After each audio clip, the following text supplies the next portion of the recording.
freaks and hotties. Everybody gotta get down. Hey!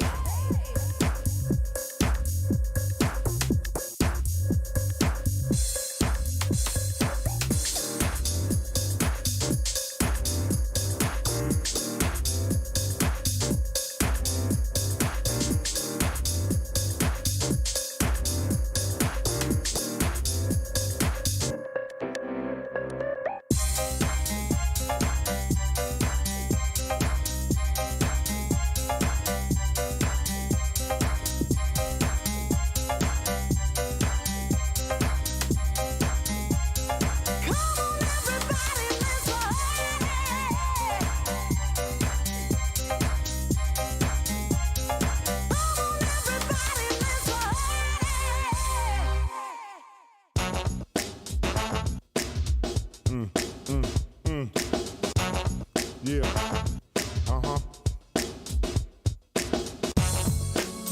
Come on, here we go.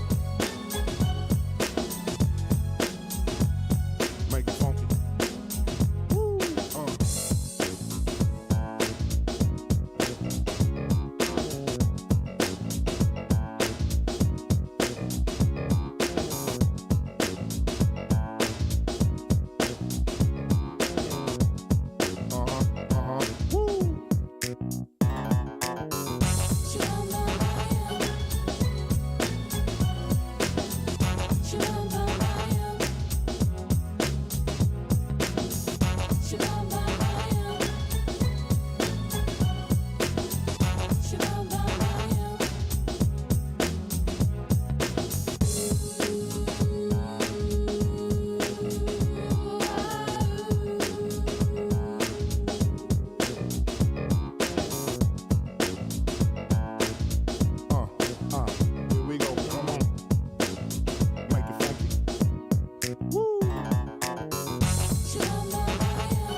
Come on, right here, break it down now. Come on.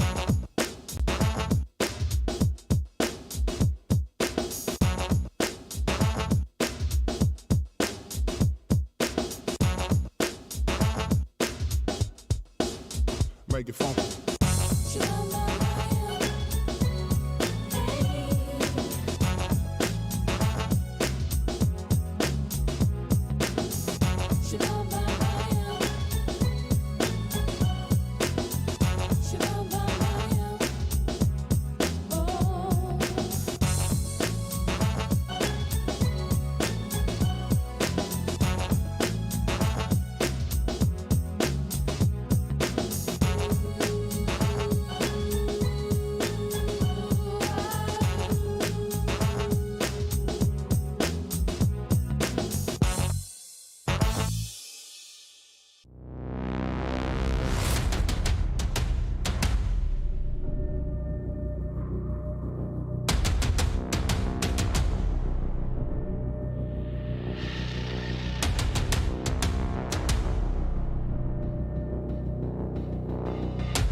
freaks and hotties.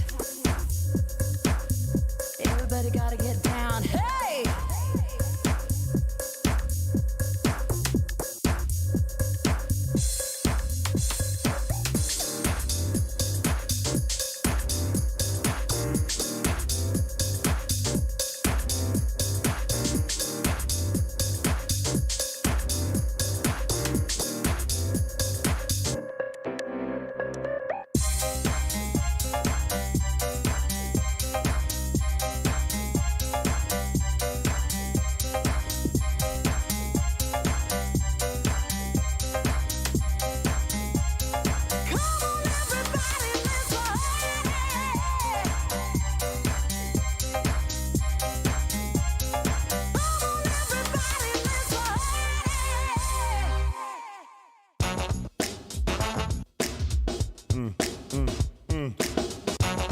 Yeah. Uh-huh. Come on, here we go. Make it funky. Woo.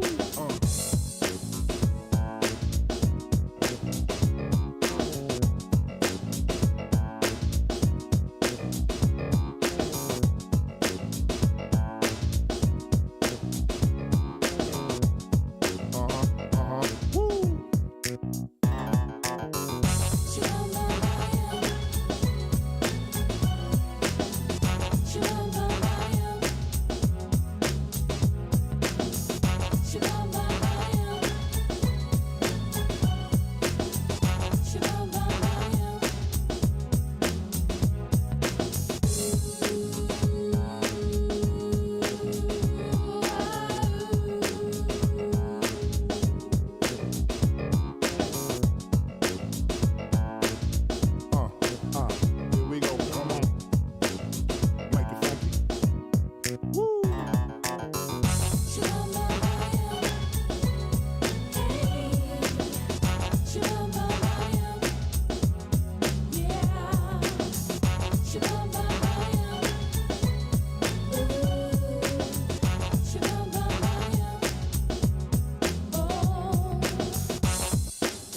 Come on, right here, break it down now. Come on.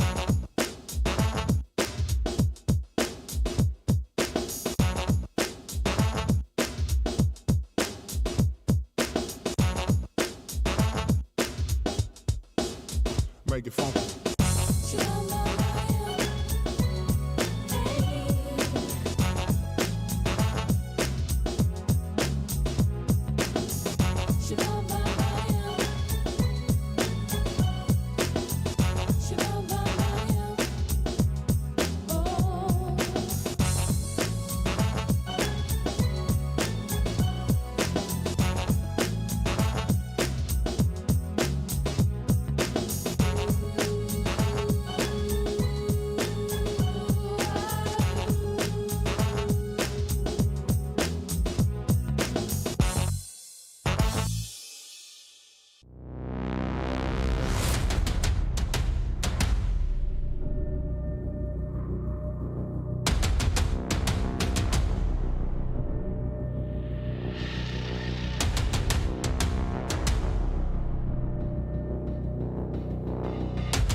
To make a clutch like that happen in the grand finals. It is not easy, ladies and gentlemen.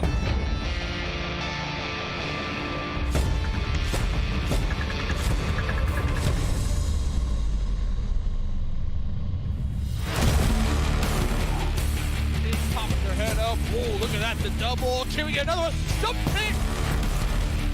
Here they go. They're going to send in one of their McLarens right on over with the run.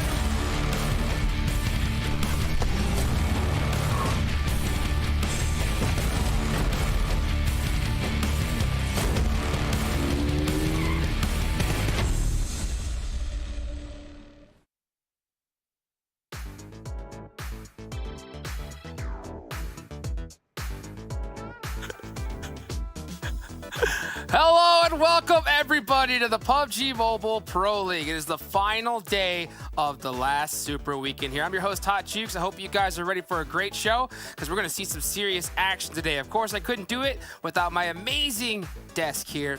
Best analysts in the biz. Let's go ahead and get the 7 Worlds Gaming and Glitter Explosion in for the final time of the Super Weekend. How are y'all feeling? I'm going to start with you, 7. Hello, Hot Jukes. It's good to be here, brother, and it's good to be on the final day of the Super Weekend before we get into finals. And boy, Glitter, is it gonna be a crazy day. Last day. Okay, I am so ready. I was ready yesterday. I thought yesterday was the last day because I was so ready to fast forward to the finale of everything that we've been paying attention to. And I mean, I think everybody's mind is going to be on K19 all day. Oh, yeah, I'm so stoked. We're going to see if any of the squads are going to actually make it into the top 16. Who's going to win the big money? Of course, you guys got to make sure that you're following all the socials so you can keep up to date on everything that's going on. The PUBG Mobile Esports, ENA, the PUBG Mobile Esports on YouTube. Join the Discord. And always make sure you use that hashtag PMPL whenever you're talking about it. So that way we can keep up to date on all the things that y'all are saying. And there's a lot to say. There's a lot to say when it comes to this tournament because we're finally here towards the end. We've seen some huge performances from the top. We're seeing some teams at the bottom have to fight their way to try and make it in here. But of course, let's take a look at the prize pool here, right? What is at stake for all of these squads? And you can see right here at the top, first place, $8 grand here, 7.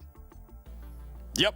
$8 grand is gonna be taking that first place. Second to 20th is gonna be taking $4 grand, and then we're gonna be moving on to the finals, Glitter, because then we get to see first place take 15 grand. Yeah, finals should be real spicy. You'll see that we've got MVPs for both the league stage and final portion. And then, of course, the added additional boosts of the first 4, which team has the most elims, which team has the most chicken dinners. They'll get some extra cash in the bag as well. Listen, I'm just gonna say it. You know that Knights has to be excited about that.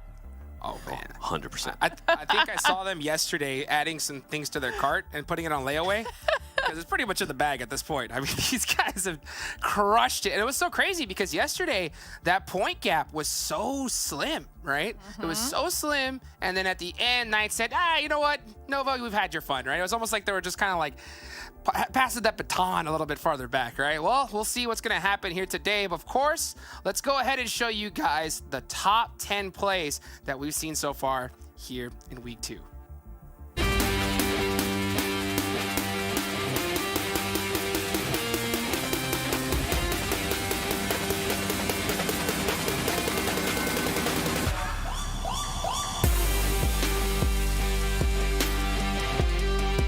utility use out of Polar Ace on another level right now. Complete perfection. Polar Ace challenging this fight so well. Lazarus, a lot of rookie mistakes being made from this squad, and they will have to pay the price for that. Kaiseki's trying to hold down the warehouses. Doesn't look like they'll get contested too hard. Might just only be the Panthers as fights are raining out everywhere. Mezexis. What? Oh man, Coops with that MG3, and just like that, Mezexis.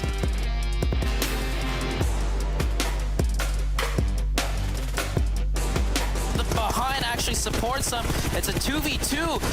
Qualia might go down here. Alucard gets that pick. 1v2 situation. Pappy versus 2. Alucard tags him up, knows his location. SB and Alucard working in tandem together, and that is closing it out with the chicken. That man advantage.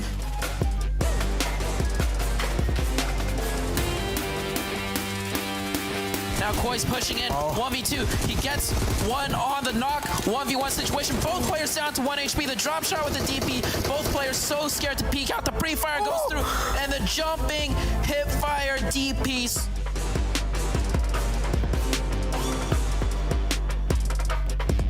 Patience. The nade's quite close. Peralta might just take a lot of damage from that, but he moves out in the open. And I'm pretty sure this fight is going to take a little bit more time. Frady, he moves out in the open. He's going for his frag. That's a great flashbang, but it's not going to work out as Mezexis, they put the final nail in the coffin.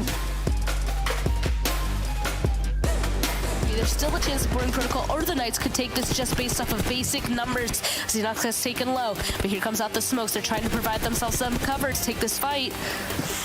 Oh, they've made a scratch, and now they're trying to rub the salt on top of that scratch. But Knights, oh, they're being denied heavily. It's all down to Chico now, a spec.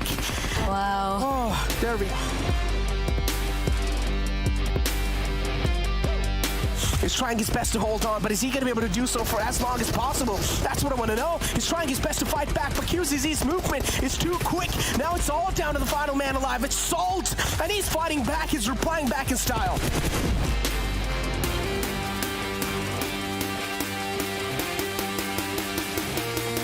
Of this fight. Godfan is going to try to convert this knock, but no, unfortunately flips his buggy straight up vehicle in the compound, but that nade's cooked to perfection, and Issue's going to find himself 2 frags.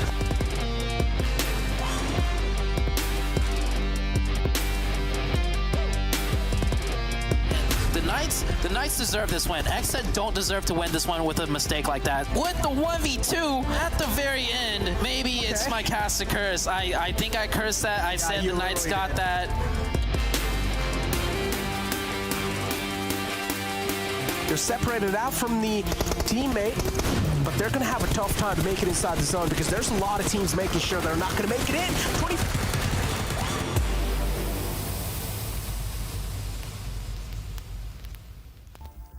So many sick plays we've seen so far here in the Super Weekend and over this entire tournament. It's only going to be one team that's going to be taking home that big money, and the top 16 teams moving on over to the finals. So that's what we're going to keep our eyes on big time here. We need to see some big performances from these teams at the bottom if they want to make their dreams come true. So why don't we go ahead and take a look at the overall leaderboards. Let's bring them on up so you can see where everyone is standing so far. And I'm going to start with you, Seven. Knights, that gap's thick. Yeah, you said it yesterday. It was like a 20-point gap. Knights completely turn it up. Eight chicken dinners for them alone so far in the Super Weekends. It's just insane to me. And the placement points, the Elan points, everything. Okay, Knights, do your thing. Nova with 446, and then we go down. Lazarus, Helping Quit Addiction. I'm excited to see if Helping Quit Addiction is going to maybe try to catch up Lazarus, even though they do end up with the same amount of money. So it might become like a ego thing if they are able to get that 3rd place. We do see XSET, they have had a much better Super Weekend so far than what we've seen in the past. And if we go down, the Panthers, since they are not playing here this Super Weekend, they are gonna just keep on moving down. And now we get to the section that matters the most. We see Polar A is there in 9th place, but you know what, Far Bros, currently not playing the Super Weekend, but I think they have enough points where they're just going to be super safe. And if we go down a little bit more, this is when the main storyline kind of continues, because BTOWN is currently in 16th place, but they have not been performing well. K19, though, had an amazing day yesterday, and they closed it off with a win as well. They're currently at 86 points, just 10 points behind BTOWN and the Hitlist. After the amazing day one performance, Glitter, they just disappeared yesterday. Yeah, I mean, we're going to have to see if they can even try to do something. And what's crazy is when we look back at these stats, and these are the squads we looked at yesterday, the ones that need to continue performing well, it was Hitlist that was at the top of all of these average stats, right? Hitlist by a decent amount, especially in the damage category, and now it is K19. They have taken over every single one. Highest average damage, elims, placement, points, survival time. I mean, this is just so neck and neck. And I don't know, after the performance that we saw out of K19 yesterday, if Hitlist can really recover from that. I mean, they're going to have their work cut out for them here today. It's going to be a tough, tough road. All the while, Dope and BTOWN, the other teams we saw in their jukes, they're fighting just to stay above K19, because if we get the same K19 we got yesterday, they're also in trouble. Oh, they're gonna have to fight hard, because here's the one thing is that you can put in a ton of hours into this, get the squad together, all the money, investments. When you get to this stage, though, there's one thing that you can't teach, and that's clutch, right? K19, winning that chicken dinner right there in the last game yesterday, that was clutch. But they're gonna have to continue it here today, because literally all BTOWN and Dope have to do is match the amount of points that K19 does. Literally, like if they get the same amount of points, they are done for. So K19 has to outperform BTOWN, especially here, 7. Yeah, right now it's for BTOWN outperforming K19, it's not looking like it. Okay, K19 is currently out-fragging them, as you're able to see right there. The eliminations are just so much higher for K19. In regards to placement points, they're being able to outplace BTOWN too. And I think once we show the total points here, it's the crazier part, because then you actually get a chance to see how much of an amazing day K19 had yesterday compared to BTOWN. It's going to be interesting how this first match is going to start between these two teams, because if I go look at their averages, I mean, K19 yesterday alone, if you were to add up all those points that you just saw there on your screen, they ended up with 63 points to BTOWN only getting 13 points. That's an average of 2.6.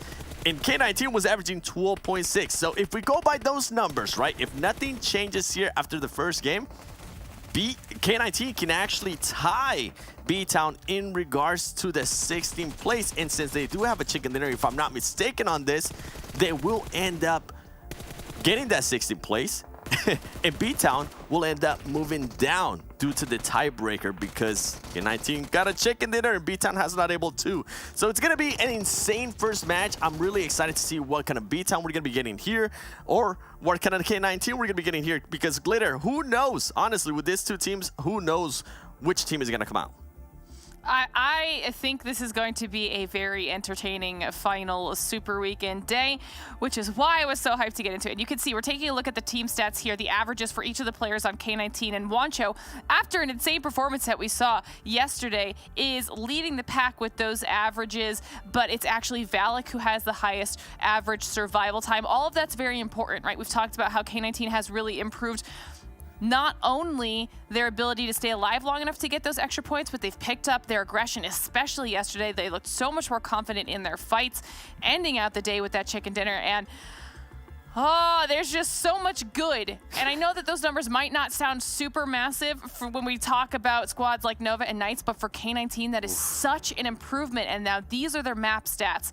And what's actually impressive here, 7, and we said this when we were looking at just the general map stats over the first 2 days of the Super Weekend, that we thought Erangel might actually be the hardest map for them, because the monster squads that were doing the really, really well on Erangel, and it's their best map right now. They have the most damage. Obviously, they play it more, but still, like, they have the highest average survival time. If you want to ignore all of the other stats because of the frequency of those Erangel matches, it's the survival time yet again.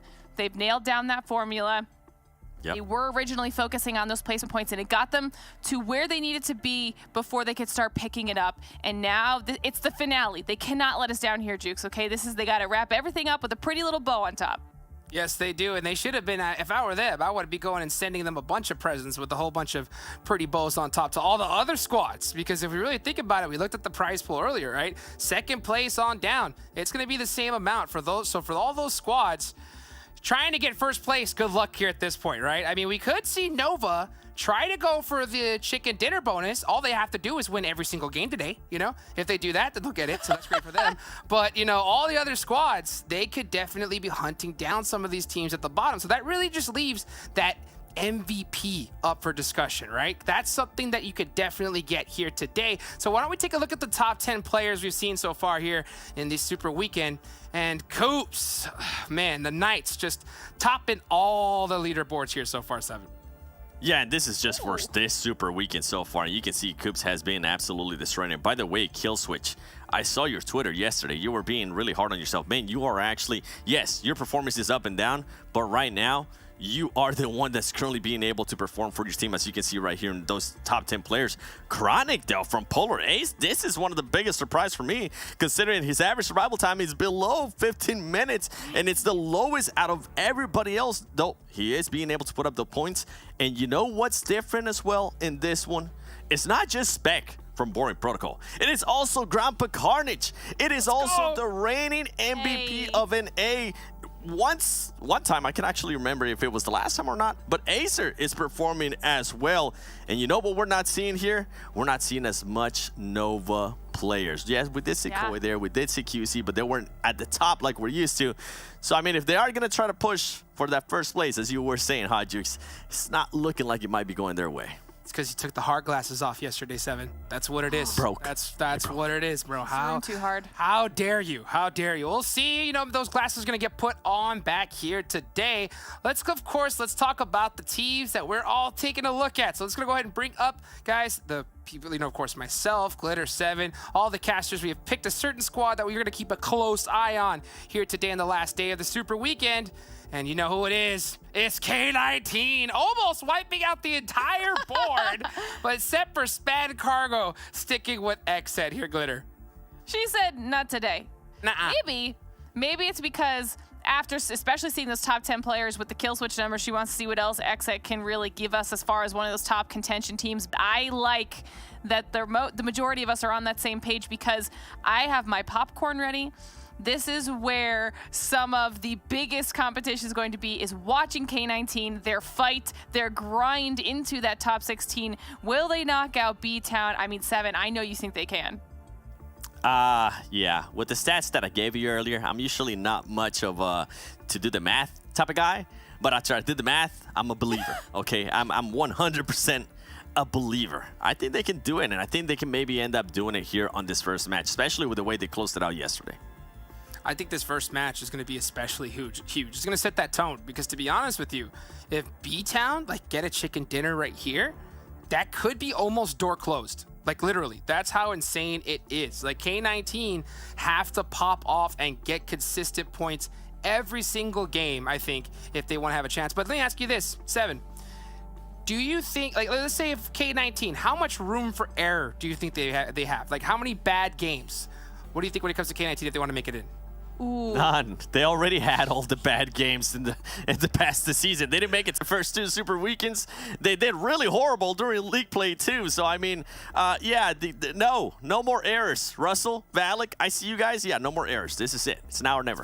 Let's pull up the schedule here so you can see what maps every single team is playing on. And we did see, you know, K19 perform really well inside of Erangel, right? So there's 3 obviously going to be here today, so that's going to give them a couple more maps here to put on. But, you know, Glitter, minimum points from K19. What do you want to see at least per match? Per match? Oh, boy. Okay, let's see. It's going to have to be at least, just for safety purposes, 9, 10, somewhere Right? around there. Yeah. Yeah.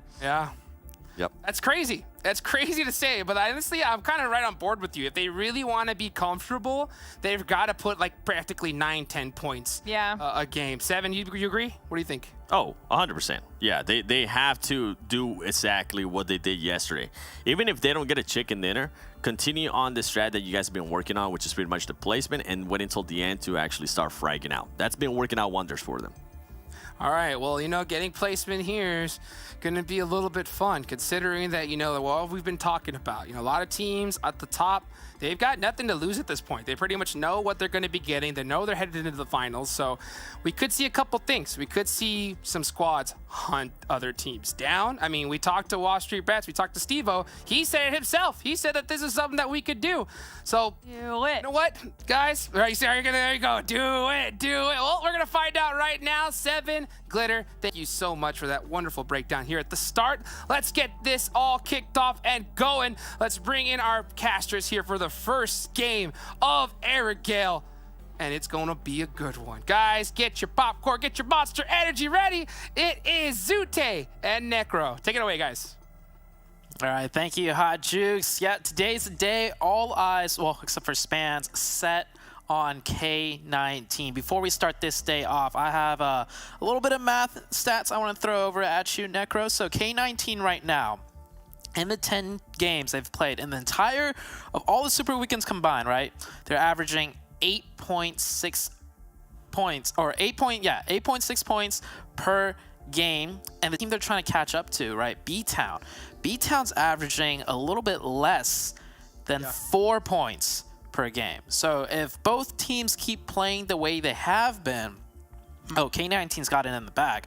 But it being the last day, things always change up. Teams usually either play way better or way worse when the pressure is on. So we're going to see which team comes out on top for that. Well, I'm telling you, man, K19 is going to kick out BTOWN. Now, if you remember Zute, since the start of the entire PMPL, I've been telling you, in PMPL NA qualifiers, 100T, which is currently BTOWN, that was one of those teams that made a comeback in the last day. They completely popped off, and now inside over here, too, in the final Super Weekend, K19, they're just popping off. I don't know what it is about, but I feel like this team in general, they just like to do it. They like to play with our feelings. I see. I love the fact that you brought that up. They did actually, pop off on the very final day to qualify into the PMPL to begin with. And, well, I guess history might just repeat itself. I mean, I'm definitely cheering for this K19 team. Not that I have anything against the other team. It's just that, the K19 players I personally know pretty well. Like, they've been in the scene, I think, like, since the very beginning. Like, maybe they came in like one tournament later, but they were right there like from the beginning. So want to see what they could do. And, well, first game's out on your guys' screen. Playing path definitely really skewed.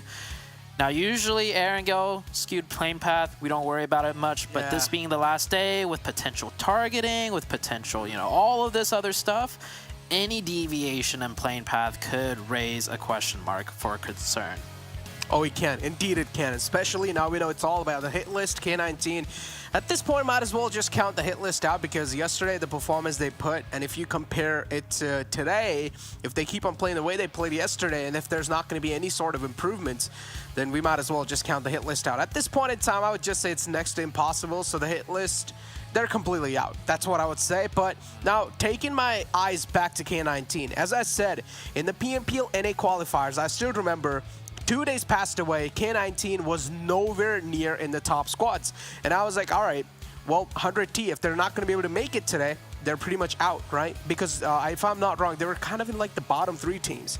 And then in the final day, they just start absolutely popping up. They start throwing like throwing like 15+ kill games. They start like just 10+ kill games and all out, and insane consistency too in the game. And I was like, all right, what?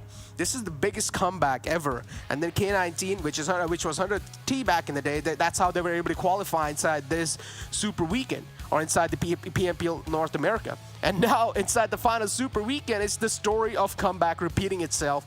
And I feel like K19, they've got it in the back. All right, well, We'll see K19 taking their usual drop all the way in the northeast side of the map, doing a Stolberg Meshki drop, and the other team we're really keeping an eye out is BTOWN. BTOWN dropping down in the southwest, so completely opposite from each other. I don't think we'll see a fight between these two teams in this match. To put it simply, both of these teams don't really tend to make it too far into the late game, and Acer. RIP Acer. That is... Yeah. That, you don't want to start off the game like that, so... 19E picking up first blood for the very last day of the Super Weekend. Yeah. I mean, again, at this point in time, all the teams like Boring Protocol that are currently in the mid-pack, they're not going to be aiming for that top spot or even the top 3. All they're going to try to do is just go full on aggro, practice for the grand finals that are coming in the future. And that's what I feel like BOP, they currently have the mentality. So BOP, we saw yesterday too, they're just out for blood. That means the majority of the team in lobby, they're going to have a lot of threat, including K19. We talked about this yesterday too.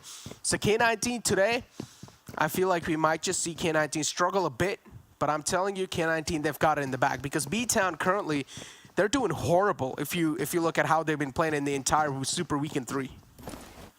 Yeah, and we have another potential fight here. Oh, 19E getting some more eliminations right there onto Vamp in the kill feed, and Drago, okay, that got a little bit scary. Yeah. Doing the classic not make a sound technique, but honestly, that was TC's fault. He should have seen this player fly in on a parachute or had some type of awareness that there could be a player camping. So Drago gets the better end of that one. And yeah, we're starting off with already 4 casualties. TC lost 1. Vamp actually lost 2. 19E doing some type of drive-by just like they did on Acer and picked up 2 more eliminations. 19E right now with 3 elimination points already to start off the game. Ooh, and they're looking pretty good too. All 4 players up for them. Just a little damage, but it's okay. Vamp, this is how things really went south for them in this game. And Mayo got taken out the weak goal, instantly confirmed too. So yeah, as I said, teams are going to be out for blood. 19 Esports 2 currently is one of those teams that is in the mid-pack. Now, taking a look at Dope, they also have a little bit of threat lingering on their head. As I said, if BTOWN, they do good today, then Dope will be pushed down to 16th spot if Dope are not doing good. And then there will be a potential threat that K19 might as well or try to overtake Dope to get themselves solidified in the 16th spot. So there are these 3 teams that are absolutely not safe, and they're going to have a lot of pressure today. Yeah. Whole lot of pressure coming out for a lot of these teams. I feel like even the teams near the top, right? Because this is like the last day to prep for that finals. Like, let's say, take example for the Knights, right? They're absolutely killing it. But this is, you know, league stage where you get multiple days to prove you can be #1 and hold that top spot. But once we head into the finals, right, everything resets, and you don't get nearly as many games to prove that consistency. So even I feel like for the teams near the top, it's like once the points reset, they got to reprove themselves all over again. So this being their last few like competitive matches to practice in, so to say, even they must be feeling some sort of pressure. I mean, talk about the pressure, man. Currently, as I said, the teams that are going to be at the top and even in the mid-pack, they're just going to be chilling. Now, this is where, if we take a look at the map currently, we have teams like Nova, Boring Protocol, XSET 2 slowly and steadily trying to center on up. That means Boring Protocol, they won't really have to move a lot. The circle is kind of centralized near Pachinki. And this time in the game, every single team is just going to wait and try to at least find out where the next circle shift's going to be going towards. If it does center down, though, then that's when we'll probably see a lot of fights occurring in the center of the map. Yeah. This is very center of the zone, like you mentioned. Boring Protocol not going too much further. I think they wanted this position that Nova was in, but they saw Nova was already here. Might be a different story if Boring Protocol still had 4. They might be, you know, poking their heads out a little more, looking to be a little more aggressive. But Nova, does Nova know Boring Protocol? Not with the way Kindness kind of drove up there. I don't think they knew, but now they knew. Now they know Sam L taking some shots. But the thing is, Nova knows Boring Protocol is down to 3. There's only one other team that could be here, which would be Boring Protocol, because it's right next to Pachinki. So Nova's going to take this fight and go extremely aggressive. Ren gets the opening onto Carnage and gets the finish. Now it's a 4v2. Spec and Samel kind of have Nova surrounded in a sense, but they could easily just isolate one member and then just, you know, take out the next one. Ooh. And then Bop right here. 2 players already down. Now they're just down to Spec and Samuel. Currently these 2 players, the happy and the pop-off player indeed. But oh no, Samuel gets picked off by the players of Nova. And that's something that Bop is not going to be happy about. So maybe the final man of Bop will try to take a revenge, or at least just get away from this fight. Because again, as I said, and if they do go for the fight, it's not really going to matter quite a lot. They will just have a bad game, which probably Bop won't really care about. And there you go. Samuel as well gets picked off. Bop, that's not really going to hurt them quite a lot. Yeah. Bop eliminated extremely early. Couldn't even make it outside their home doorstep of Pachinki. XSET coming in, hearing the fighting. Now, between Nova and Bop fighting, I think every team on the map knows exactly where this fight's happening. Boring Protocol and Pachinki, center of circle, just right there in Pachinki. We know Nova likes taking those center positions. They're a heavy rotational focused team. You see them fighting? Well, put the 2 and 2 together. They're fighting in Pachinki. So XSET already close by, seeing if they could set some sort of third party up, but that fight in too cleanly for the Nova side, so I don't think we might see anything right now. Next circle has shifted. It goes a little bit further towards the eastern side, putting that school zone into play potential. We see a lot of those zones and things just right south of school, right along Potato Hill and that giant sloping hillside. Ooh. And now, yeah, as you just see, every single team in the outskirts currently, they're just sitting in their vehicles and straight up booking it. I mean, the circle did kind of center up, a little bit shifted to the north, but it's okay, not really that hard of a shift. So team, they'll just try to center up around the school areas. We do see WallStreetBets near Rozhawk too. Currently in the lobby, nothing really critical happening just yet, as we do see one of the players of Polar Ace, or Dope. Oh, it's actually Dope getting picked off. So Dope, again, we talked about this, Dope as well. They're currently in the red spot, and if Dope are not going to be able to have a good game this time, then BTOWN will get a nice head start for themselves. 100%. You see Nova already rotating even more center right there. I think they might be right on top of some TC members. Either that, they're just right next to each other. XSET and HQA, oh man, these 2 teams just always seem to be running into each other somehow, some way. We saw yesterday HQA actually came out on top a little bit. They're only ahead of XSET by, like, I believe 5 points. So XSET definitely wants to pass up this HQA team and at least claim a top 4 over top 5. Will they engage into a fight, though? That's yet to be seen. Ooh, we do see, yeah, the HQA getting really close, though. And XSET, all 4 players up. HQA 2, all 4 players up. And this is the fight for this hill. But I honestly feel like taking this hill control is not going to be that rewarding. So maybe challenging this fight is not going to be that good of a decision unless these teams just want to go for some practice, I guess. Then maybe. Yeah, it makes a lot of sense. But HQA, again, they're in one of those teams. They're one of those teams that can actually go for the bragging rights and that can try to end the day on a top 3 finish in the overall rankings. They definitely could. Question for you, though. HQA, right? This is the 40 matches in, 4th place overall. Oh, hold that thought. HQA actually gets a run over on kill switch. And, oh, Kingpig gets a snipe onto J7. What teams don't usually open up with a run over, right? But this is HQA we're talking about. We always say this team is extremely aggressive, but in the most unorthodox of ways. Well, I feel like Polo is just having a little too much off and trigger discipline here and there. We go. Finally gets spotted out. Now Polo will need to expose himself. Missing a lot of shots onto Kingpig too. Polo has no cover to play around with. And there we go. Finally will be taken out. The trigger discipline was a hold on a little bit too much right there.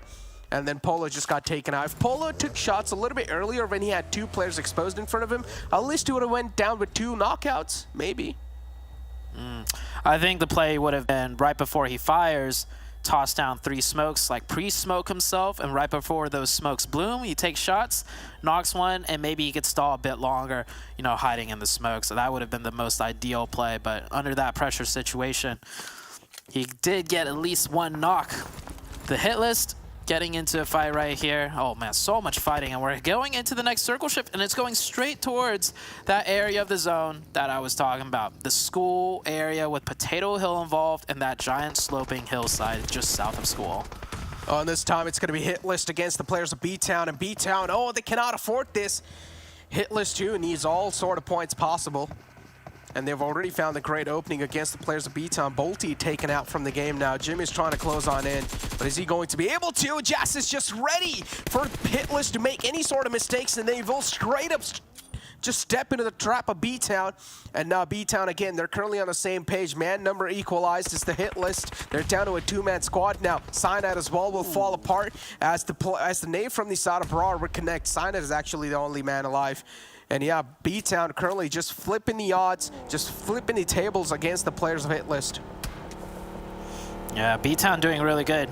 They're picking up these points that they really need to keep their lead up over the side of K19. And K19 most likely sees this in the kill feed too. BTOWN not losing a single player and also picking up total of 3 points already.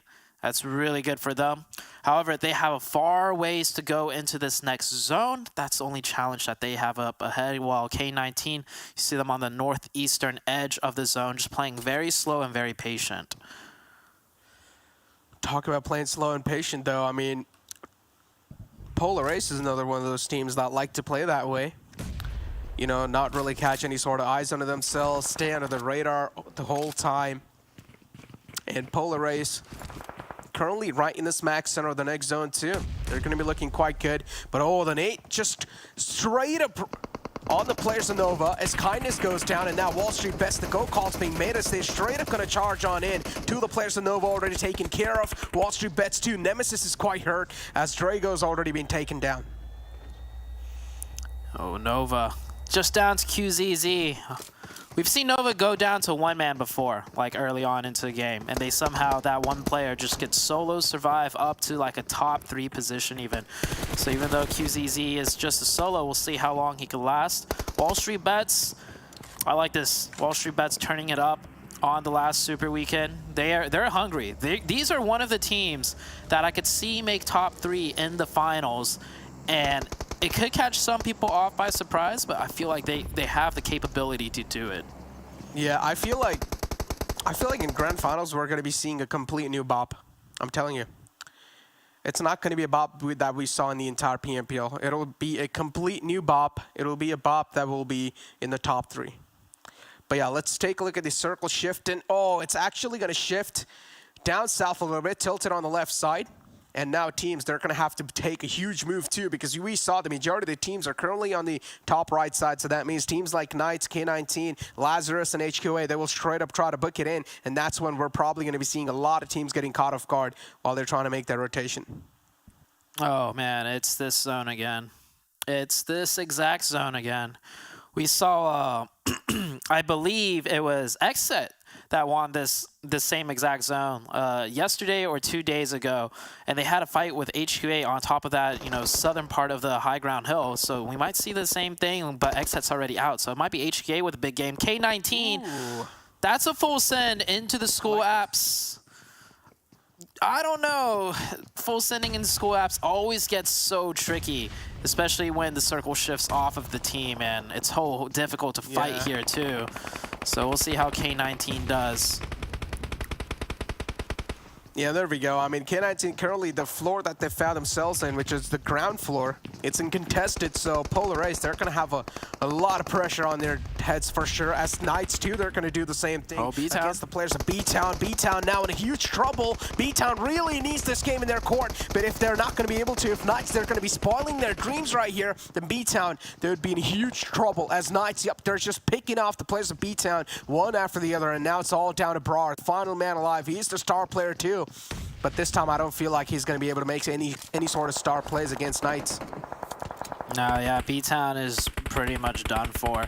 Just only one player up. That's good news for K19. Problem is, the team that took down BTOWN is right next to K19, and it's the Knights of all teams. So if the Knights get a little bit aggressive here, and for whatever reason wants to push on over, K19 has a work cut out for them. Polar Ace in the same building, just a couple floors above. And man, there's just so much space left open on the southern half of the circle, but everyone's just full sended into the school apartments, making it so messy and tricky for these teams to navigate on the next circle shift. Ooh, talk about making it tricky. Chico, unfortunately, from the side of Knights, gets knocked out, and he's barely surviving too.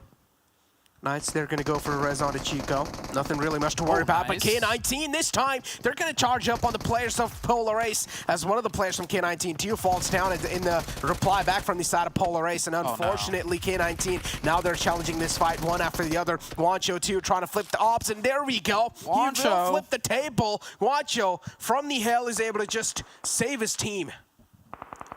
Very good save by Wancho. Problem is they lost 2 of their players. 2-man stuck in the school apps. Not very good.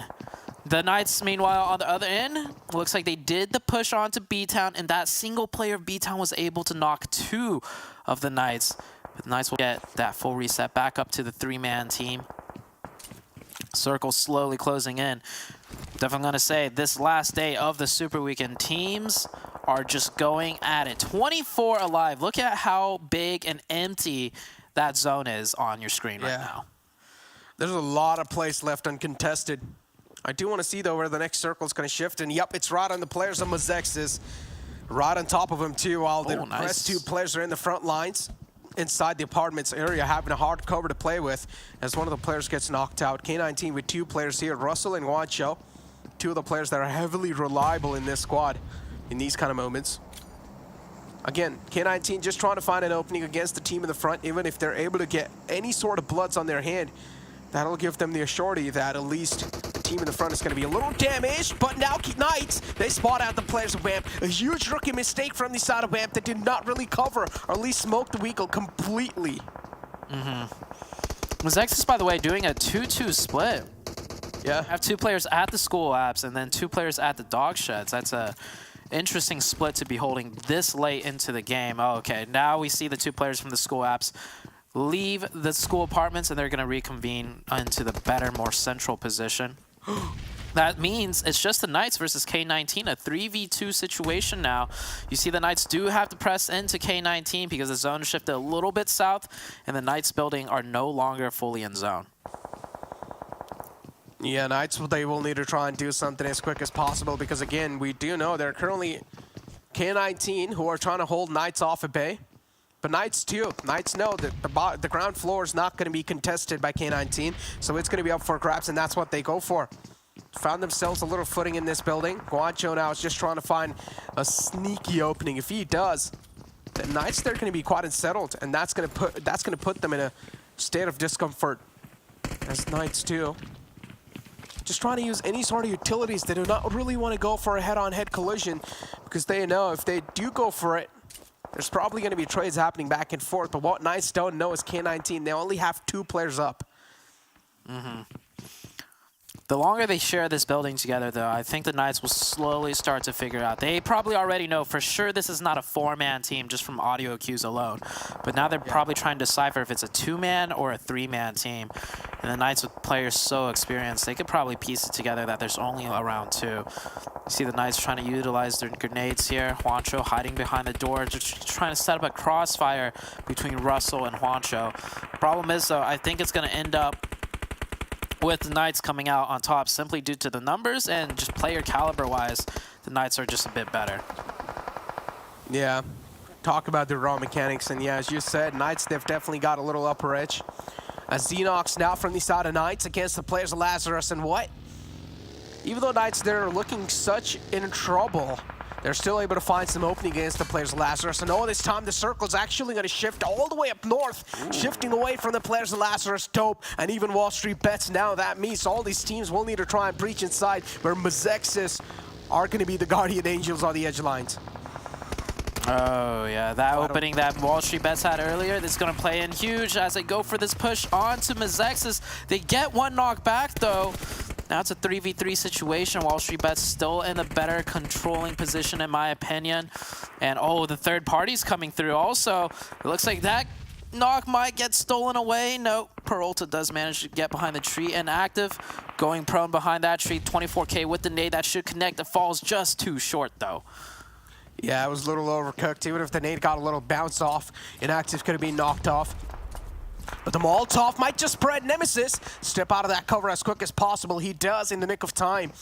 Mezexis, again, 3 players are up. Inactive's quite hurt. Another nade tossed in. This time it's going to chip out quite a lot of damage. And now it's all down to the final 2 men of Mezexis as WallStreetBets. They're just inflicting pain and hurt. These 2 players, they're not really able to withstand any sort of damage anymore. And now Mezexis, they all have to go for a head-on-head collision. They also take shots, and there we go. Nemesis able to find the opening. You're here taken down. It's all down to Taz now inside this little shack. And Nemesis has a clue where the final man is, and he's just straight up trying to spam it. We do see the players also getting ready with the utilities. The next utility tossed on in, and Toss will be knocked out as well. Steve-O2 taking a little too much damage, but he will finally find the ending. WallStreetBets looking so good. Dope wanting to come in to do that third-party timing. Nemesis does go down, though. This is not looking too great. He also will try and get confirmed. Getting so greedy for that confirmation. He could have easily managed to maybe even also knock 24K, but Dope, with not much players to work with, I kind of understand why he was so greedy for that point confirmation. Oh, and Knight's just tapping away. As Lazarus, 3 players, still on the hilltop, kind of having a great spot to play around with. Also covering the edge of the zone too. Dope is going to be right on the left lines, and Dope, they still need to make their presence known inside the zone, and that's when Dope will probably be the most exposed and vulnerable, and they should be taken out soon. And what did I just see? Did I just see the Hitlist alive too in the game? And yes, the Hitlists are still making it. That means Hitlist had a decent game for themselves, and BTOWN, they weren't really able to deliver. Another one of those little mistakes coming in, but now we do have the K19 squad alive too, so this is going to be interesting to find out which team will be able to make it. WallStreetBets clean out their sides, and Nemesis did actually indeed get finished. So going for that point confirmation, I think Nemesis got shot so low that he eventually did bleed out. Lazarus just down to 1. WallStreetBets with 3, the Knights with 3. Zone has shifted into the wide open where no team has a firm foothold in just yet. Oh! Russell getting grenaded by Xenox. How long can K19 stay up? Russell also gets confirmed. Hopefully they could pull off some sort of med strat, in all honesty. Because if they med strat this circle, there's going to be a couple more teams that go out. And we saw K19 take down Polar Ace earlier, so there should be some ample meds that they managed to load up on. But again, it's just down to the last man up, Guancho. And he's also tanking a lot of damage from the zone now, from the Wall of Death. And Guancho, is he actually going for the med strat? If he does have a couple first aid available, though, he should go for it indeed. Knights in the front, there's just going to be a wall that is going to be unbreakable for now for K19 at least, because they just don't have the man number to play around with. Vamp here with 2 players, even they need to make it in. All the teams that are currently in the school labs, they're just in the huge world of hurt, as all the players that are currently ruling atop of the hills, they're in all sort of fights. We are hearing a lot of shots going off too. Finally, K19 will get eliminated on 6th spot in the previous game as WallStreetBets, they're just continuing to rain down bullets. Yeah, 7 points for K19. If they manage to just make top 5 instead, placement points wise, that would have been huge. But there's still 4 more games to go. The Knights getting into a little bit of a nade battle with Vamp. Vamp hits one onto the Knights though. That's Xenox. Oh, that's another one by GodV. That's Coops and Xenox knocked down. The Knights just down to 1, but such a resilient team. You keep 1 member alive on the Knights, they could get all of their teammates back up potentially. And Vamp getting shot in third party by WallStreetBets. That's what the Knights team needed. And the Knights, they'll manage to survive and probably get reset up to 3. Oh, Cyanide! Oh, that could have been really close. 24K sniffs him out, and there we go. Cyanide taken care of, but now he cannot take an exit from that spot anymore. He's just isolated behind that little tree. 24K though, still trying to make it alive, but Coops gets blown up, and Drago is actually going to inflict so much pain and hurt on the players tonight. It's all down to the final 2 men up. Xenox and Chico. Xenox is quite hurt. Xenox should be taken out soon. Only has the hard cover of the buggy, but soon he should be taken care of as WallStreetBets. They're charging on in. Drago reloads his UMP, moves on forward. Xenox, yep, too many angles to watch out for him, and he will be taken care of. I said it earlier. WallStreetBets is one of those teams coming into the finals where I wouldn't be all too surprised if they can make top 3 in the grand finals. And while this game shows exactly why this team has grown, so I would have to say this team is the most improved team I've seen play throughout this PMPL. There's some other names definitely that I want to throw up there, but as far as determination and grit, and we had that interview with one of the players, right? Like I feel like this team has really got heart. Yeah, I mean, this game, they popped off. 6 eliminations for Drago, 1,000 damage for Drago. Ooh, boy, I can't wait to see what they could do in the finals. I mean, hey, right now for these teams, these are just the training grounds for the grand finals, and they're just getting warmed up, ladies and gentlemen. And trust me, the grand finals is going to be a complete different affair. All these teams will probably whip out their prime strats and just try to apply it on the game. And well, it all really comes down to that, right? You're trying to hide your strats throughout the entire time in the entire Super Weekend 2, and then the grand final to actually take the crown. That's when you just try to put everything out on the board. Yeah, I completely agree. WallStreetBets showing they got what it takes. Another great game, by the way, for the Knights. If the Knights could just do games like this with this consistency in the finals, I mean, they got that first place secure for themselves as well. We still got 4 more games to go, Necro, so for everyone watching, don't go anywhere. We'll be right back after a quick, short break.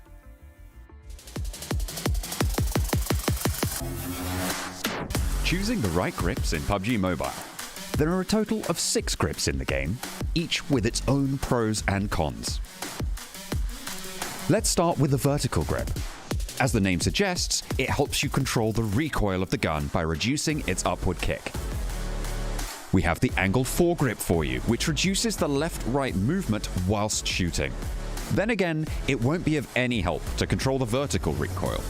Thus, players who use gyroscopes to control recoil, they receive significant benefits from it. Now, half grip is the one that functions like an all-rounder by reducing both the vertical and horizontal recoil up to an extent. It doesn't equal a vertical or an angled grip combined, but as the name suggests, it brings down the overall recoil by a small factor. Although the half grip may sound perfect, it also comes with the downside of reducing the overall stability of the gun. Light grip, on the other hand, is the counterpart of half grip, which doesn't help with recoil control, but greatly increases the stability of the gun. It means that light grip lets you be more accurate with your shots when you have already mastered recoil control. Thumb grip is one of the most common grips found on the battleground that helps you aim faster when you tap the ADS button. This is best for SMGs and close quarter fights where you need fast reflexes over accuracy. The grip also reduces the recoil and increases the stability slightly. The last one in today's lesson is the laser grip, which is only helpful for hip firefights. This grip reduces the bullet spread while you move and shoot using the crosshair. It serves as a great attachment for secondary weapons like SMGs, when you need to clutch fights in close range. So, there's a variety of options here to support your playstyle. Pick yours carefully to outskill and outmaneuver your opponents every time.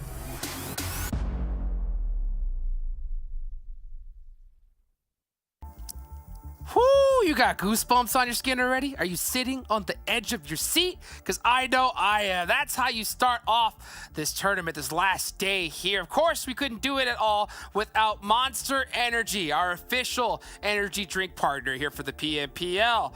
7, Glitter, come back on in. Juancho with that last elim there, keeping K19 alive. I mean, this one was a big time nail biter here, 7. It really was. We were hoping that Juancho will be able to clutch it there against Polar Ace. He was able to do that, and then, I mean, at the end, we saw just that one player being able to heal a little bit. And you know what? Let's go to the match ranking. We have WallStreetBets. After they have been awfully quiet, guess what? They're back, putting up 16 elims for themselves, 31 points. Knights as well, still being the Knights that we know and love to see with 19 points. The Hitlist, too, surprisingly, after having an awful performance yesterday. Maybe they want to join the party there with K19. They still want to tell us, hey, we are here. We can still maybe somehow make it to the top 16. We'll see. But you know what else I see? I see K19 Esports being above BTOWN Esports by just 2 points. But hey, it's something, okay? Those points are definitely going to add up, and they are able to shorten that gap that they had with BTOWN, Glitter.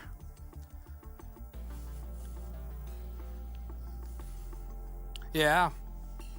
I agree, Seven. So when you go and you look at 19 Esports here, 4 points. Looking at towards the bottom too, you know, Span's pick, XSET, only put up 2 points as well. You know what? I think she meant to say K19 in her heart. I think that's what happened. So that's it. That's what we're gonna go with, Hodgix. But the Boring Protocol, I mean, Boring Protocol with 0 points, that was actually an interesting surprise for me. Dope Esports being able to collect 3 points there. Remember, Dope Esports is the team that's currently in 15 points. I think at this point, Dope Esports is at a point where they have enough of a point gap that they can maybe just relax a little bit. I am interested though, Hodgix. You were talking about it earlier. If any of these teams are gonna start hot dropping, we saw what happened during league play. We saw some players complaining on Twitter. I'm ready for it. I just don't know which teams I want to hot drop each other yet, Hodgix. And we saw WallStreetBets, Steve-O, 31 points on the side of them. I mean, Glitter. I mean, that's how you get started, no? I feel like they were just waiting for their time. WallStreetBets was being consistent and biding their time to these final moments to just really show us exactly what Steve-O was talking about in that interview that we got to do with him, because I don't think we've ever seen this stronger performance out of WallStreetBets. I mean, starting off the day with a 30+ point chicken dinner. I mean, yes, please, WallStreetBets getting themselves ready for finals, okay? And we did talk about that too while we were watching the match, that there is the very real possibility that a lot of the teams that know that they're comfortable, especially that first page worth of teams here on this last day, can do the hunting. They have the leeway to really chase down squads, to try some crazy strats and see what they might be able to pull off for finals. And I mean, I feel like WallStreetBets did exactly that. Yep, they definitely did. I mean, I think they were trying to get a little bit more into earlier fights, which is something that we really haven't seen out of them in a long time. So I'm with you in regards to that, Glitter. I want to see them get into more early fights. I want to see them get into positions that they might not be getting used to throughout this whole tournament, because once we get to finals, remember, all these points are going to be reset. The top 16 that qualify are going to start off at 0, and they're going to have, I think it is, let me do the math real quick, 18 matches, if I'm not mistaken, to just battle it out and become the champion, which is going to be insane. But right now, going back to this Super Weekend, I mean, I'm just impressed of how close that top 16 is as we currently look here at the top damage, Glitter. 2,700 damage, WallStreetBets. Okay? Okay. I mean, I said I had popcorn out. I didn't know it was going to be WallStreetBets starting off the day this hot. To be fair, though, even on a slower game, Knights are still up there, almost 2k damage with 7 elims. I'm actually surprised by Mezexis to have almost 1,100 damage and only have been able to convert on 1 of those elims. That is definitely not what they want to see there, but then the entire second half, I mean, Hitlist, BTOWN, K19, all in the exact same amount of damage range, all with the same amount of elims, BTOWN getting the 1 extra. I mean, this couldn't be any closer. Someone has to stumble at some point today in order to really create a little bit of distance, Jukes. I could say one thing, you know, K19, BTOWN, Dope, all these squads, they just looked at WallStreetBets and they saw those 31 points and they just started salivating, you know? They're just like, please, that's all we need. You know, the hit list as well, because that's what they need. One big chicken dinner could just completely close the door or open it for some of these squads. And right now, it's really between K19 and BTOWN. If we look at the numbers, BTOWN trying to shut that door on K19 and Juancho holding the edge of it, just saying, please, no, one more game. And by the way, we finally got to see on that replay, that bounce nade from the Knights onto Russell. Oh, that was just disgusting there, Seven. It really was, and you know what's disgusting? The amount of damage that BTOWN was actually able to put in that last match. Completely different BTOWN than what we saw yesterday. I think they're finally starting to feel the pressure here from K19. One thing I want you to keep in mind, though, is that average placement. K19 so far has been on point in regards to that, and I hope they continue to do that. The average elims, though, you saw it earlier during that match ranking. BTOWN was able to get one more elim than K19, and these little tiny points are gonna matter big time, because if we continue on this trend, if this team continues to close the gap by just 2 points, I want to put this image in your mind, okay? By just 2 points every single match, we are going to be playing 5, so that's going to equals 10 points if I do the math right. That means that they would end up tie at the end of the day. Oh, I hope it doesn't turn out to be that way. I hope it's a little bit more more black and white and not a gray area. But yeah, I'm stressed, as you usually say, Glitter. I'm stressed. I am stressed. Oh, man, I can only imagine how these players feel right now. Well, I know we would be doing a completely disservice if we didn't talk about WallStreetBets. I mean, they had a huge game right there. And, you know, when we talked to Steve-O, he said to us, like, he feels that him and this squad could be one of the #1 teams here in North America. And to pop off here at the end, I mean, they got to be pretty happy about this, Glitter. Yeah, and you know, we wanted to see what all the heavy hitters were in this last match because it was such an incredible performance. And you see Draco there, over 1k damage with 6 of those elims and 3 knockouts. But Steve-O, not to be outdone, he doesn't have the same damage numbers, but still up there with the 5 elims, 2 knockouts, and honestly, across the board, obviously Drago's standing out here, but everyone was carrying their own weight. We got to kind of watch their POV a lot towards the end. We saw 24K putting in work. Everyone really up there on the knocks. I think, you know, Drago was able to clean up some of those knocks from the rest of the team, but this is the WallStreetBets we want to see. This is what they need to do all the time. And we've seen them do this before. Then they're a little bit quiet, but they're always consistent. That's the one thing that might not be doing these crazy chicken dinners every single time, but they are always consistent. Hey, consistency matters. Now, I got to ask you this thing, Glitter, right? After you just talked about WallStreetBets, when we talked to Steve-O, he came off a really good day, and he said it wasn't enough. Wasn't enough, right? We loved it. Let me ask you this, Glitter. 31 points, do you think he's saying that that's enough? Or what do you think? No, because you want to know what he's going to do? He's going to say we saw Knights and Nova get a 17 elim for dinner, and we got 16, so it's not enough. That's what I'm talking about. That's what I know. I know that's what he's saying, and I hope we can see them continue on here. Now, one team that needs to have enough, right, is the Hitlist, right? Hitlist, they got a good performance there, so they closed that gap a little bit more, but we have to see this team just go nuts here at the N7 if they want to make it. Yeah, and I mean, when you see the ups and downs here in regards to the eliminations, it goes from 0 to 4, 0, and then all of the sudden 10 elims that the Hitlist was able, 10 placement points that they were able to gather here too. Overall, man, I'm just shocked at the way that the Hitlist has been playing. Hopefully this is the day that can turn it around, because if this is the case, guess what? Those 2 top teams that are currently battling, that we've been talking about, BTOWN, K19, they're going to have a third party now to worry about. And you know, if it comes down to the final match and it's very close, at least one of those 3 teams, or maybe 4 teams, if we decide to add Dope Esports there, they're gonna end up hot dropping each other, and that's what I want. That's what we all want as the viewers. We want madness. The players might not, but boy, we love it. We love it, and in all honesty, if it wanted to happen, I think a chicken dinner has to happen right here. Like, if the Hitlist really want to be able to get that done, they have to get Miramar? nothing less than first place. That's what I think. What do you think, Glitter? I like that. I'm on board with that. It's going to be tough. It's going to be tough. 7, who do you expect to see really pop off here that they're going to Miramar? I see some of the top teams that we've been talking about. I'm expecting Nova actually to turn it around. We haven't really seen Nova as much. And I think, we just saw that from WallStreetBets, right? I think WallStreetBets has had that good of a gap that they were just trying out different stuff, and that's why they were being quiet. That's why maybe they were being eliminated a little bit earlier and we didn't get a chance to talk about them. Now I'm expecting to see some of the other teams start performing too, start getting into that finals form that we've been all hyping up. And guess what? When we talk about Miramar, we got to talk about these teams.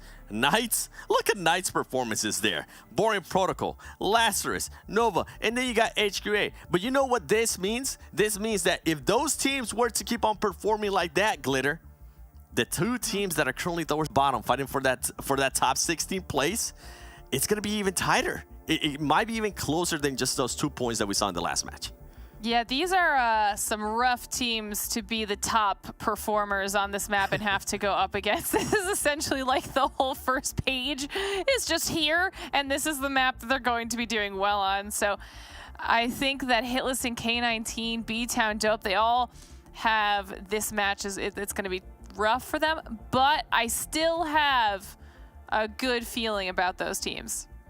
Me too. We're going to have to see them pop up in the gas cans and get it done. I mean, honestly, you know, seeing the Knights there on the top of every leaderboard, I'm almost getting numb to it at this point, right? We're just seeing it every stat we pull up when we start comparing squads. You always see the Knights up there. And I'm getting numb to it here, but all I know is that come finals time, I better see them on top once again. Well, we'll see who's going to be on top of this match.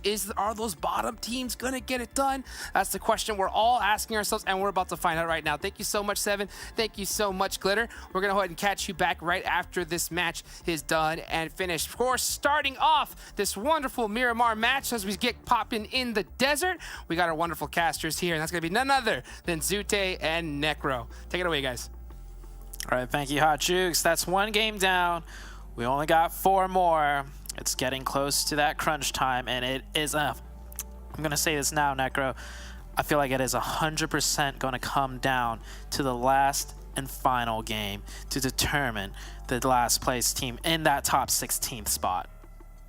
I want to see some hunt down. I want to see some teams getting hunt down now. I want to see some targeting here. I mean, we already know teams that are in the mid pack, they're doing good. They know anyways, they're going to be qualifying in the grand finals. Come on, guys, just put on a show a little bit here. Target some of the teams that you guys don't really like, that you guys hate, or that you guys don't really want to see in the grand finals, because I feel like now is the right time to do so. Yeah, they could definitely take advantage of that. But after, you know, seeing so many, you know, years of competitions and playing it in it myself, honestly, the competitive mindset is really more or less just like trying to figure out what your team needs to do to be better prepared for the next stage. Targeting, it does happen, but only in like very dire situations. Like, my teams, we've been targeted once, and it was on the very last match of the very final day, and that's when, you know, the desperation really comes out. But before then, it's like teams just want to play their own game to try and get as many points as they can.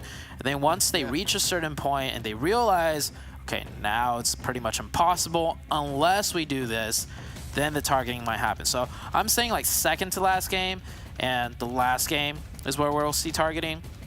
For this game in particular and the next one, well, I want to say I'll lay off it for now, but you never know with Sanhok. So we'll see how it goes. But this plane path Necro, very fair for all the teams, especially for a map like Miramar.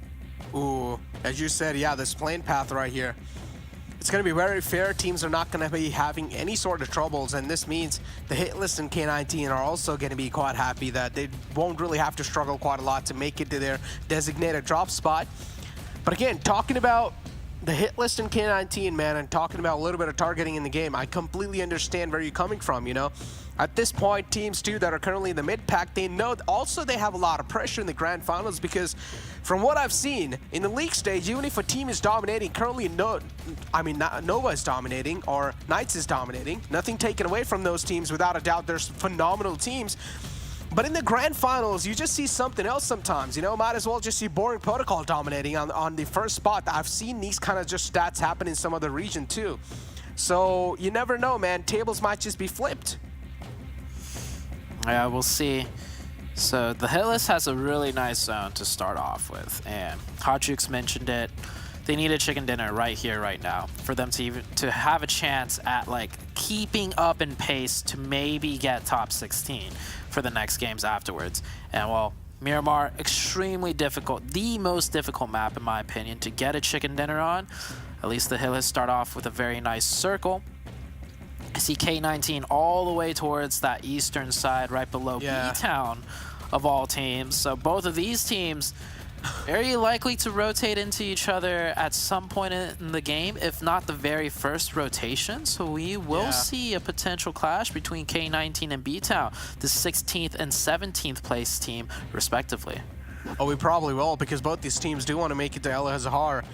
And once they do, or at least while they're trying to make it to El Azhar, we're probably going to be seeing a little clash between these teams. As BTOWN, they find themselves weak goal, they will sit inside it. Do want to see, though, where they're going to be booking it towards. Because currently, as I'm looking at inside the map, K19, if I'm not wrong, 2 of the players are in the high ground, and then 2 of the players are in the lower ground. So that means BTOWN here, if they want, they can try and also be the Overwatch and just spoil the game for K19. And yep, there we go. Russell's on the receiving side this time, and Russell's taken down a bit low. Doesn't really have a lot of HP supporting him, and he does not have meds too. So that means if he does step out of this cover, he will be instantly taken out. And that's why Russell is so paranoid to even just peek out.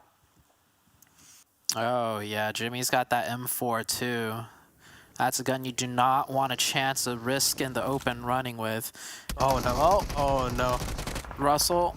Yep, Russell's going to be taken down. And that is K19.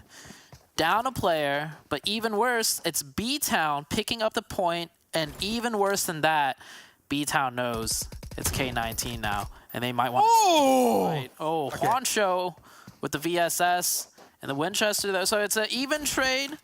A 1-for-1 trade. Both teams will get 1 point. We'll see how the rest of this fight progresses. Will BTOWN commit to this? Will K19... Oh, BTOWN is committing to... Oh, this is what we wanted to see. This is great. Oh, this is indeed great. And this is what we wanted to see, as you said. 3 players for BTOWN, so for now it's an equal trade, as you mentioned. But currently, it's just the 2 of the players from the side of K19 that are visible on the minimap. They're at least in the closer vicinity, but Brar now getting shot at from the back. This is where Valak is too, and Valak just inflicting a lot of hurt on the players of BTOWN, making sure they're also going to back off from his teammates. Will not even try to challenge a fight against him. And the man's got a Scar and a UMP to play with. A great loadout to start things off early. And K19. I feel like... Yeah. I feel like Valak could have maybe waited a little bit longer. We saw Brar trying to do something, right? Running back and forth on the open hills. So maybe if he waited a little bit longer, Brar might have, set up on a position to focus on the 2 other members. But now this fight has really come down to a stalemate. And the biggest thing is there's no vehicles for the side of K19. So even if they wanted to make some maneuvers to take this fight, it'd be difficult for them to move around, and it's kind of just up to BTOWN to make the first play, but now BTOWN's kind of stuck with his buggy up there and him not wanting to move out of the tree cover. As you said, it just came down to a complete stalemate. Wasting a lot of time in the initial zones, and that's something teams do not really want to do. Especially if you're on 16 and 17 spot, then you do not want to do that at all. Because this is the Miramar game, and you want to make it inside the circle as quickly as possible. Again, you will have a lot of safe routes to do so, but if you're going to be wasting a lot of time in the early phases, then those routes too will turn out to be a little dangerous because the circle edges will start filling up with a lot of teams. Yeah, this is why I was saying Valak maybe could have waited a little bit longer to see if something could happen, because the second he fires those shots and nothing happens, everything is just essentially a big waste of time. Well, both teams are just disengaging now, so it will be a 1-for-1 trade. They'll probably run into each other again. We'll see how the rest of the match plays out. The Hitlist taking some shots at TC. Opa, or no, not Opa, Gadja just driving right by. Forced to stop out of the car because it is smoking on fire. The rest of his team driving by very close, but will the support come in time? I don't think so. Oh, there we go. The support is not here, but hey, the Hitlist, they're going to get another elimination point on their hands. And that's what they really need too currently in the game, just these points. Hitlist need to wrap them up as quick as possible. So you do see the average elimination to 1.5 so far.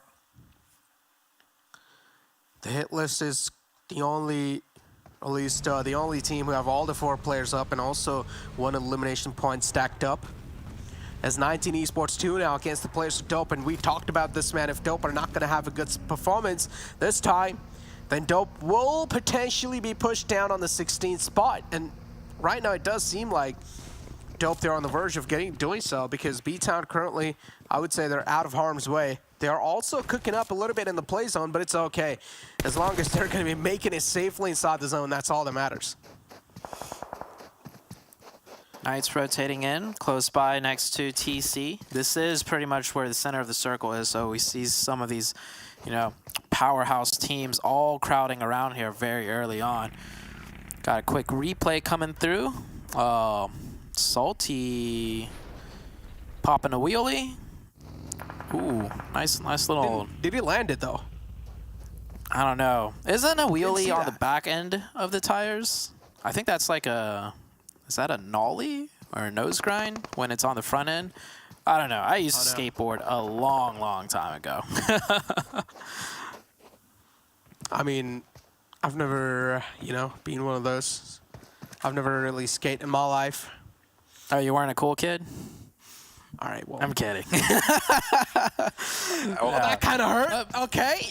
But I digress. I think wheelie is for sure on the back end of the wheels, the bottom. Yeah. But, oh, PA versus 19E. Oh, super aggressive. Wildcard with a jump shot, getting some damage in right there. He's gonna go aggro extremely quickly off that advantage. Okay, Wildcard. Well, there we go. Yeah. I'm pretty sure he would not want to talk about it. Oh my god. Yeah, let's not talk about that. Yeah. So let's focus on the rest of the players. He got the guy to 1 HP and put a whole mag just into the car right in front. I don't know. And then now the rest of 19E inting themselves in, it seems. This is a three-way fight, though, if Dope wants to get involved. Maybe not, though. 19 ESB on the Overwatch. High ground. Salty behind the rock, but... Oh. Ooh. Nice. Wait, was that a... Oh, nice finish right there by SB with the red dot. Yeah, Salt, too, is barely alive. Is he going to fall prey to the zone? No, he's not going to fall prey to the zone there. Kiyoshi, too, catches so many bullets. Way too many to just instill that damage at that point. But Salty now is going to close the distance in. The zone is just chunking out so much damage at that point. Burning through a lot of mets too. Salty in the clothesline. He wants to go for the res on the fallen man, but this underhand nade might just change a lot of things. If these two players gets knocked out, that's going to be a huge one. And yep, they do. A great nade placement coming in from the side of Polar Ace. As I said, Salt gets knocked out from the side of Polar Ace, so at least I would say that's a fair trade. But it's a 1-on-2 situation now. Man, what a scrappy fight right here. 19E started off so strong with that, you know, jumping shot by Alucard, and then everything just kind of went downhill after. Well, I mean, we said we won't talk about it, but I think all the viewers know exactly what we're talking about. Looks like SB's gonna try and get his revive too. Salty crawling back. They're both all in the blue zone, but it looks like a fight they're gonna commit to. Nova versus XSET. We haven't seen this fight in quite a long time. And Koi's being knocked out too, Sonova. Seems like both these teams are currently on the equal page. Exit to Killswitch is knocked out. Killswitch not really having the best of the day so far. He's being the man who get knocked out at least the first from the side of XSET. And oh, now KZZ moves on in, and he still manages to win that duel right there. J7 all the way in the back trying to be the Overwatch as well and also provide that cover fire. But the cover fire is not going to be enough this time as XSET, they're getting picked off one after the other. And it's all down to J7 who's all the way in the back. And oh man, J7, well, it's time for survival. Nova just playing that so well right there. I don't think I've seen QZ like lose one of those close range hip fire fights. Like 9 times out of 10, it seems like he always wins those. And it always comes down to like with him being down to like 1 HP. So it's not like, you know, he's taking fights with just against easy players. Like this is XSET, you know, this team does have a lot of star talent when it comes to those mechanics. But QZZ just one level above. K19 picking up some elimination points right there. Juancho getting a point over onto Dope. That's big for K19. Oh, kindness, though. Mezexis from the back now trying to take an advantage of this entire fight and just third-partying this fray. Mezexis is able to get kindness down an instant thirst, too. The entire 4-man team is just right in the back lines of Nova. Nova realized they're getting trailed on, so you might as well just try to take an exit from that spot. But they're still getting tailed by the players of Mezexis. Mezexis realizes Nova, they're quite hurt. There's no way Nova, they're not going to be down to a 2-man squad, but this time the circle's going to take another shift, a little bit tilted on the side. But it's okay. A lot of teams are already inside the circle, and when the rest of the teams too, they will try to make it in. We're probably going to be seeing a lot of collisions. So we saw that player graphic just now. I just want to touch on the fact that, remember when Coops, QZ, and Xenox were like somewhat close in kills? At some point, Coops shot up 30 eliminations more than QZ. Like, okay. Like I just to put that in perspective, like Coops is just. We keep talking about how some players are on another level. Well, Coops is on another level, another level, another level, and add maybe one more level on top of that. Well, he's a whole different beast, or maybe he's a new breed. He's not even human. Just not human. Yeah, he's just a different breed, you know. K19 Esports. One last man up for that team too. Currently cooking inside the zone. Is all the way in the back lines. Still trying to make it in.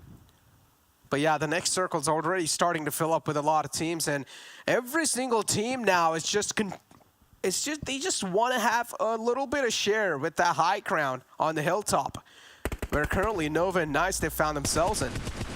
And they have to be currently in the center too, as K19, a nice knockout from Wancho. With a laser sight too on an M4. What are your thoughts on that? I mean, laser sight helps you with a lot of hipfire accuracy, but I'm gonna hold on to that as Knights. There we go. Tense able to find the opening. Now also wants to deliver with another one too, but unfortunately inactive from the back is gonna stop that. Tensa getting swarmed very quickly there. The support from the Knights was very close by. Their setup was fine, but Mezexis just came in so quickly. Tensa was only able to get one. They're going to engage in this fight, though. Chico in the long range. TC third-partying Xenox, so Xenox not fully aware of which angles he was exposed to. That Xenox knocked down. Chico on the support line. Coops is going to go for that revive reset. Does Mezexis realize, though, that Xenox got knocked from a different team? It doesn't seem like it. Mezexis is playing this a little bit more cautiously and slower. God, Salt. So if you look at Salt, he's all the way on the right lines and has a huge high ground to play too. And yep, Salt is now just raining down these bullets. There we go. Coops too gets knocked out. Unfortunately, now the entire team of Nova and even Mezexis, they're being overruled by the players of Polar Ace. As Chico is also going to be the back lines trying to have the high ground to play with. But Chico is not really able to put in a lot of work, and that's the problem that Knights currently are facing. Coops being knocked out as well. Coops was one of the last hopes alive for Knights, as Chico will be the only man up now. We'll see what Chico can do here in this situation, but I think the Knights learning a valuable lesson. Yeah, I think the Knights learned a valuable lesson, though, playing that position. That position right there, a little bit too hard to hold split. So many different, like, just hills and just areas where another team can slide in and just get multiple angles. But yeah, talk about the circle shift. Lazarus controlling the north half of that giant mountain, and HQA looking pretty. Two of their players on top of the southern half, and everything else is just low ground. We got one compound in the mix, and that's pretty much it.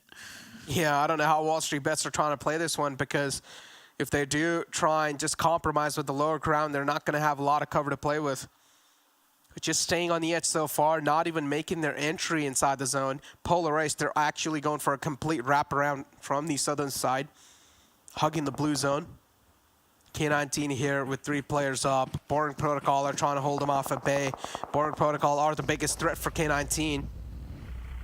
And Bob, too, realizes there's a huge threat in the front line, so they cannot just straight up try to rotate and step out of their cover. And now here we go. Sanhok finds a nice opening. Oh, he could have been able to, but he missed a couple of shots, but it's okay. And now he's going to retaliate back and redeem himself as he finds another one on Valley. Wancho, too, against to fight with another player, Boring Protocol, and Acer will win that duel. And now K19 Esports, they are completely dismantled. Over here, they cannot do anything else. That was just bad by K19. Like, he's pushing this player, Sam L, by driving in a straight line. Into him. That's a huge, like, just... No, that's just not how you push a player when you're driving into them. You don't drive straight... Okay, yeah. Anyways, K19 eliminated. Unfortunately for them, BTOWN still in the game, and BTOWN still has a few players up. Inactive. I don't know. I like that dance move. That dance, I don't like that. That dance move. Why? I don't know. It's cringe. What's wrong with it? Why? I feel like it's cringe. Why, man? I just said it looks cringe. Hey, how about this? If you like it so much, Necro, after this game ends, you do that on screen for me, all right? No, I'm good. Yeah, that's what I thought. That's what I thought. I thought you liked it, huh? All right, well then tell me what's your favorite dance move in PUBG Mobile. I don't know. I'd have to see some more emotes before I could pick one out. I can't think of one off the top of my head. But hey, you said you liked that one, so go for it, man. Hitlist as well. Oh, they're currently alive in the game with all the players up, so that's something that Hitlist would be proud of. Born Protocol now trying to make it inside the zone. The Chosen might be a team that they will have to breach through. The Chosen's defense for now is looking pretty strong, and to breach through the defense, it's going to be quite tough. Acer just lobbing in some smokes, hoping that the smokes will provide some enough cover, but that's not the case so far. Godfan as well with some incredible tracking. Samo taken down barely on an HP, and their first Frost nade was just sealed the deal. Salmon taken down now. And now how are Burn Protocol trying to make it in? Acer's completely exposed. All he has is those little smokes to cover, and the smokes as well will probably fade away soon. And HQA actually picks up that elimination from the hilltop. Circle shifts all the way to the northwest, favoring Vamp, and more importantly, favoring WallStreetBets. The Hitlist have a lot of work cut out for them.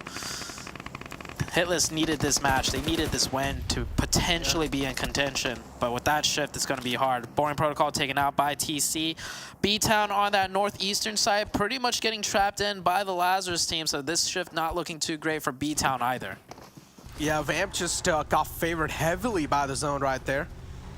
The Chosen 2 now trying to make it in, realizing the circle's taking a hard shift away from them. It's going to be a little tough to make it in because then they will have to cross through so many teams. HQA, the Hitlist as well. I like what Hitlist are trying to do here, sending Jachi all the way inside, booking that slot for themselves, and the rest of the players are now trying to make it into on behalf of Jachi as Joey finds a nice knockout on the players of BTOWN. BTOWN is another one of those teams that cannot really afford these sort of casualties onto themselves. HQA is the team that has the highest eliminations in the lobby. And all 4 players up, so HQA might just be setting themselves up for a huge game. Taking the fight with TC right underneath them. However, HQA a little bit too split. The supporting sightlines aren't really to be able to had. Kingpig finally finds it. If Kingpig was here like maybe 3 seconds earlier, it could have maybe wiped out the team cleanly. So HQA taking 2 casualties very unnecessarily in my opinion. But HQA team's got nothing much to worry about. They're just sitting fine in the Super Weekend overall standings. TC taking some shots at the Hitlist. Hitlist on the edge of the zone. Not a great spot to be in, but there's not a lot of great spots to begin with in this last one zone. Yeah, look at that. I mean, even the Chosen HQA, they're quite exposed while they're trying to make the rotation. The hit list, the cover that they have, it's quite exposed from a lot of angles, and that's why they were catching so many bullets in the first place. Smokes has to be the first or the biggest things, and what did I just see? Cross, he just knocked himself out. Was that the case? No. It was some other player knocked him with shots, but HQA down to just 1. Vamp also sustaining casualties right now. WallStreetBets on the northern side looking really strong though, with 4 players and a firm control on the high ground. Talk about the firm control though. Hitlist, if they're not really, if they get the damage under control, the amount of damage they're currently taking on themselves, then Hitlist might just be having one of the best controls too inside the entire zone. But so far they're just on the receiving end. They're not able to find any sort of openings on any of their teams. WallStreetBets against the players of Lazarus now. 2 of the players of Lazarus taken down. Kaseki all the way in the blue zone, taking a lot of damage and also burning through a lot of meds now. Only has 1 more bandage left, and there we go. Blink of an eye, and WallStreetBets are going to put an end to the Lazarus story in this game. I think the WallStreetBets team is about to put an end to everybody's story in this game. Zone shifting right on top of them. Everybody's on the low ground. The only team on the high ground is WallStreetBets, and they have 4 members alive, spread out far, able to suppress everyone else. And not just that, everyone else has to fight each other on their way towards the direction of WallStreetBets.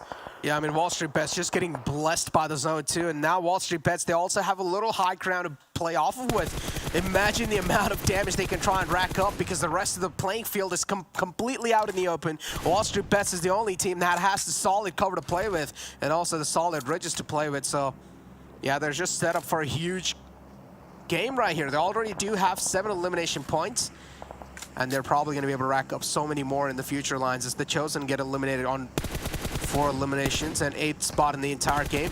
The Hitlist too, trying to book it in, but look at the spray coming in from the side of Draco, inflicting so much pain and hurt, and there we go. Finally, the Hitlist are also going to take an exit from this entire game as it's K19 Esports stealing those eliminations away.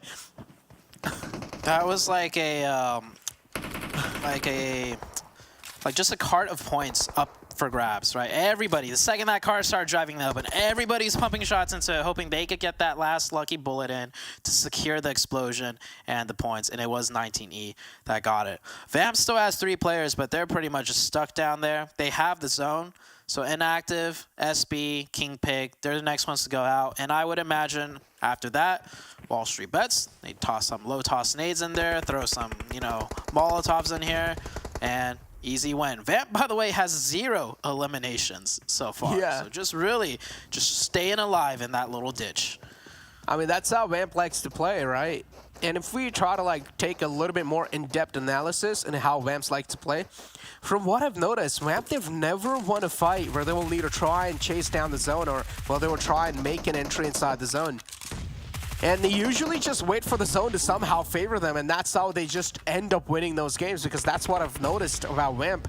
They're not really good at taking those gunfights in itself, and there we go. Now they're just getting absolutely decimated by the players of WallStreetBets. And 24K is going to put the final nail in the coffin as WallStreetBets, so many elimination points up for grabs, and a huge game again from their side with 12 eliminations and 28 points in total. WallStreetBets, goddamn. Goddamn indeed. Hotchicks asked the question earlier. Back to back. Do you think that was enough for WallStreetBets? Hotchicks was like, probably not. So, I mean, WallStreetBets, they'll just take another chicken dinner for themselves. This is WallStreetBets team. I said it last game. I could say it again, man. This team is looking really strong. Can't wait to see what they do in the finals, though. Well, I mean, let's take a look at the round report. As you said, Drago can't wait again. to see what they're going to be able to pull off in the grand finals. And Drago again found himself in the most elimination points, 8 elimination. Godfan 2 with the highest damage, 946. The Chosen, man, I'm not going to lie, in the final Super Weekend, the Chosen are also looking like a whole nother beast. I mean, correct me if I'm wrong. I mean, they're looking a lot better than, you know, the Chosen, from which, you know, Zute kept picking them and they kept ending up 16th place. I think so. I wouldn't say picking them up. That's yeah. I wouldn't say they're a whole nother beast like the way WallStreetBets are playing, but they've improved a lot. Don't get me wrong. But we still got 3 more games left. The race for top 16 still neck and neck. So don't go anywhere, guys. We'll be right back after a quick break.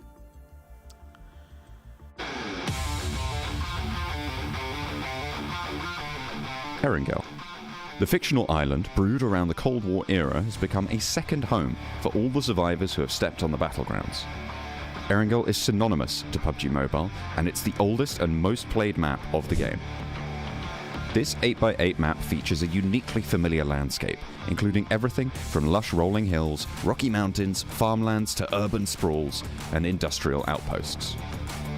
And it is this variety, in terms of competitiveness, versatility, and flexibility, that makes it so much fun to play. From the dense urban areas of Georgopol, Yasnaya Polyana, and Pachinki, to the more spread out points of interest, such as Severny, Milta, and Ferry Pier. The map loves to throw you off the game with sudden zone shifts and unpredictable circles. This slow yet tense gameplay throughout the match makes it a heaven for the fans of the original Battleground experience. CQC, it is Xenox, one of the best CQC players in the game. Secures the point. He's an MVP. He's going. He's hungry. And he gets the squad wipe. And he gets the squad wipe. The isolated military base to the south of the map is a challenge in itself, with only 2 bridges to and from the location. While swimming and boats may seem like natural options, they can also be incredibly risky, and teams are likely to be sitting ducks while in the water. Although the central part of the map is a comfortable landing point, areas like School, Rozhok, and Pachinki can get extremely crowded, offering both positioning and loot. Most locations are connected by a vast road network, and the farmlands and plains are easily traversable if you have the right vehicles. Thus, traveling around the map is a smooth experience, and picking fights becomes much easier.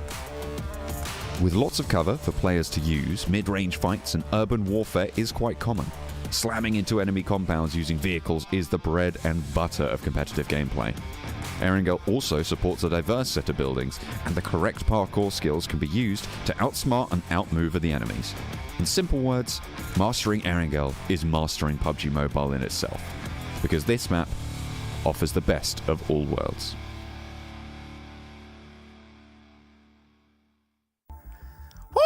WallStreetBets with the back-to-back chicken dinners. That's how you get it done right there. And of course, when you want to get it done, you got to, of course, give a big thank you to Monster Energy, our official energy drink partner here for the PMPL.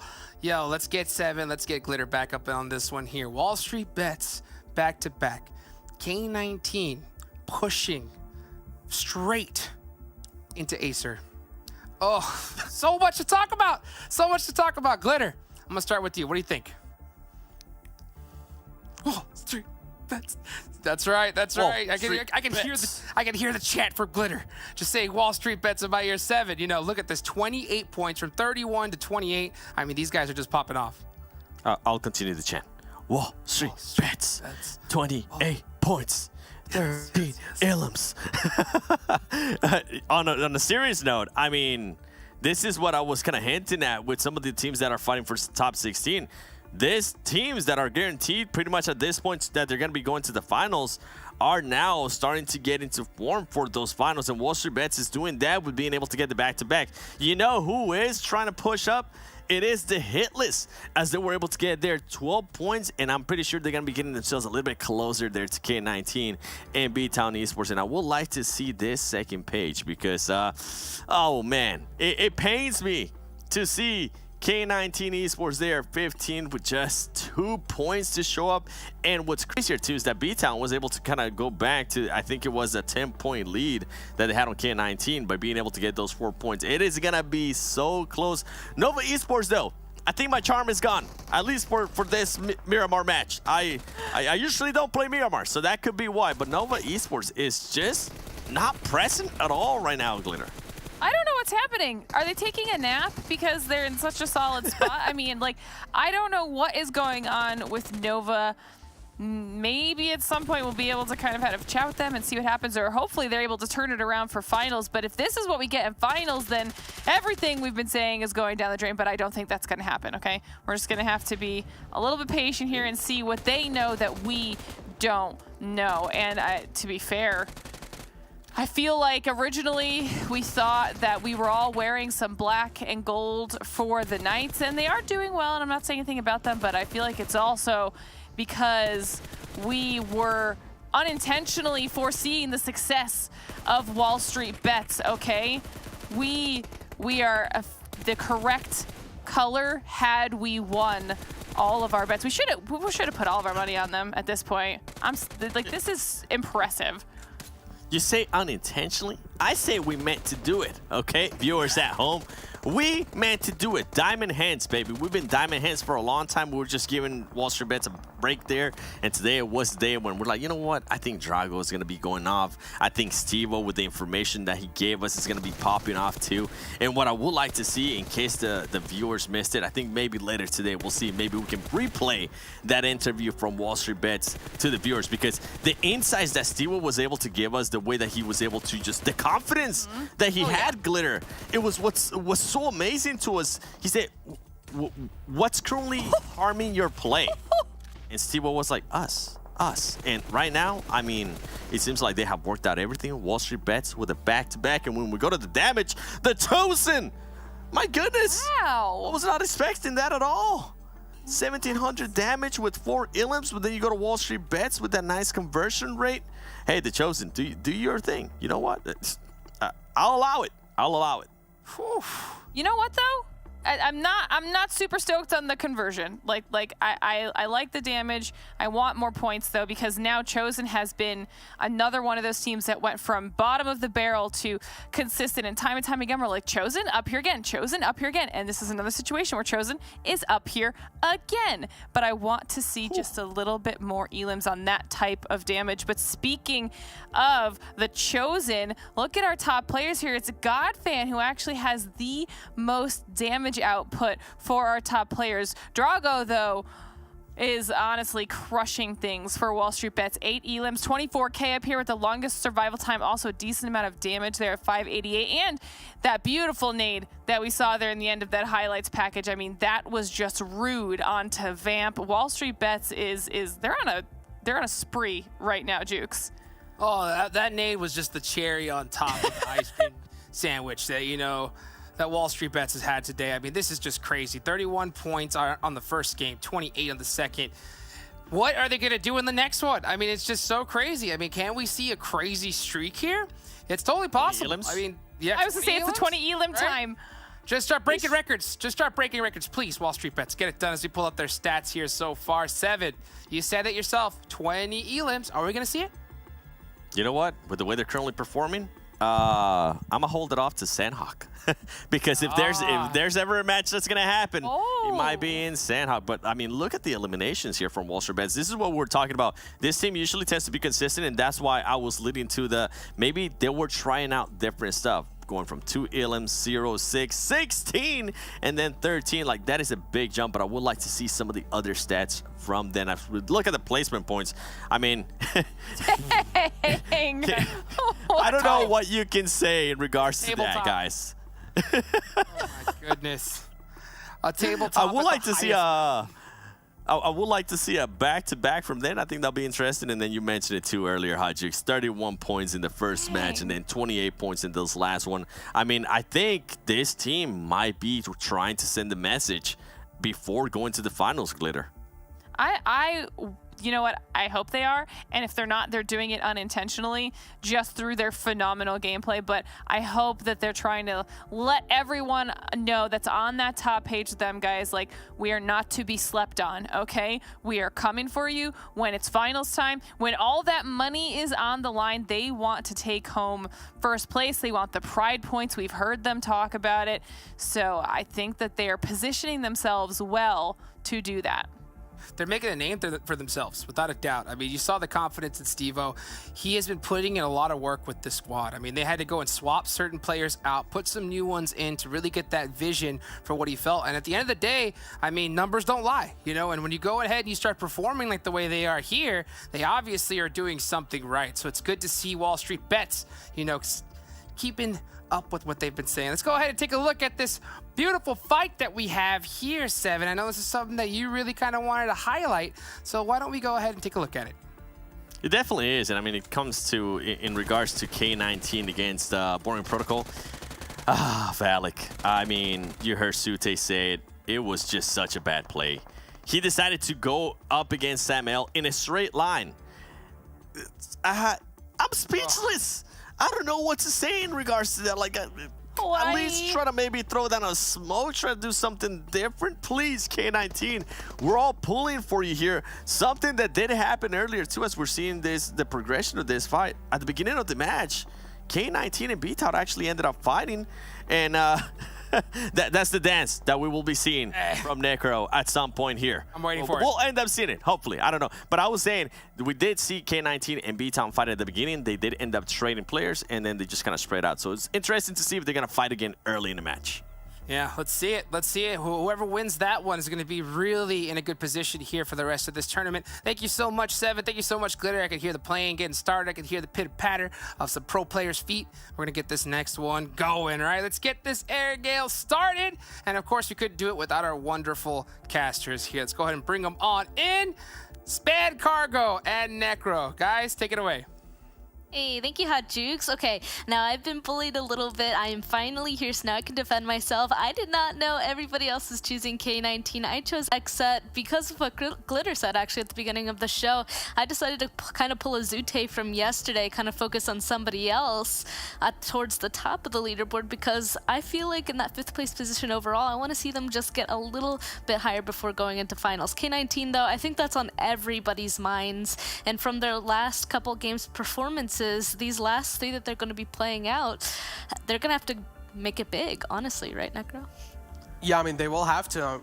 They're not really that far away, too, because if you compare the performances that BTOWN and Dope they've been able to put up so far, and these teams as well, they're having a horrible day so far. So K19, they will have a huge still moving inside, but we're currently going to be moving inside the 3rd game. That means after this game, they will only have 2 more games. And this 3rd game, they will need to try and at least do something. They will need to establish something in this game. Try to get some decent points, right? Just try to rack up some 9 or 10 elimination points or something like that. K19, go all guns blazing, baby. Well, last Erangel, the Knights ended up running into K19, and I mean, we heard how upset you and Zute were about that. I was even sitting back in the green room listening to the Analyst. They were super upset that K19 was being found out by the Knights in those apartments. So coming into this one, we just gotta hope that K19 doesn't have the Knights roll up on them. Honestly, the Knights, Nova, Lazarus, just as long as the K19 kind of stays away from those teams, I think they'll be good, right? Yeah, I think so. They will be indeed good because, again, as you said, some of the big teams, they're out for blood without a doubt, and they're just searching for these victims. And K19, the hit list, currently the teams that are in the bottom lines, BTOWN and Dope as well, they're going to be the biggest victims possible. And if these teams, they're able to get any sort of bloods from these teams they're on their hands, then I know, I mean, the top teams are already doing quite good, and it won't really even matter to them that even if they are just crushing these teams over. Yeah, at this point, it's just you guys are hoping that the top teams are getting the points or the people at the very bottom. Everybody in between, they don't want those guys getting those points. But let's go ahead and take a look at an interview before we start the next match.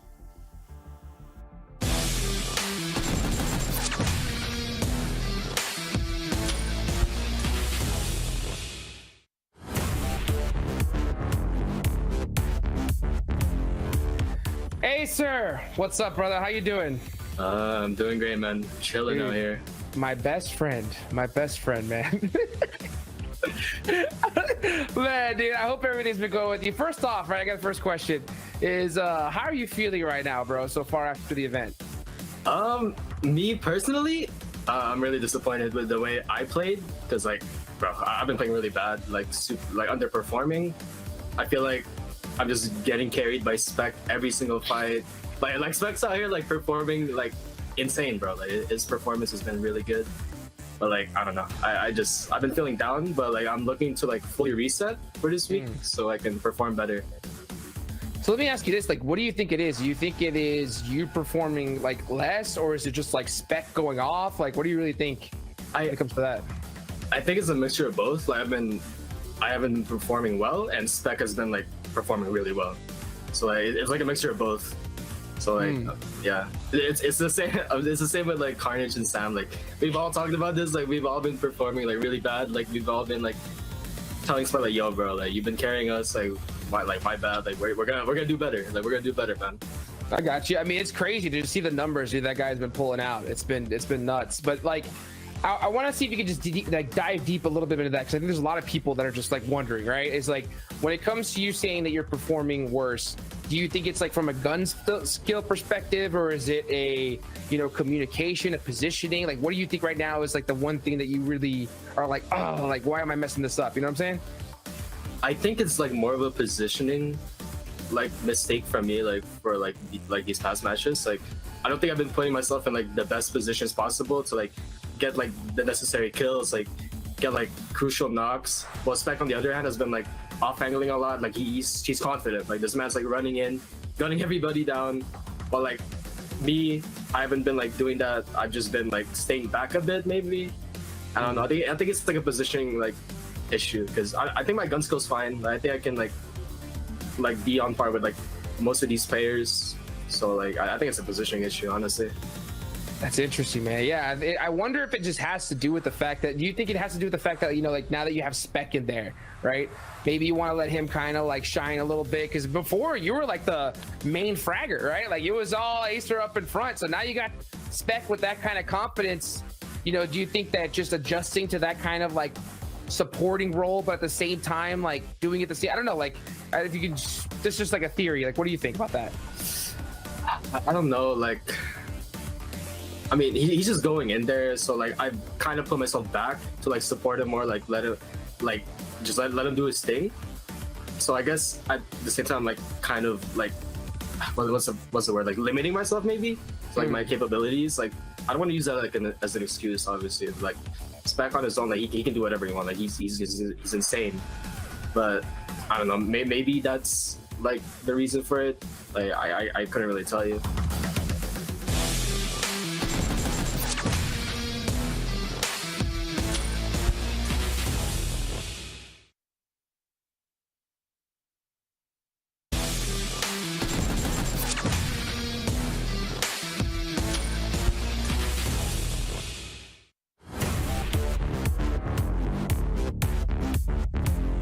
I wonder, do you feel that when it comes to having Spec now, like influencing, right, like those call outs, do you feel like it's still taking you guys some time to like adjust to that?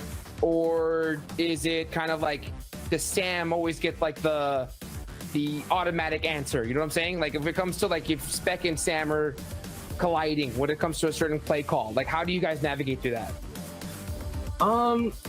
At the end of the day, like Sam, he has like the final say, right? He's the IGL, so we're just throwing in suggestions that what we think is like might work. Like we're always throwing in suggestions, and if Sam thinks that, oh, like I think we should do this, and he has the final say. So there's not really like any colliding like things like that. We just leave it up to Sam to like be the final say. And we just throw in suggestions, so he has more options to pick out of, you know. Heck yeah, dude. I mean, giving that intel, right? Giving that intel to your IGL to make the decision is huge. It's huge, man. Yeah, for sure. Okay, all right. Next question that I have up here is, what kind of preparations did you guys go through before coming here? Like, for a lot of people that don't know, like, you know, obviously we're talking about, you know, the pickup of Spec. Like, how long has that been? What have y'all been doing when it comes to training with Spec now on your squad? I mean, we just been playing a bunch of scrims, playing tourneys, like trying to like get adjusted. Like we played a bunch. Like we were so motivated when we got Spec on the team. I was like, it's Spec, man. Let's go. Right. Like, yeah, we were so motivated, man. So yeah, we just played a lot of scrims. We've been playing like a bunch of 2v2s before PMPL to like get warmed up, and like individual practice, you know, because I mean you don't want to be like 2v2ing all day, because I don't know, it gets stale, right? So like just individual practice, 2v2, lots of scrims, tourneys and stuff to just get the team like adjusted. Next question. It says here, what are your expectations heading into the finals? Heading to the finals, just I don't know, man. Like there's so many things. Like we obviously want to like get rid of like most of these like simple mistakes that we're making. We want to play more together as a team. Like we definitely want that. So like my expectation getting to the final is like I think we're gonna do pretty well. Like as long as we play together as a team, as long as like there's no arguments in between games, or like in the middle of the game, obviously, like definitely in the middle of games. Yeah. And I think we're gonna do well. We just gotta play with like full confidence, like no like getting demotivated after like a really bad game. So yeah, that's it. That's a hard one. That's a hard one right there. I noticed like after talking to so many different players and teams, I noticed that some guys, what they do is like some teams like have like real strict rules when it comes to like having a bad game, when it comes to giving another player feedback, right? Saying, hey, you know what, you should have did this or do that. I noticed that some teams and some players are like, we don't even talk about that stuff until after the whole day is done, right? Yeah. Is that kind of like a rule you guys abide by, or are you guys like after a bad game, like walk us through like kind of like what's that like? Well, so after a bad game, we definitely do not want to like start up arguments, because if you start up an argument with another player, like you get emotional, they get emotional, so like the mood just goes down, like everybody just feels like down. So we definitely like want to keep that until after the game.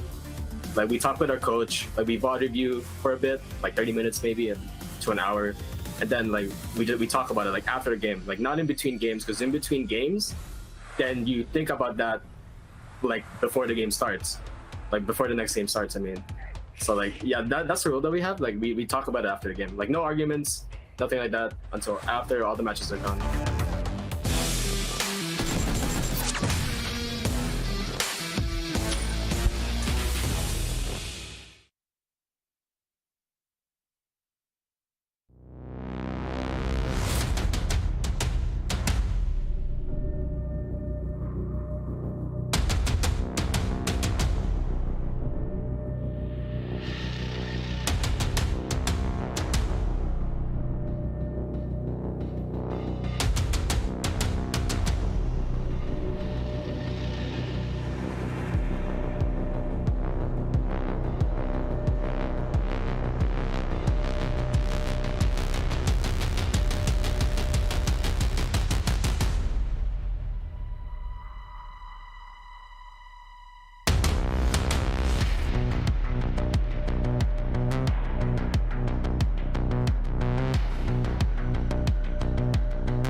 Hey, welcome back, everybody. Sorry for that short break there. We're just, we're just increasing the suspense, right, Necro? Because we're about to be going into our third match here on Erangel, and we already talked about a couple of teams that we're specifically keeping an eye on. Is there anything else, though, that we got to keep in mind about to go into this next Erangel match?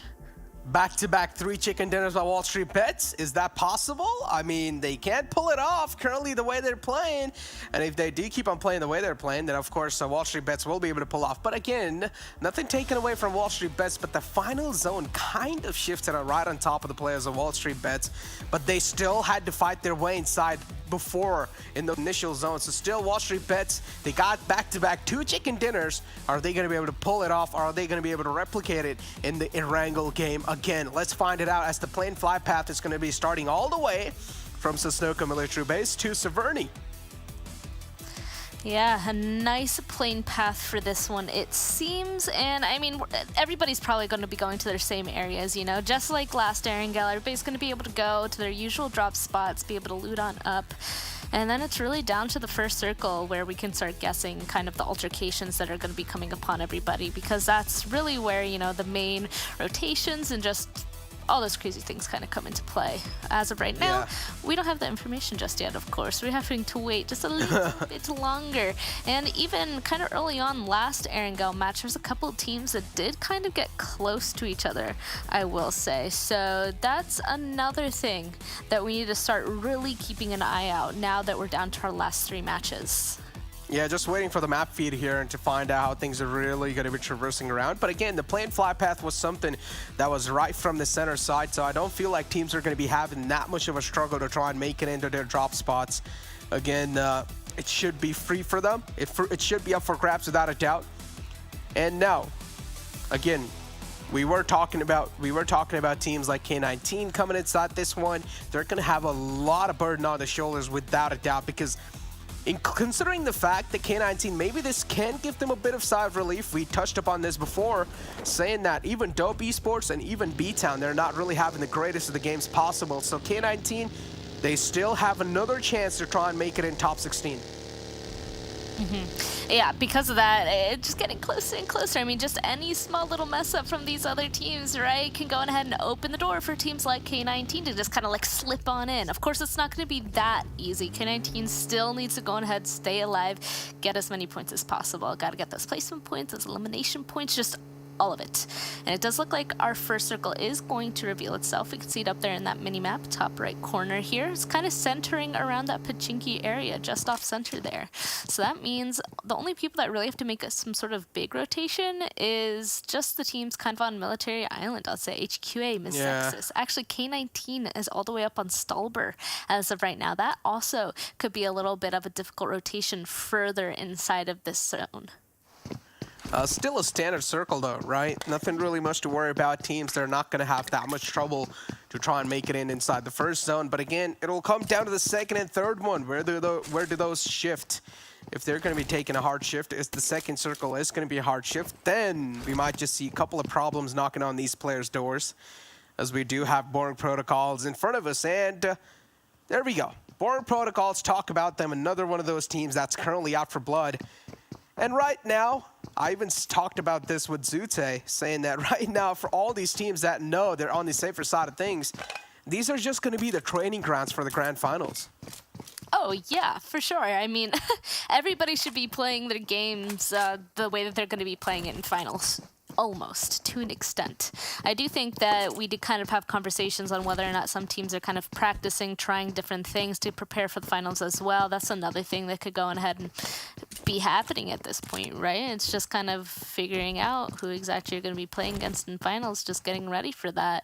And it'll just make them more comfortable, honestly, in my opinion, going into the grand finals, because they're going to be able to kind of do what they need to do, just to figure out what they're going to be doing in finals. I don't know where I was going with that. That just started going off tracks there, but it's only because there's so many things that these guys have to pay attention to every single match, every single event, right? Every single game, even in league play, super weekend, into the finals. It honestly just feels like an entirely different event every single time. Happy family. Look at it in front of us. Yeah, the 3-seater bike filled. Still do remember, man. Back in the days, used to have those kind of bikes. But yeah, we do have Knights in front of us, and look at that average eliminations. I mean, just before this, we saw the average eliminations of BTOWN, and it was somewhere around 1 point something. It was like around 2, and then they just show instantly Knights in front of us, and we take a look at their elimination points, and it's just miles ahead. Knights have 6+. So, boy, I mean, these two are nowhere near to be compared. But 19 Esports in front of us, as SB somehow has been taken down low. Do you want to see, okay, how things are going to be looking like for them? Because, again, ooh, I like this M4 skin. What do you think about that? Spicy skin. That's what all of these guys want to go ahead and grab for themselves. I mean, I'm not surprised to see this early fighting here, especially this early damage. It looks like SB doesn't even have any sort of meds, so hopefully he'll be able to kind of loot on up in that George Pool area. We know that there's a lot of people that kind of like looting on up in there, so not surprised that he's kind of low HP in that situation, but gotta make sure that you have enough meds or just loot in general before making a move on. And I mean, Boring Protocol, the Chosen, getting kind of close to each other. We even heard on the Analyst test, the Chosen, they're no longer that team that's like, oh, it's the Chosen, we feel bad for them, right? They're starting to become consistent. They're starting to actually be contenders and actually fight in this situation. So them versus Boring Pro could be an interesting fight to see. Of course, they're just in the compounds right beside each other. I don't think it's going to go any further than that unless for some reason one of these guys just really is thirsty and out for blood. Oh, I'm pretty sure at this point, every single team is just thirsty for blood. In those mid packs, though, that I know they're on the safer side, then all those teams are just thirsty for bloods. Over here, they're just trying to set some records. The highest kill games, possibly. You know, that can be a nice content. But then we have Nova in front of us, too. I mean, currently controlling the Potato Hill. Looking really good, but I'm going to hold on to my words because Spec caught a little bullets from that little angle that the players of the Chosen are trying to create. It's Opa. Great shooting from his side. I was going to say, I actually like that the Chosen has another person not inside of the compound, but a little bit further out, like inside of the field there. Just give them a little bit more territory for themselves, a little bit more angles to look towards Boring Protocol with as well. I don't know if any of them would kind of expect somebody to be standing that far out in the field, so that angle could be huge for the Chosen later on if Gaji, see him over there, decides to kind of take some shots in this direction. It looks like Boring Protocol kind of realized that not peeking anymore, and Coops is going to start off a fight with Lazarus, getting a knock onto Joey. The rest of the Knights already in their vehicles, ready to go, just driving it up the side of the hill. Looks like Lazarus, though, kind of disengaging off of this. All of them inside their buggies just trying to leave at this point. Fears, though, he's kind of in a scary position. Same with Purge, actually, trying to go for that res onto Joey. Knights, they're already pushing on up all here already. Nova, kind of behind on Potato Hill, might also get involved in this as well. I have to keep an eye on that mini-map here.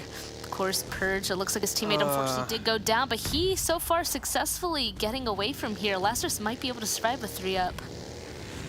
I liked what Lazarus tried to do there. They tried to spread themselves out, but unfortunately it was a little too late because Knights, they were already on a Purge. They were just trying to take him out, and as I said, every single team currently in the lobby, they're just going to be out for blood, and you do see the third party coming in too in the form of Nova. And the top teams, man, they're indeed just going to try to get those elimination points wrapped up. Some sharp shooting from the side of Xenox, and now he'll need to try and take care of his backlines too, as it's going to be Kaseki. He's quite panicky situation without a doubt. Kaseki's also catching a lot of bullets on himself, but unfortunately, is also going to retaliate back in style as Knights, another player, Chico, should be able to seal the deal on Kaseki. And Lazarus now, they're in a huge state of discomfort. I mean, at this point, the Knights, they're just all driving towards where enemies are because they know that Nova is getting closer, so they're just going to go ahead and secure those eliminations on the Lazarus. The last one, he is out of there, driving as far away over to the eastern side as possible. Look at Purge just driving straight towards Mansion. He just wants to get out of that situation, try to survive for the rest of his team, maybe grab some placement points, but that is not an ideal situation. For a bit there, I really thought that Lazarus might be able to get out of there, but the Knights, they're persistent in chasing that down. and getting those eliminations. Looks like a couple other teams finding themselves right next to each other here as well. We got the Hitlist right next to XSET. The Hitlist, I had chosen them yesterday. This is another team that I was kind of debating whether or not to kind of be picking on them, because I chose them yesterday in the hopes that they'd also be able to make it, because they had a huge day, first day of the Super Weekend. But unfortunately yesterday just didn't get enough points. I still want to see them kind of go out with a bang though. I want to see WallStreetBets having that 3 chicken dinners back to back. I mean, can be a record set. And why not, you know? WallStreetBets, yeah, get the hat trick for themselves, you know? Just back-to-back 3 games. Would be feeling themselves too. Currently we have the hit list in front of us though on our screens, and hit list, oh boy, I talked about this with Zute too, saying that it's next to impossible for Hitlist to try and make it inside the top 16 unless they get a chicken dinner right here, right now. Yeah, definitely feel like it's might be just a little bit too late at this point, but I still want them to go on ahead and play as best as they can. Like I said, go out with a bang kind of situation. Does look like they're being a little bit safe, making a rotation down on the southern side. XSET is going to be in their way, and 19 Esports, they actually are hugely split right now. You can see 3 of them about to be crashing into Boring Protocol's building. SB super far away, but it looks like they're actually taking this, crashing into Boring Protocol here. Looks like Acer is going to be able to do a lot of damage to at least one of them in this situation. Nobody has been knocked just yet, but it's only a matter of time as Alucard pushes on in once again. Unfortunately, he does in fact go down. The rest of 19 Esports, they didn't continue on with their rotation to make the crash happen. Rad, he's standing up on top of the hill above, and the rest of his teammates, they're crashing in a different part of Boring Protocol. I feel like it might just be a little bit too late. Oh, a huge nade from Carnage. SB goes down too. You know what they say, all you need is just that one little nade from the big boy himself, and Carnage, he just spams it, or he just drops it right on top of one of the players from 19 Esports. SB2 instantly confirmed as Spec is as well, now trying to assist Carnage here. Molotov tossed in too, making sure that 19 Esports, they're not really going to be feeling comfortable inside that little house. Salty moves out.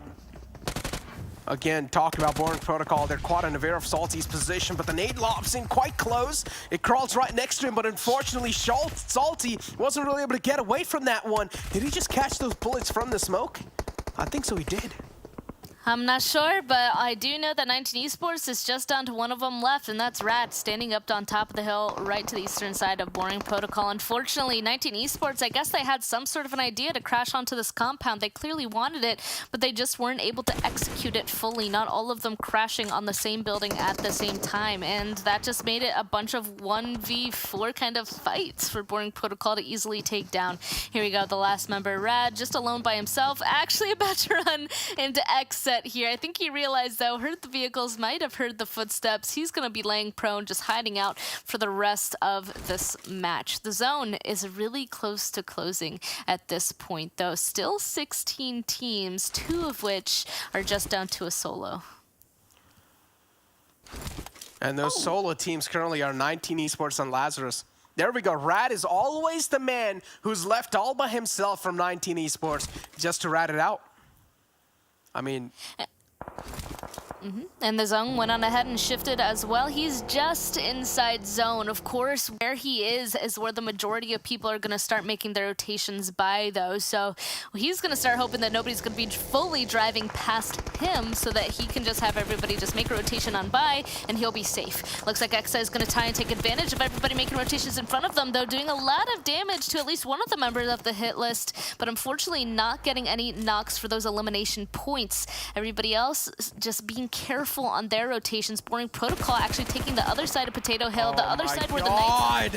Oh, but Polo G with the 2K. Oh, the hit list did not expect that to happen. The other 2 need to be turning around quickly. They had found themselves a safe spot inside of compounds, but just 2 of them left. They're going to have to go for the res.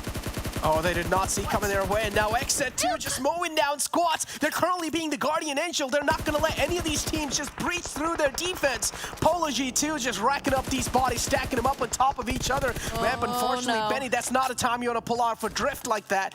But yeah, he gets taken out as well. Unfortunately, too many bullets to try and deal with. And XSET, they're currently on a tear on these sets they've found themselves in. Just trying to stack these kill points up.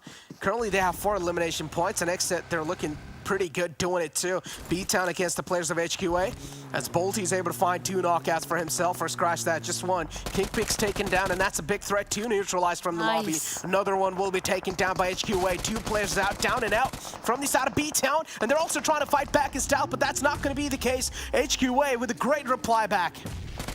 HQA wants these points. Kingpig, the only one down. Looks like they're going for those confirmations onto BTOWN as well, but XSET being in this way as well.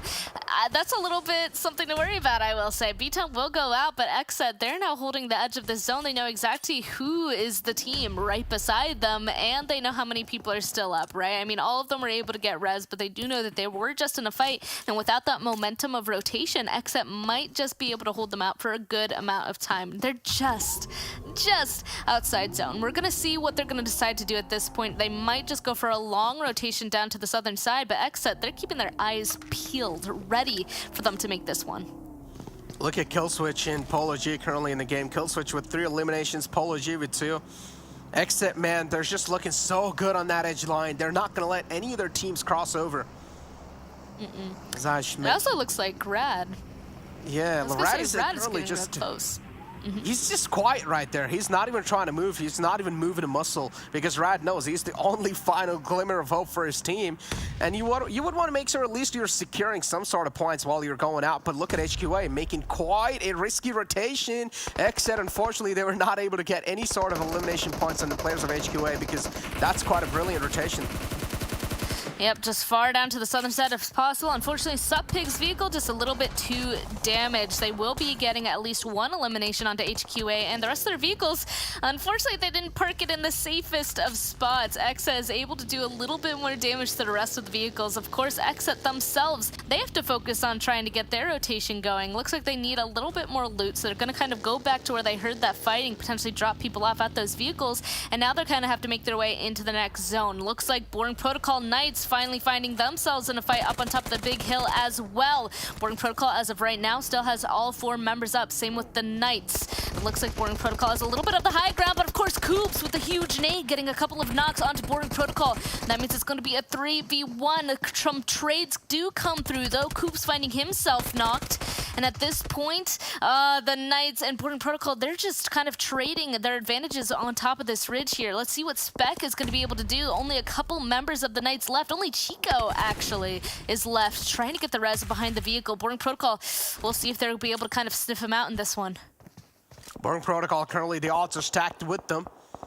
So Knights, Chico is going to go for the res back up onto Tensa. Tensa back on his feet. Chico left all by himself to flip the tables against the players of Boring Protocol. And if he's able to pull this one off, that'll be quite insane. I mean, a lot of fingers are being raised against Chico, and if he does manage to do something here, but unfortunately, it seems like Boring Protocol, they're getting third party by the players of Nova too, so we do have a little bit of an invited guest in this party here. Boring Protocol, you guys will need to try and secure your players up, because one of the players did get knocked out tonight. They're also getting a little bit of unintentional help. Oof, okay, well, the Knights, they do have a little bit of a shelf here, right? It looks like Tenza, they also have at least 1 vehicle, 2 vehicles to start trying to make this rotation happen.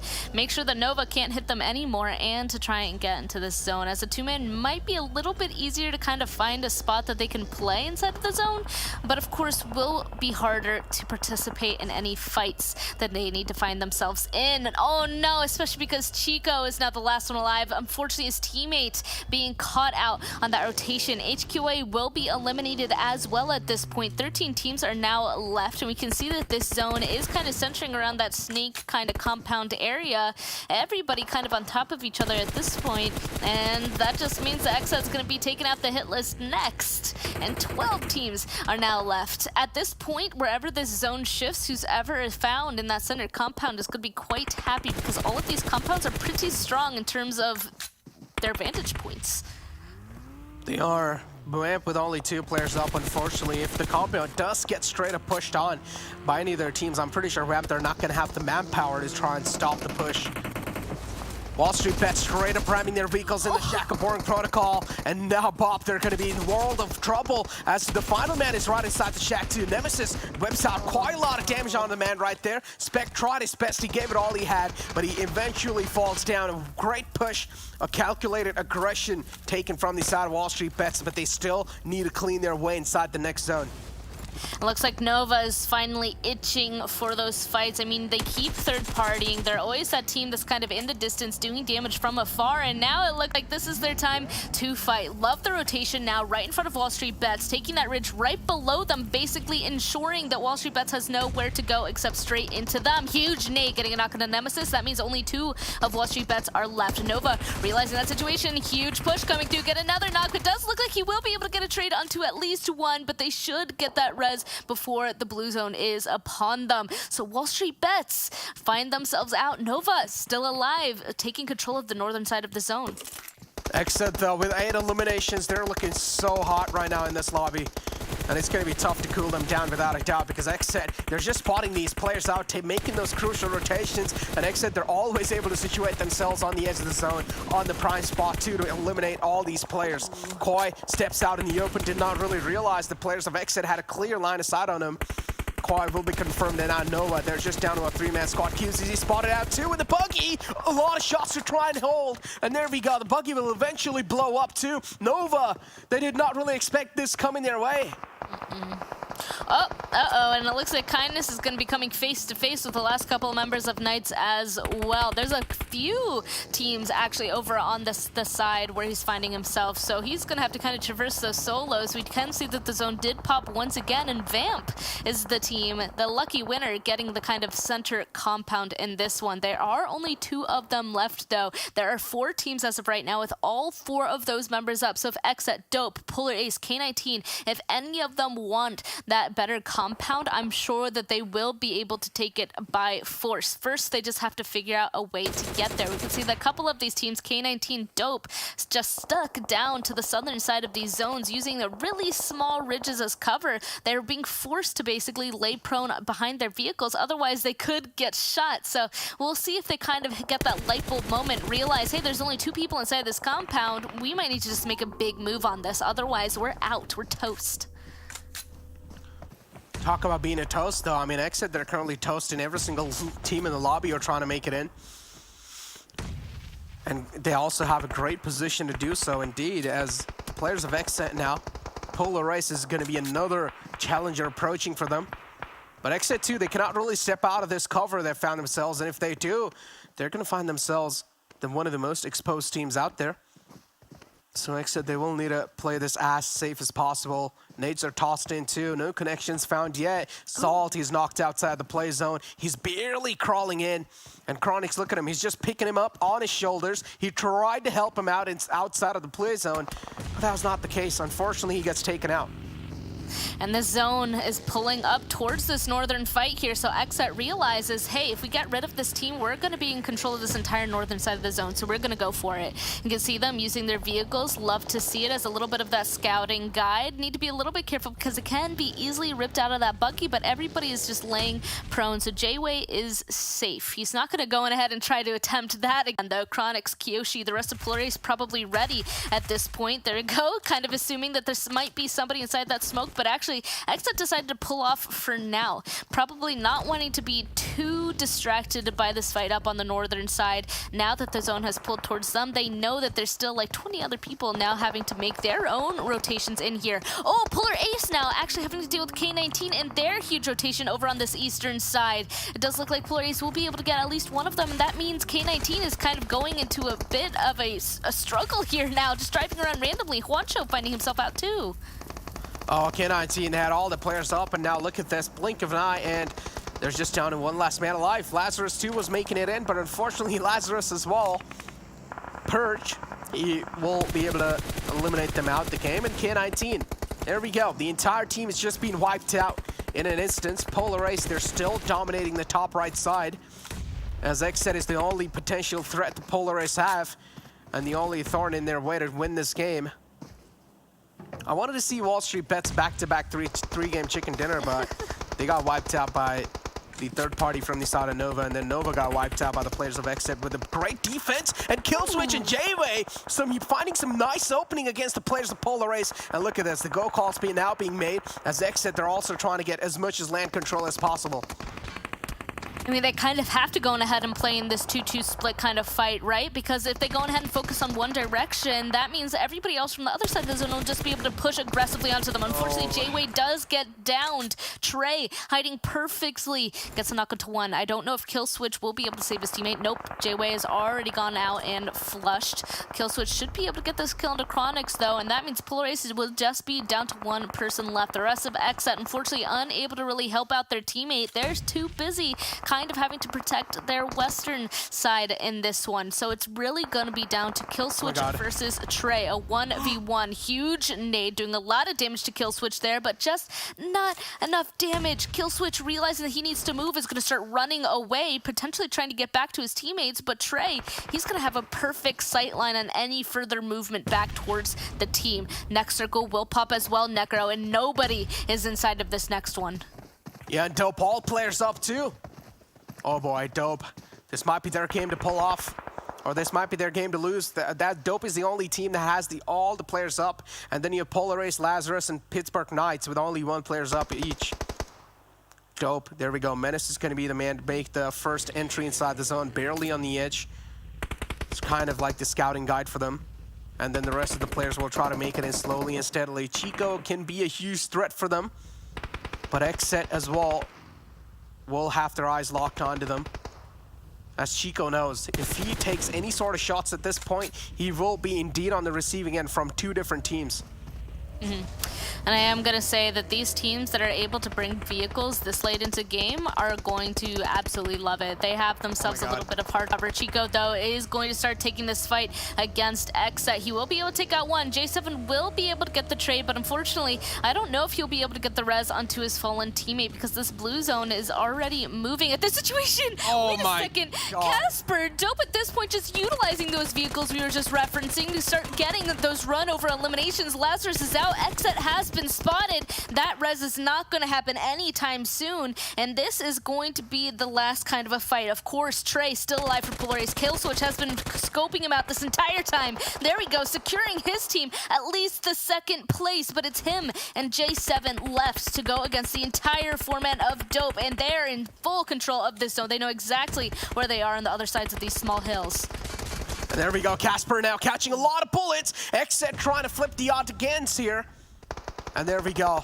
The odds are indeed stacked against the players of XSET. They're also trying to move in. They're also getting forced by the Wall of Death to try and move in inside the zone. Dope, they have the entire control of the final zone, and they have the line of sights as well on the players of XSET. And now XSET, the odds are stacked against them, but if XSET do find one knockout, that'll give them enough amount of time to try and make it in. Now it's all down to the final two men up. Dope, they have all the players up. It's a 4-on-2 situation, and Dope exactly know where the rest two players are as well. J7 found out now. Polo G is going to be the only man left alive for XSET. With that knockout, Polo G reveals his position, and he's also trying to go for another one too. Dope, well, they've got it in their back, and they will. What a way to close things out. XSET, though, a valiant effort. Honestly, Killswitch needed to stay alive, the only person that was kind of in a little bit of a different angle from the rest of his teammates. But I mean, there's just too many members of Dope. They were just in too much control of the circle. They had the hard cover from their vehicles and a little bit of advantage in terms of where all these ridges and hills were. That was definitely a Dope win. Somehow, keeping all four members up that late into the game, that was a great match for Dope. That was indeed a phenomenal match for Dope, and this is what they were really looking for, right? Just to nail that 15th spot down, making sure that BTOWN or even K19, they're not going to be coming close to them anytime soon, as the third game of the day is already over. That means they only have 2 more games to try and capitalize. BTOWN, they still haven't nailed that 16th spot down. I actually want to find out, has K19 crossed over BTOWN in the overall rankings? Because it was pretty close on that 16th and 17th spot in K19. Even if they haven't, then they will still have 2 more games to go. But BTOWN as well, they will have 2 more games to try and redeem themselves.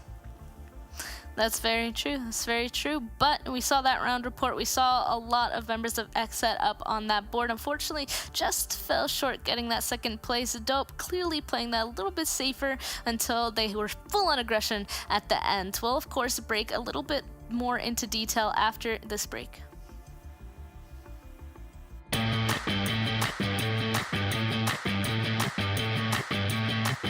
PUBG Mobile is a comprehensive game with many different mechanics and unique aspects of gameplay. The different training modes are perfect to focus on each individual aspect and sharpen your skills. The most popular gameplay modes are Arena Training and TDM that pits players in a 4 vs 4 gunfight on a small map. These modes serve as a close-range training to sharpen your gun skills and build your reflexes. To improve on-point ADSing and recoil control, players can try out the War mode, which launches you in a fairly large space on Erangel map against 19 other enemies. Here, you can improve your AR and SMG sprays as well as train yourself for bolt action mastery. Sniper training under the arcade section is also a must-try. Your sniping skills are put to test here, when both you and your opponent are trying to one-tap each other. You can also try quick matches in arcade mode, which basically is a mini battle royale. Everything that you have learned, you can put to the test in its 8-minute matches. PUBG Mobile is not all about grinding and competition, but also about enjoying and having fun and exploring the game. No matter if you're a heavy grinder or a casual explorer, there's a place for everyone in PUBG Mobile. Tell us which mode is your favorite and why in the comments below.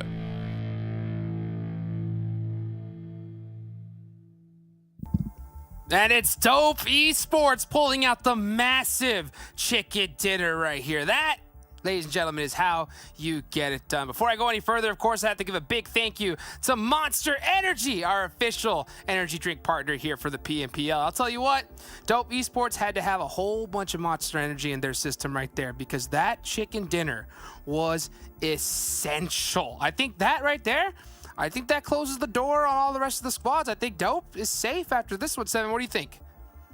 Yeah, I think that's like the nail in the coffin. I honestly thought they were safe at the beginning of the day with the big lead that they have and the way BTOWN was performing.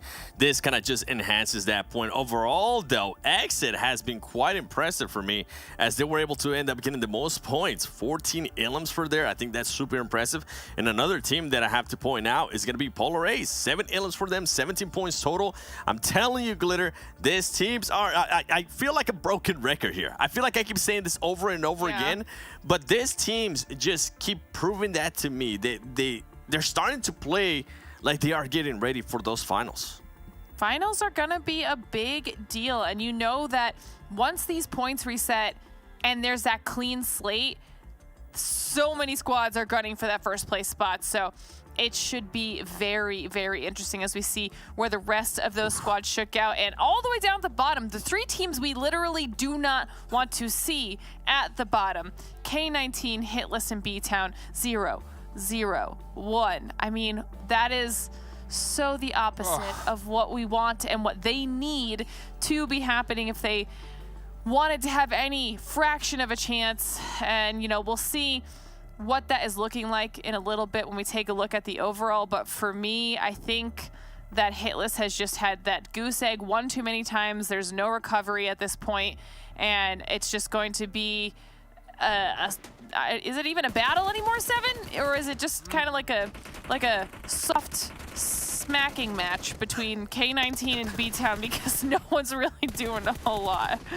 I'm gonna take that second one. I feel like they're just giving each other chances. BTOWN, on this last match, we saw them go out super early, being the first team out, and I was like, okay, K19, this is your chance, right? But then they were just so focused on those placement points that they forgot to actually get any elims. They ended up with 0 elims and just 1 placement point. So K19, you missed your chance to capitalize there with what BTOWN was giving you. And for the hit list, I mean, since we were talking about it, I don't want to count them out fully because, I mean, if they for some reason, right, for some reason we saw the hit list that we saw on the on previous days where they were actually performing, where they were able to put up points. If we saw the hit list that we saw on day 1 of this super weekend, I can see them getting off a chicken dinner and then just pushing themselves up there towards the last game and making it a 3-way battle. So that's why I don't want to count them out yet. Overall, I mean, I think these teams are just, I don't know if they're enjoying the pressure. I don't know if this is exactly how they're wanting to play it out, which is probably not it. But they're going to make it even more of a nail-biter, and I think it's literally going to come down until the last game, Hot Jukes. Well, they're making it like that, that's for sure. I mean, it's so crazy to see where we're at here. I mean, BTOWN going out first, you know that the rest of the squads had to be having like laser focus on the kill feed. They had to know BTOWN was out, and for them to not get the chance to really capitalize on that has to hurt. Because you know what? We know what map's coming up next, right? It's Sanhok. And you said that they've been waiting on it, right? Glitter, I can hear you just getting hyped for it. Are we going to be able to see that crazy chicken dinner in Sanhok? It's going to be so risky, right? I feel like it's the last opportunity for it because that final Erangel, you know that even just to close out the day, all of the heavy hitters at this point, because it's not even just Knights and Nova. I mean, Nova did get more elims this match, but still wildly quiet from what we've expected out of Nova. Knights started off the day pretty well, but they're a little bit quiet as well. XSET stepped up. Lazarus we're seeing a lot. I mean, Boring Protocol hasn't done a whole lot today, but they still can. You've got the back-to-backs out of WallStreetBets. I mean, there's too many squads at this point that are good, that the last Erangel cannot be what they're relying on. It's only the chaos of Sanhok that can really play in their favor, as we're able to see how the damage has now worked out here. XSET with a 2,514 elim game for themselves, and that's really solid. But what Dope just did in this match, that 1,600 damage, 9 elim game, that's what we were hoping to see out of the 3 teams at the bottom, and it is not looking like that. And this is what I'm talking about. When you've got Boring Protocol, when you've got the Polar Aces, when even on a bad game, you still get the back-to-back WallStreetBets up here. I mean, there's too many good teams, Seven. There is, and when you talk about good teams, my boy Killswitch, man, I got so much love for this kid. Look at those stats, 999 damage for this match. By the way, these stats are for this match. 7 elims. Then you go to Polo G, 5 elims. It's good to see Polo G up here too. Him being able to put up numbers, I feel like that is huge. And then you got J-Way, 293 points with 2 elims. And then you know what? I feel like it would be unfair for me to call out Chico when he's doing bad. I feel like it would be unfair for me if I don't call out J7. And J7, brother, I've been saying it for a long time. You have been the player that, in a way, and I'm sorry that I'm going to have to say this, but stats don't lie. You have just been dragging down this team. Whenever the team does perform, you're always the one that's just not putting up numbers.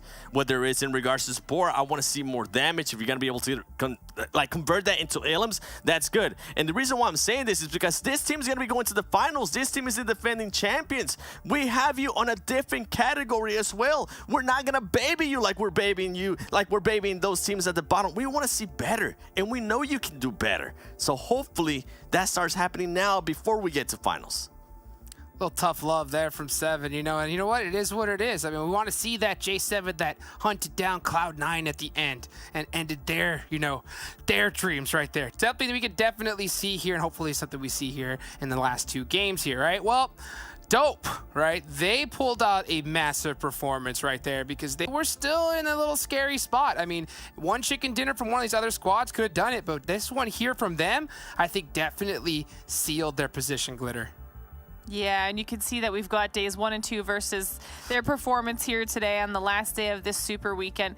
And it is just enough to put them where they need to be. You can see they've improved their damage. They've improved their average elims. And these are the averages. So they're doing better literally game by game, especially with the survival time.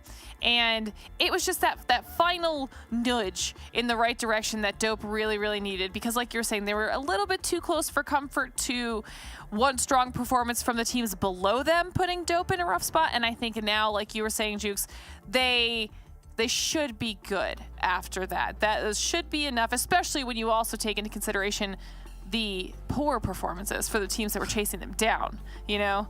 Yeah, indeed, indeed. You know, and we're talking good about these teams here at the bottom is because we know that's the main storyline. Now, getting to the top 16 is going to be huge. At the same time, I mean, we're going to be tough on all these squads no matter what, because in the finals, bottom doesn't matter anymore. Like, literally, we're just not going to be talking about these squads at all. So, I mean, we need to see them step up now if we expect them to do anything in the finals. And the 2 teams in particular, it's BTOWN and K19. This is the real race right here because it's so dang close. One chicken dinner here on this Sanhok, and it could be just all over, Seven. Yeah, I mean, just a good performance out of any of these 2 teams could just change the last match. And I mean, if you see the decline, yes, BTOWN, now it has flipped when it goes to eliminations. BTOWN is being able to out-frag K19. When we started the day, you can see it was completely the opposite, and K19 is starting to fall off from that high that they were on, especially yesterday. I mean, placement points, 1-1-0, 1-0-4. Those are not the numbers that we expect to see out of these teams that are currently fighting for that top 16. I want to see better than that. And when you go to these numbers right here, I mean, this is why I'm saying that it might just come down to the last game, because these teams are playing literally identical. They go back and forth. One performs well one match, the other one performs well. And by the way, when I say perform well, I mean like the other one gets literally just 1 point more than the other team that they're currently battling. And yeah, I mean, with these two teams, I said it earlier, we're pretty much bringing out the Tetero. We're babying them because right now, they're the ones in 16th place. Right? It's going to be a completely different story when we go to finals. If you thought what I said about J7 was tough love, wait until we get to finals. Boy, you guys are going to hate me. That's exactly why I said that 100%, because it's true, guys. Come on, you know. At the same time, I think it's time we just pull up those overall leaderboards so we can see exactly where everybody is standing here. I think we know who's going to get first place, right? And who's going to get that big money. You know, I know it's that second page that we're just keeping a real close eye on here, Glitter. Yeah, and it was a long time coming. Panthers will continue to drop down, but they'll be fine by the end of today. 4 Bros also in that 14th place, and you could see just how close K19 and BTOWN are. K19, you know that they do not want to go out this way. If they can just get those 9 points, they will be in the right spot, because they do have that 1 chicken dinner advantage over BTOWN. So the bare minimum would be 9 points more than BTOWN. This should be achievable, guys, and it's been a struggle. They're making us pull our hair, okay? Right. And the reason why I didn't count out the hit list is because they're only 26 points away from catching up to BTOWN. And we mentioned it with the performances. You just saw these two teams' performances in BTOWN and K19. They're not doing anything. I mean, they're getting a couple points here and there, but they're not getting like double-digit points where it actually makes a huge difference for the hit list.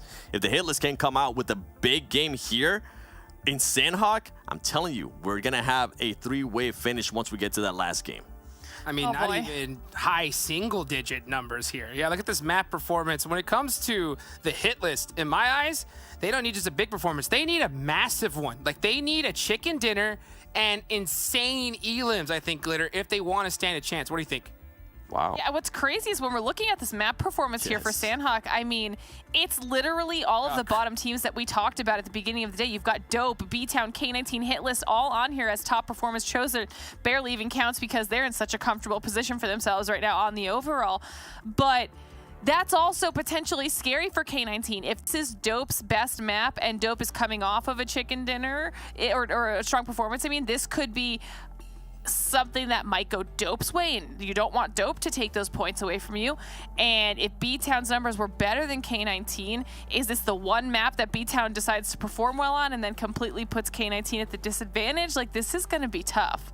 It's going to be tough indeed. It's even worse when you leave it to the last matches where all the rest of the teams, they know that they are already getting paid a certain amount, so they can go and hunt down those squads and just make it hell on earth for them. Well, we're going to find out right now if it's going to happen. We're about to go in the jungle. Let's go, Seven. Let's go, Glitter. Let's get some hype. Let's go. And I'll see you guys at the end of this Sanhok as we're going to go ahead and bring in our casters here for this. Well, let's go, chat. Let's get hype. Let's get hype. Papa Blue about to lay mayhem on the field in the jungle. Sute, man, I'm so jealous of y'all. Have a wonderful game. All right, see ya, Hot Jukes. Yeah, we're into the jungle now. Second to last game. Sanhok's always been crazy off the beginning of the game start, and this one, I don't think it's going to be any different. Oh, yeah, I don't doubt it whatsoever, especially taking a look at that map performance.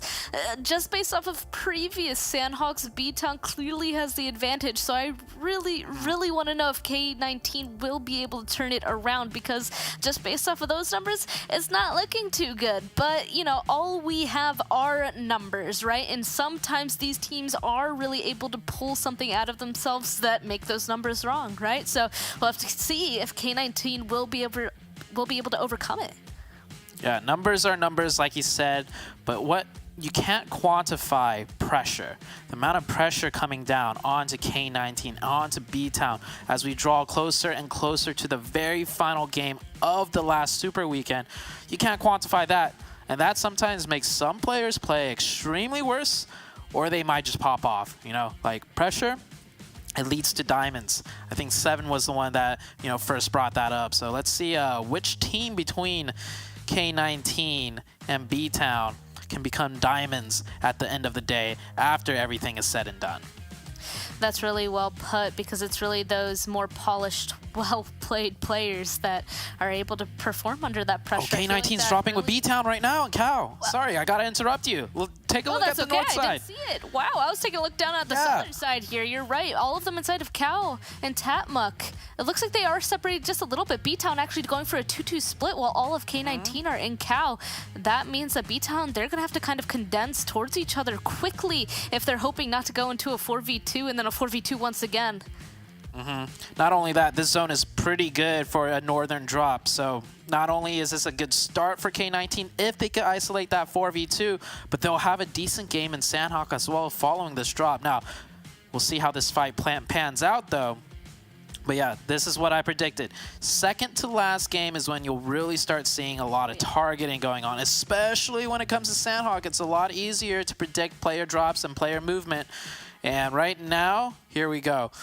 K19, they should know it's a 4v2 off drop. They need to identify and isolate these players quickly before the rest of BTOWN can converge and help them out. And it looks like the first player they're going to try and isolate out is Brar. Brar, level 1 helmet, level 1 vest, and an Uzi with no extended clip. But he's got an Uzi and an AK. This could get kind of tricky for the K19 team.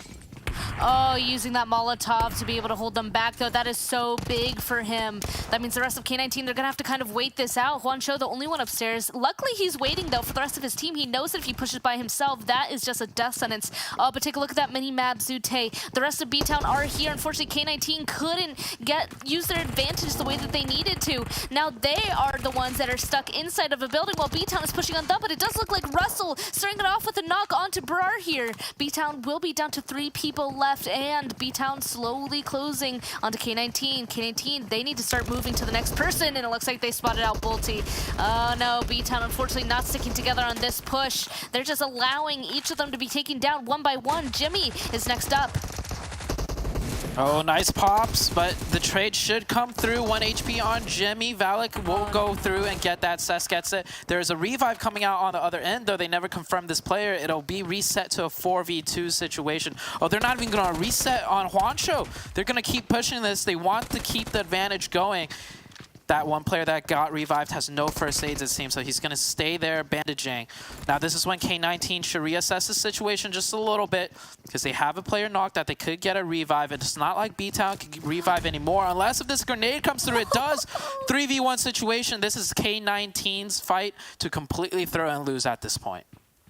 Oh, it very much is. Burnout, the last one alive. He knows that if he even tries to go for the res onto Jazz, it's just going to be horrible. And he needs to keep an eye on those stairs, because K19, honestly, would assumedly be pushing shortly after that nade knock. But it looks like they're deciding to be just a little bit safer, waiting for them to slowly heal on up. We can see Sess Valak slowly bandaging on up. Here we go. Valak with yet another nade, tossing it right on in.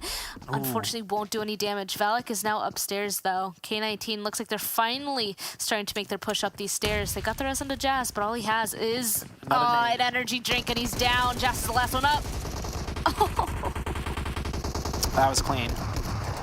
That was extreme. Oh. I don't like these celebration shots, though, because it's like, you guys, in all honesty, have sucked all Super Weekend long. It's about time you get a little bit proactive and be a little confident, because that's the first time I've ever seen K19 just take a fight because they feel confident in themselves. So I guess they're hyped, so they're celebrating a little bit. But to be honest, man, this is the K19 we should have seen from day number 1. I mean, come on. They're still not out of it yet. This is a great victory for them. They get those 4 points. They take down the team from getting any more points, but there is still one more game after this, and they still have an entire game of Sanhok left to play. But this should, I think, put them a little bit ahead after this game ends of the other team. I am impressed that none of them did get knocked, though, in that fight. K19 were able to keep all 4 of their members up, so they knew when to pause and when to push perfectly in those fights. Those celebration shots, I do agree with you and your points, though. Maybe a bit too much, but now the big question is how are they going to perform the rest of this match? Because they got rid of their biggest threat, right? The team right above them, but it's really these other teams as well that now they have to fight against if they're hoping to gain any more points, and that just might be a little bit more difficult. Yeah. Good job to K19. BTOWN, however, they're going to set the rest of this match out, and they're going to have an entire probably 30, 40 plus minutes to think about what they're going to do in the very last game. If they need to watch out for maybe another hot drop, or maybe plan a hot drop themselves, or not even hot drop, maybe drop somewhere and cut off, you know, K19's rotations and plan a trap play. Something to that degree, but they'll have a lot of time to think about it. K19, on the other hand, well, they got to focus on this game. They have to get as many points as they can, and well, they had pretty good teamwork.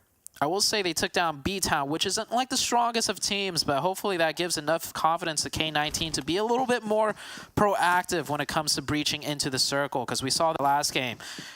They focused on placement points so hard, they ended up not getting any elimination points and just kind of fizzled their way out. They need to be more proactive and confident in this match, especially on Sanhok, if they want to secure a couple more points. Oh, well, I'm concerned about J7 here for XSET for sure. Yeah, inactive, gonna spot him out. J7 didn't even have his gun out. He was just jumping around trying to get that information. XSET is gonna lose a member, and unfortunately, the rest of them are just so far away. They can't even go on ahead and potentially get revenge for J7 unless they start making the push right now. It looks like maybe they're a little bit interested in doing so. Kind of going back to K19 just for a second. Now that they got BTOWN out, they're only 5 points away from making that tie, right? Because at the beginning, they were 9 points away from each other. They cannot go out anytime soon. They need to at least get 5 They're about to fight Dope. points to make it. They are fighting Dope. They just knocked the player of Dope on the northern side. Dope was set up at the compounds. Hopefully the fight will switch over very soon to that. But yeah, they get a knock on Dope, and from what I could see, they got a knock on an isolated Dope member, so that will be a confirmed point. I don't think there's any way that Dope player will get picked up. So that is, you could pretty much say 5 points over to the K19 side. Here it is. 2 of the Dope members at the compound. The rest of K19 on the outside pushing on their way in. There we go, they confirmed that point. 5 points, getting ever so closer to tying and passing up the BTOWN team. And oh wait, did they get 2? I'm actually not sure here. No, they got 1, but Dope already lost a player earlier because Dope only has 2 members right now. I think they might have spotted, they should have spotted out that in the kill feed too, because there wasn't too much action going on in the kill feed. So they should know Dope is a 2-man team, and they might want to even press this further, pick up 2 more points. It's a 4v2 situation. I get they don't have the complete info on where the Dope players are, but it is something that they could definitely, you know, try and poke their head in and pick up 2 more points, but it looks like that's not the case. Now, I don't fully agree with this. I feel like they should try and clear the compounds together as a team in a 4v2. I mean, that's 2 more points right there. Yeah. I mean, they knew that they needed to at least eliminate 2 teams this match, plus at least 1 more person from somewhere else. And they've got the 5 so far. I'm surprised that they're not going for that next elimination. Maybe they're not aware that Dope is just on to do. Maybe they assume that it is still a 3-man squad somewhere, so they're just going to go ahead and play it a little bit safer. I mean, if they do make it into the end game, they will get the kills there if they continue to be proactive at that point. But it is a little bit disappointing to see them take the safe route this time, because it just makes me nervous that they won't have that chance later on, because we can see actually so many people on the southern side grouped up on each other. Honestly, Sanhok, this is the kind of match or map where if you don't take the opportunities when they appear, like those eliminations might just be gone in the next second. Yeah, like you can definitely say isolated 4v2 is going to be one of the easiest fights you can ask for on Sanhok, because any fights after that is going to be all hell, right? So K19, I think they're dropping a little bit of a ball, but hey, they were at least proactive enough and confident enough to take that fight with BTOWN, and they executed it perfectly, not losing a single player. So they've already done a good job, so I will give them credit for that. The circle did, by the way, shift a little bit more to that northeastern side, so if anything, favoring K19's position. They don't have to deal with the mass of teams on that, you know, southern side of that half circle, and they could just easily rotate around and position however they want to. Some nice shots getting put onto cross from HQA here, 19 Esports. This is kind of the opposite side of the zone from K19 as of right now. There's so many people down in this area that it's insane. I mean, we're not surprised. The zone just continuing to shift up to this northeastern side. This is where the majority of people are going to be coming from. And this is, again, what I was kind of talking about, where I feel like K19 needs to start getting prepared to get involved, because if all the fights are going to happen down here, like, it's just going to be harder for them to get points later on, I feel like. So they're really going to have to kind of kick it into gear. They are continuing to rotation. At least they're not sitting still, I will say, Zdute. They're still moving. I hope they're moving closer towards the center of this zone so they can start getting into the action. Yeah. Right now, I think they're also just going back to their default strategy of picking up first aid kits. Just, you know, you never know what you could do with a med strat on a map like this. And for the first time, though, right, the circle's very far to the northeast. So you don't have to tank the blue. They could actually play the zone, but they could do both. They could get the meds and play the zone now. Vamp camping out one of the members of Nova. Nova already QZZ knocked a member of Vamp, so Vamp is aware of his position, and QZZ will get knocked. He could potentially still get revived there. Nova is one of those teams that will go for the quote-unquote riskier revives, but that's mainly because they know how to play around these trickier situations. Ren already giving covering fire, and yep, they are going to indeed go for that revive. The experienced teams will always kind of do this, right? Like the Knights, Nova, you know, they'll risk the revive because they know how to execute it. You see a lot of, you know, lower tier teams, a member's knocked in somewhat of a tricky situation, and they'll completely turn tail and just run away. Preserve life, please. Just preserve your teammate's life. And actually, taking a look at that map, it looks like Vamp is just so split up. Look at Mayo all the way down to the southern side. Nova, to be fair, is usually a team that splits themselves up as well, but they do get that res off successfully. And now 4 of them are up there with only 2 members of Vamp. That doesn't add up to something good if Nova continues to press this as a fight. The zone does close as well, by the way, and we can see that it pulled back off of the water, centering around where the majority of these people are. So K19, they were kind of blissfully up to the north all by themselves, but now they're going to have to start venturing in where people are already set up. Circle shifting onto the massive teams that were already positioned in there, so we're not going to see too much movement out of everybody. HQA, ooh, driving extremely close. Do they know this play? Well, now they do, as Peralta fires off some UMP shots. He gets 1 knock. He's got 1 more player to take care of. Where is the rest of the Mezexis team? North? Nowhere close by to give this support, but he gets the confirmation point too. 1v1 situation, Peralta. Oh, not a 1v1, it's a 3v1. Oh, Peralta's pretty much done for, but he got a point for the team at least. I'm a little bit confused by the split the Mezexis did have. I admittedly wasn't really looking at it, but yeah, Peralta was just down here at this compound all by himself, while all 3 of the rest of the members of Mezexis are at the compound up on the northern side. Maybe they were just hoping to get a little bit more information down there, but that's the risks for making that decision. If you go ahead into a split, you have a chance of a whole team crashing onto you and potentially taking you out. At least he was able to get a point, but now it's Nova versus Vamp. They're down here in the blue zone. Beautiful nade from QZ. I mean, I swear the person that we see the most in the nade eliminations on the round report is QZ. Like, the majority of the time, it's always QZ. Vamp now is just onto 2 people, and Swins, Mayo, they're completely separated. We can see it even here. It's only a question of, does Nova know where the rest of them are? Because if they don't, they might just have to move on. Yeah. 33 first aid kits. And probably a few more right here after he loots his body. Yep, oh, put on 2 more right there. Yeah, this is that peel strat. Finally, Mayo shows up, coming in from the flank of all flanks. You said earlier they were so split, and now he pulls his card and gets a knock. And oh, wow, how did he even see Koi?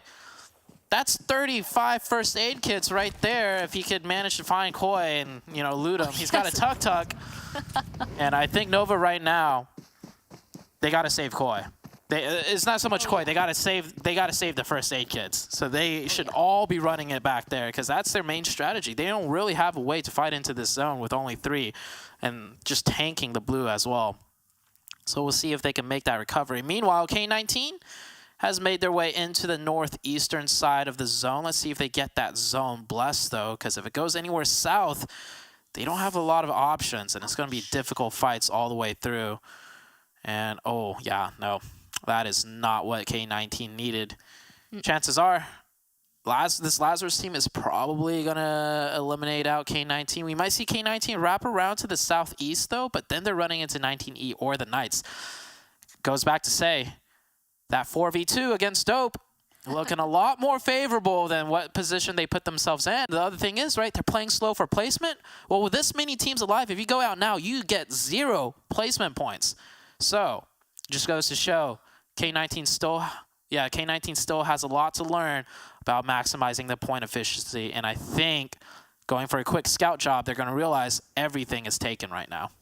Well, I was actually going to say as well that right when the zone popped, they were super quick to try getting into this next zone, which I'm pretty surprised by because at this point in Circle 4, that's when you start assuming that everything is kind of taken and you have to be very careful making your way onto this next one. It does look like they will lose out on their scout. K19 is now down to 3 people. 19 Esports, Lazarus, I mean, they heard that Bucky driving around. They now know of K19's position. They can only hope that somebody else, somewhere else inside of the zone is kind of going to be a distraction. Maybe the Hitlist making their way on inside of the zone via vehicle on the complete opposite side of the zone, taking a couple of shots towards WallStreetBets. Of course, that's not 19 Esports or Lazarus, though, which is who K19 needs to leave alone. The Hitlist still trying to make their mark. Dope. Yep, Dope gets eliminated right there. A lot of movement going into this zone as the circle's getting smaller and smaller. And luckily for K19, yeah, Dope actually ran into them, trying to edge around the map, so I guess K19 do end up picking up those 2 points after all, but that was off of pure luck and coincidence, right? K19 got a little bit blessed there, but my point still stands. That 4v2 earlier, way easier to secure those points compared to this situation. So you got to maximize your point efficiency. You have to utilize all the info being shown to you throughout the kill feed and take advantage of that. We'll see what K19 does here. Cess, I think he's just trying to prone his way in, and the other 2 members of K19 in the vehicle trying to find some sort of wrapping rotation into an open spot, but they're going to be running up onto the Knights. Yep, Valak getting knocked right there by the Knights. Carnage in a 1v1 situation. Easy pickings for him. His teammates actually on the other angle to support him. Oh boy, just not looking good on either side of this zone at this point. We can see a couple of people being picked off one by one. All of Boring Protocol is actually out in the play zone. One of them, Spec, actually going down to the damage that the play zone is putting upon him. K19 just down to 2 people, and they're not even next to each other. They were forced apart, I guess, by their attempted rotations, but Lazarus, K19 Esports, Knights, all of them holding these spots, means K19 is not going to be let in that easily. Now both of them basically tanking that blue zone. WallStreetBets now making their move inside the zone, spotting out Lazarus here, doing a good amount of damage onto him. Will get a knock onto Fears. These are 2 big teams that we would love to see fight, and honestly, if they start fighting and draws the attention of 19 Esports, this might be the opening that the last member of K19 needs, but it's not looking too bright. I'll be honest, Zute, I feel like K19 is going to be out pretty shortly. They did manage to pick up elimination points, and most importantly, they took out the team that they're chasing after, forcing them to get 0 points. So it will indeed come down to the very last game. But as for this match, WallStreetBets trying to fight their way in, blue zone pressuring their backs. This is the classic hustle of Sanhok. Blue on your back, players in the blue, realizing they're not getting in, and they're just going to try and knock you down. And you gotta run and gun, and then the more you run, the more angles you expose yourself to, and it's just all out mayhem. And somehow, some way, maybe you get into the zone. All three are down. One player did get into the zone, though. Joey doing such a good job from inside the blue zone. Wow, that was definitely the kill zone, though. The hit list goes down to K19 went out. K19 getting 8 points for this match, so that means that they're 1 point off from kind of evening it up. Does look like Boring Protocol goes out too. We have 8 teams now left to really grab those big placement points and rest of elimination points, but the Knights with all 4 members up. So many solos inside of Sanhok, it's insane that it's going to be 19 Esports and Knights at the very end potentially here with this last rotation inside of this very small zone. But WallStreetBets, they're continuing to try and put pressure onto the last member of Lazarus up there, Joey, and potentially even run into the rest of 19 Esports too. Oh, getting shot in the back though. What? Yeah, the Knights team actually have 9 eliminations already. And I don't think the camera's been shown on them once. It just goes to show through their sheer positioning alone, they're just picking up knocks and points left and right, and they're not even having to fully engage into anything. This is just the dominance of the Knights. We're down to only 4 teams. Knights have 4 players, and well, here's the camera now on the Knights after they've already picked up 9 eliminations, and they're just simply going to massacre everyone. Oh yeah. Oh, for sure. I mean, look at them already starting to drive on, and looks like Xenox is kind of playing that southern position. The rest of them just swooping on up to the north. They know, they heard that fighting happening all the way up to the northern side with 19 Esports, so they're going to try and nade them out. Oh, look at that. Xenox knows exactly where they are. That nade is going to pop an HQA. Oh! Actually, HQA does not get out, but he's going to try again. Try again, right? Maybe second time's the charm. Well, he does get one. One of them is still alive, though. I love that the Knights are even confident enough to be kind of spreading out in this situation, too. Yeah. Oh! Oh! Uh-oh. Chi Wang is like, I've had enough of your grenades. Have some bullets instead. Does get the knock on Xenox, but the Knights should still be in a comfortable position to close out this game. The circle, after all, did shift back down south, meaning they're just essentially gatekeeping 19E. Now, if Chi Wang could somehow get another angle onto the backside of the Knights, that would cause them some issues. But Chi Wang having to move now, being forced out into the open by the blue zone. Same with the Knights, same with everybody else. It's going to be a 3-way fight. And Chi Wang is actually going to take the fight with 19E, making it a lot easier for the Knights. Tensa gets the knock on SB. Will he be able to confirm the point? Tensa does confirm that point. Now the Knights down to 3, but they have the zone fully in their control. And it's a 3v1 situation. Chi Wang should go down any second now. Oh, that nade. Yeah, tagging him down to 1 HP. Xenox just literally crawling up to him to call out where he is. Well, he goes out, and guess what? That wasn't a chicken dinner. There is one person still alive that is nowhere near this, and that is Koi from Nova. Are we surprised to see this? Looks like he was able to get res. Last time we saw him, he had 35 first aids, and now he has 12. Yeah. We just saw him right as the camera panned onto him. He was actually like picking something up or dropping some items. So he was so maxed on first aids that he had some more that he had found or something and had to make space for it just now, and then still hitting the first aids right after. I mean, for sure Nova has their first aid strategy down on lock. And if they don't get contested in the finals by, you know, 4 bros, they're in the clear as far as Sanhok is concerned. But that 4 bros team, you know, they're not playing in the Super Weekend, but we'll see them in the finals still. That is still a question mark for Nova when it comes to Sanhok. Yeah, I don't think Koi's going to be able to do much. The Knights, pretty familiar with this situation. You know, you win Sanhok, and you just got to wait a few seconds to actually get the win. 14 eliminations. The big story is, though, K19. This was a pretty good game for them.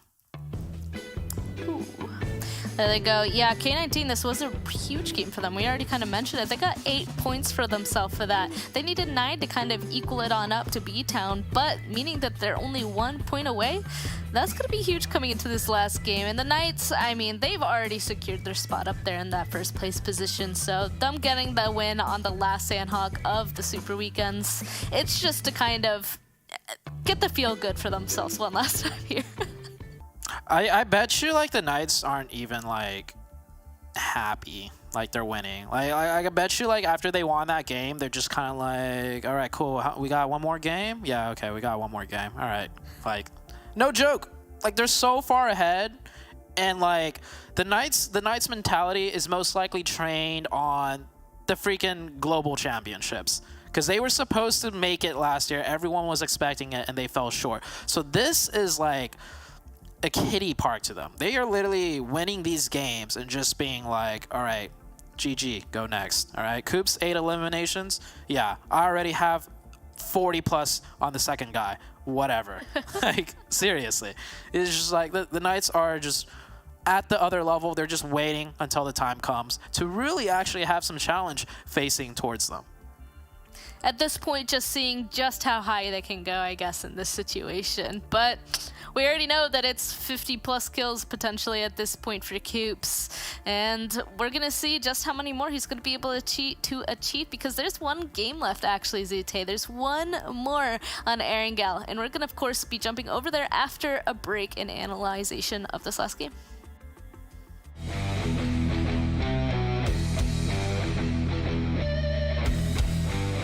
When the battle is intense and the bullets are raining down, vehicles are one of the only options that can guarantee you a fighting chance. However, each vehicle is unique, hence it pays to know the details. When hell breaks loose on Erangel, you cannot stay exposed while traveling. You could put your faith in the UAZ here for its superior durability and cover. But it's not invincible. If you blow even one of its rear tires, it goes from an asset to a liability in an instant. To stay up and running, no matter how much hit your rear takes, the Dacia indeed comes as a savior. It can storm through the fields at top speed, even with 3 of its tires blown off. The only downside here is its off-road performance. However, when you are in a race against time, the Coupe is unbeatable. With its lightning-fast acceleration, it's your ticket to a narrow escape when you are bleeding at low HP. The buggy is great for scouting, and for a driver, it offers the best possible protection from the back. But the same cannot be said for the passenger. But PUBG Mobile offers even more choices apart from the ones we covered. Which one will you choose for your next trip to the safe zone?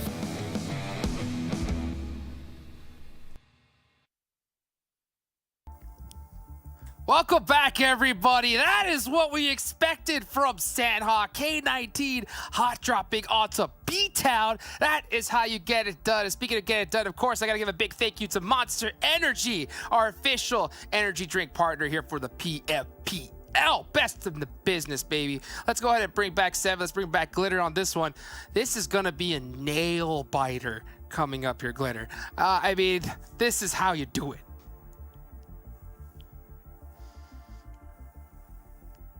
That is right. That is right. All right. So we've got the Knights here, 14 elims.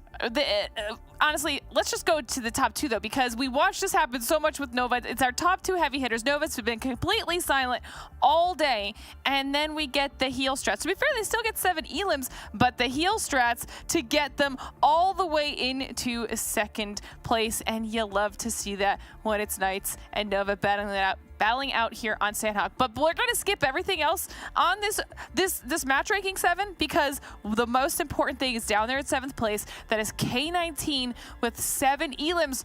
And you want to know where those elims started? Up against BTOWN. Ooh, that's right. Up against BTOWN. They finally gave us what we've been hoping for. Now, the big question mark is, was that match big enough to actually pass them before the final match? I'm so intrigued to see what's gonna happen. As you can see there at the bottom, BTOWN with 0 points, and then we go up. Dope Esports, I mean, at this point, Dope has nothing to worry about. 1 point for them out. Oh, the main storyline, Glitter, okay? The main storyline is gonna come down to this two teams. We already know who's gonna be going to the finals. From 15 to 1st place, we know who's going to be getting those sweet 8K, if I'm not mistaken, in their pockets, being able to buy all of that kind of UC. Now is who's going to be joining us on that final dance? Who is going to be joining us on the finale next weekend? And I cannot wait, because right now, if I had to choose a team, I'm going to go with K19. I feel like I feel like that's the team that deserves it, okay? I feel like that's the team that deserves it. How about you, Glitter? You know, I have to agree with you there. I think we have seen too infrequent of the appearance of BTOWN at this point, and moving into finals with, like we've said a few times now today, with the caliber of squads going in, because it's not just Knights and Nova anymore. We have seen so many other squads with phenomenal performances, whether that's XSET, Boring Protocol, Lazarus, Polar Ace. I mean, we have so many teams, WallStreetBets today alone, with the come up that at this point you need to be able to match that type of play, and I think the team that's coming closest to that out of those two squads right now for me is also K19 Jukes.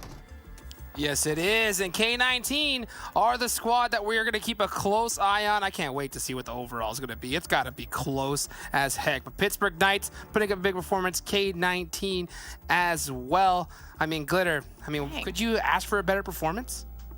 No, I mean, there's actually some really cool numbers on this top damage. Ooh. I mean, the conversion for Knights, impressive, but then all the way down yonder at the bottom 7 with 7 elims just for you. Yes, they kept it. They kept the brand going for me. I see you, Nova. Thank you. Let's go. Like what? More elims than damage?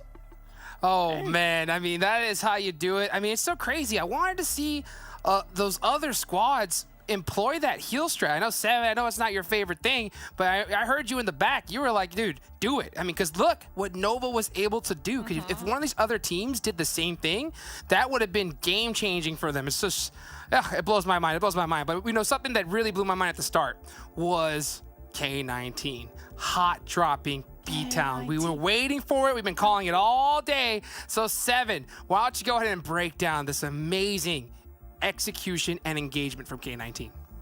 Bring it, because K19 brought it, and it's time we freaking highlight them. Now, let's start off with this. Okay, let's start off. You can see Jazz. You can see some BTOWN players right here. You got 2 and 2. You got one heck of a split from that team. And then, guess what? You have the K19 players pretty much all bundled up. I do enjoy that Says is going to be right here. He's going to be able to relay some information to his teammates. So let's start playing this and let's see how this crumbles up. Now, something that I don't enjoy was that at one point, Jazz, and you know what?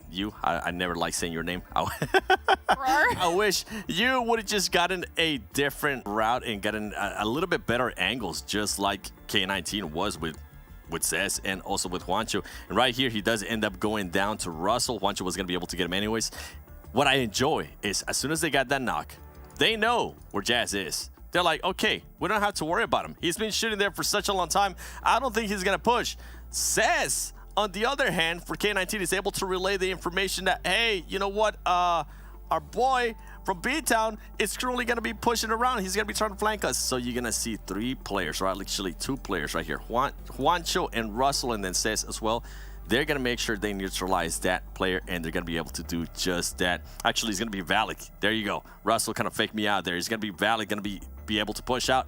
Bolt is going to get knocked. He's going to get finished. I love that K19 was showing no mercy. As soon as they knocked him, they made sure that he got taken out. Juancho is going to go down, and then Valak and Cez is going to be able there to back him up. And this is a perfect example of the hunger that K19 showed in this match. You're going to see a person get knocked down right away after another nade. And then K19 is just going to be able to fully send it. They don't wait any time. They know what time it is. It's time to fully send it. They're able to do that. They're able to get that. And you know what? For that, K19, for that, I got to give you some confetti. Because you guys finally gave us what we've been asking for. You didn't wait. You didn't go for a heal strat. You didn't do any of that stuff. You took your destiny on your hands and you went for it. And I love seeing that, as we do see the team stats right here. El Diablo. From that last match, 1,400 damage, 7 elims, 6 assists. This is what we wanted to see out of this squad. I was hoping, not gonna lie, that we would see a little bit of a higher placement from this team. But hey, you got to respect it. They went for it at the beginning, and I'm really intrigued, guys, to see if they're actually going to go for it again here on this next match. Because depending on how that overall ends up, BTOWN could just go on a hiding spree. This is going to be crazy. This is going to be crazy. Let's take a look at the team stats here for K19. And I don't even know what, I mean, this is a crazy play to try and come up with. Do you hunt them down? Wow. Do you go for placement points? Do you go safe? I mean, Glitter, what do you think?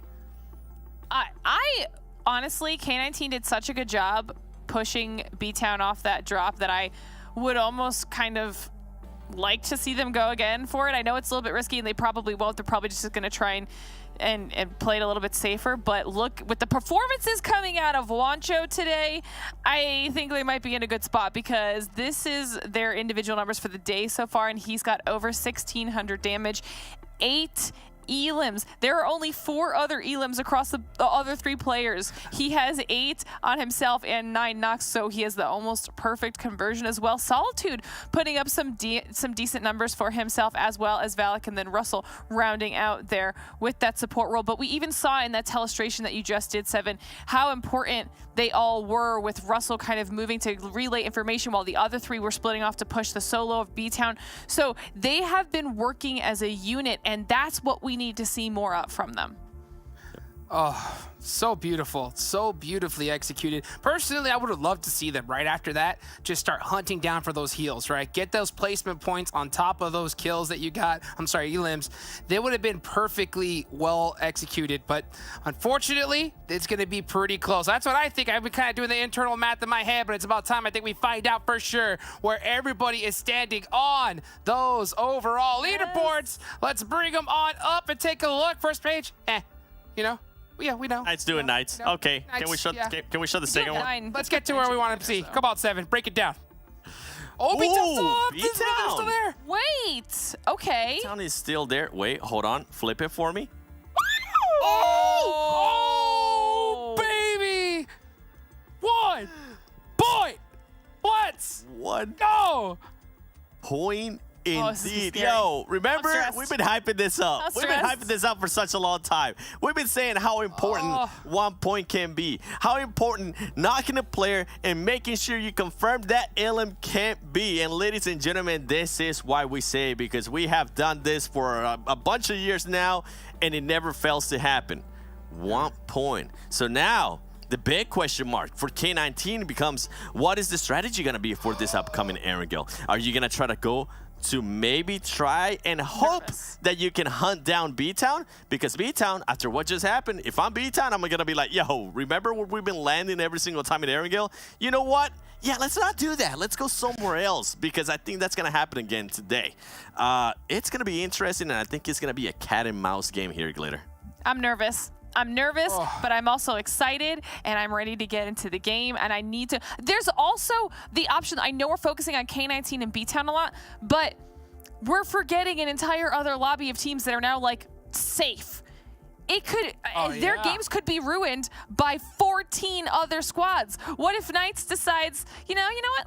Let's just go drop on BTOWN or any of them. Yeah. It's in all the other teams' hands, Jukes.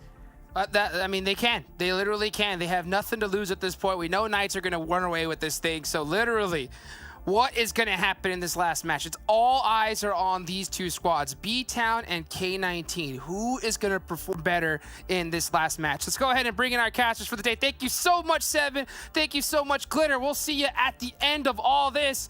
What is K19 going to do? Are they going to hunt down BTOWN? Are they going to just go for placement points? Are they going to frag out of their minds and just try to beat BTOWN the hard way? Zute, Span, I'd love to hear your thoughts. Have fun casting this last one. Oh, this is gonna be fun. All eyes on BTOWN and K19. I don't think K19 or BTOWN is gonna do anything like special or out of the ordinary. Some other teams might, though, if they want to get involved in deciding who makes it to the finals. But I think for this game, it's just gonna be both of these teams are gonna have their butts clenched the entire time, and we'll see where it goes.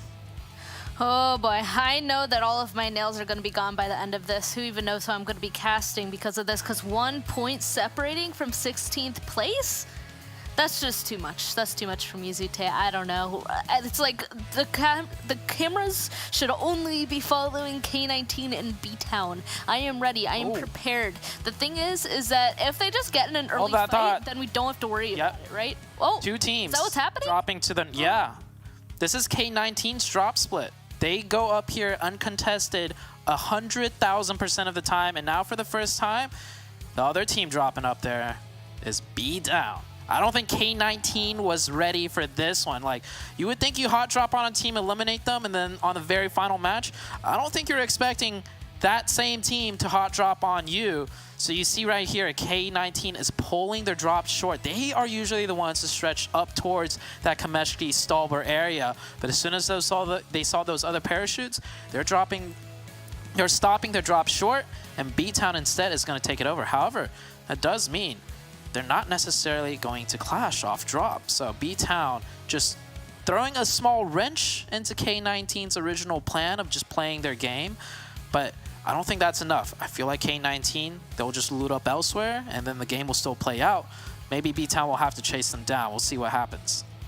I mean, you can already see Jimmy, he ended up stopping kind of short as well, not going all the way to Kameshki, but landing at that compound just above, where he can just look down at K19. So I'm sure that he's just grabbing himself a weapon, and then he's going to be kind of a pest, taking some shots towards K19, while potentially giving his team time to make it over to K19. I'm not quite sure.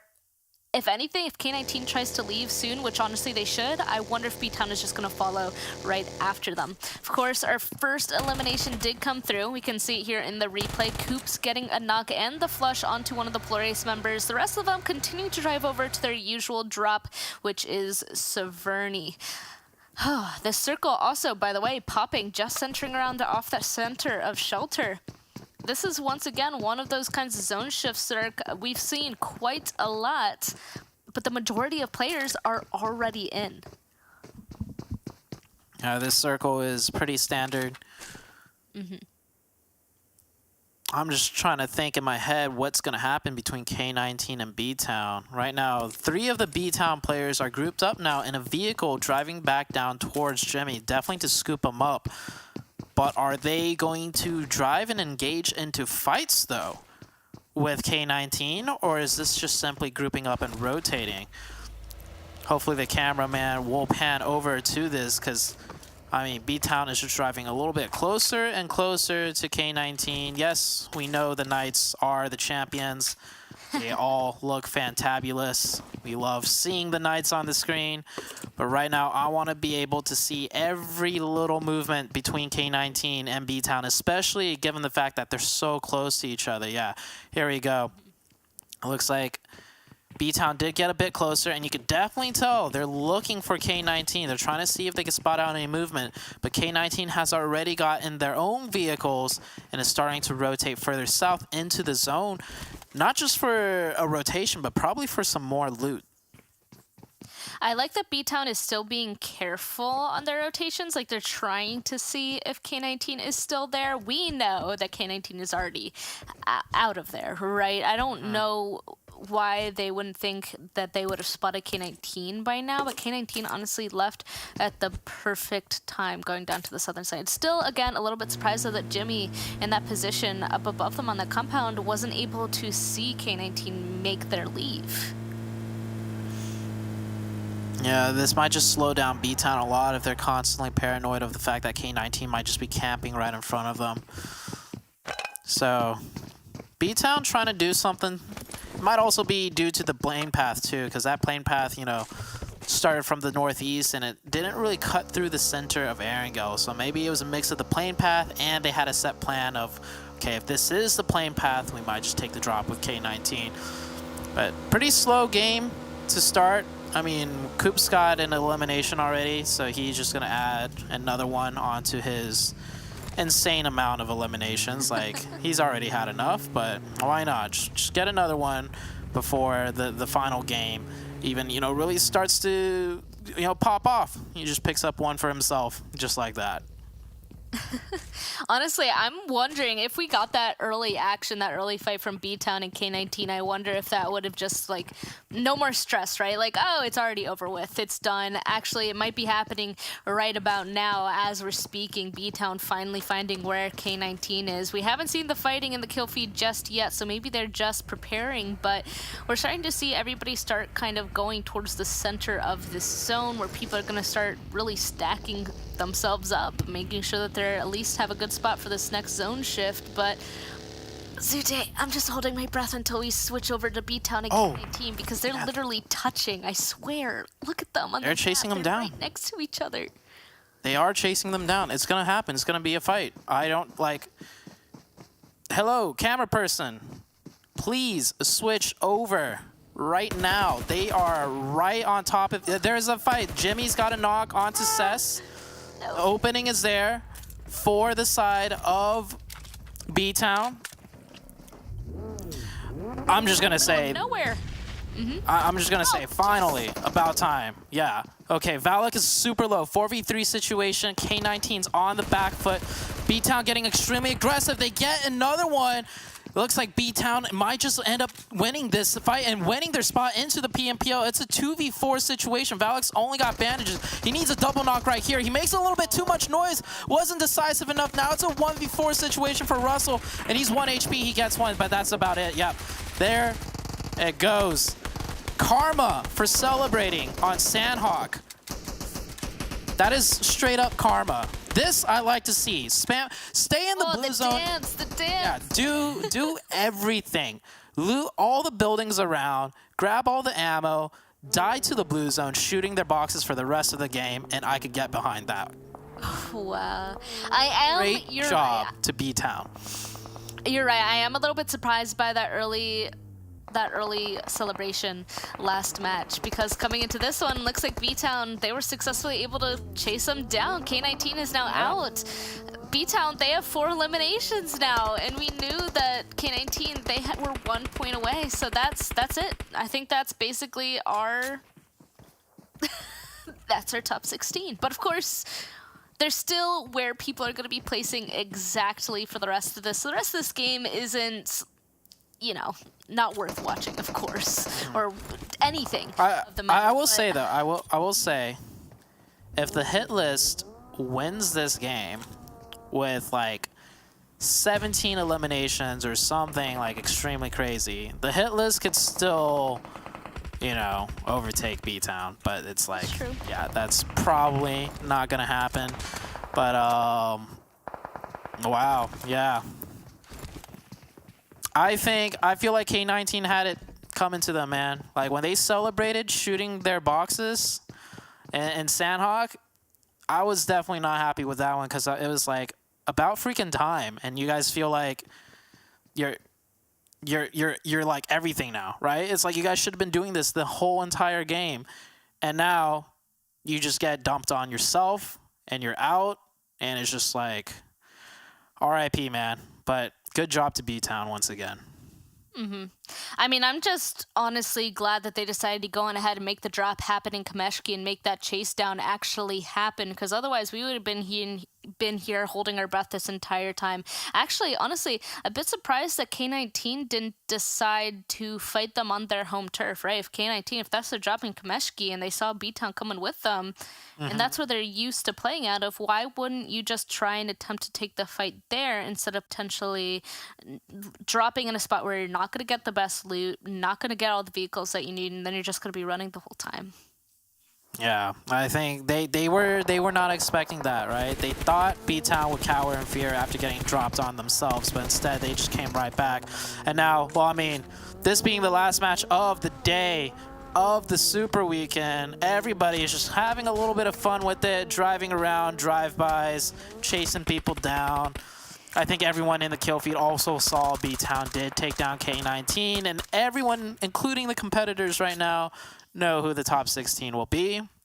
And from here on out, I mean, there's still a few placements that could get switched up with maybe some, you know, money differentials, but pretty much everyone is just, you know, having a good time now and just preparing and getting collected for themselves until we hit the finals.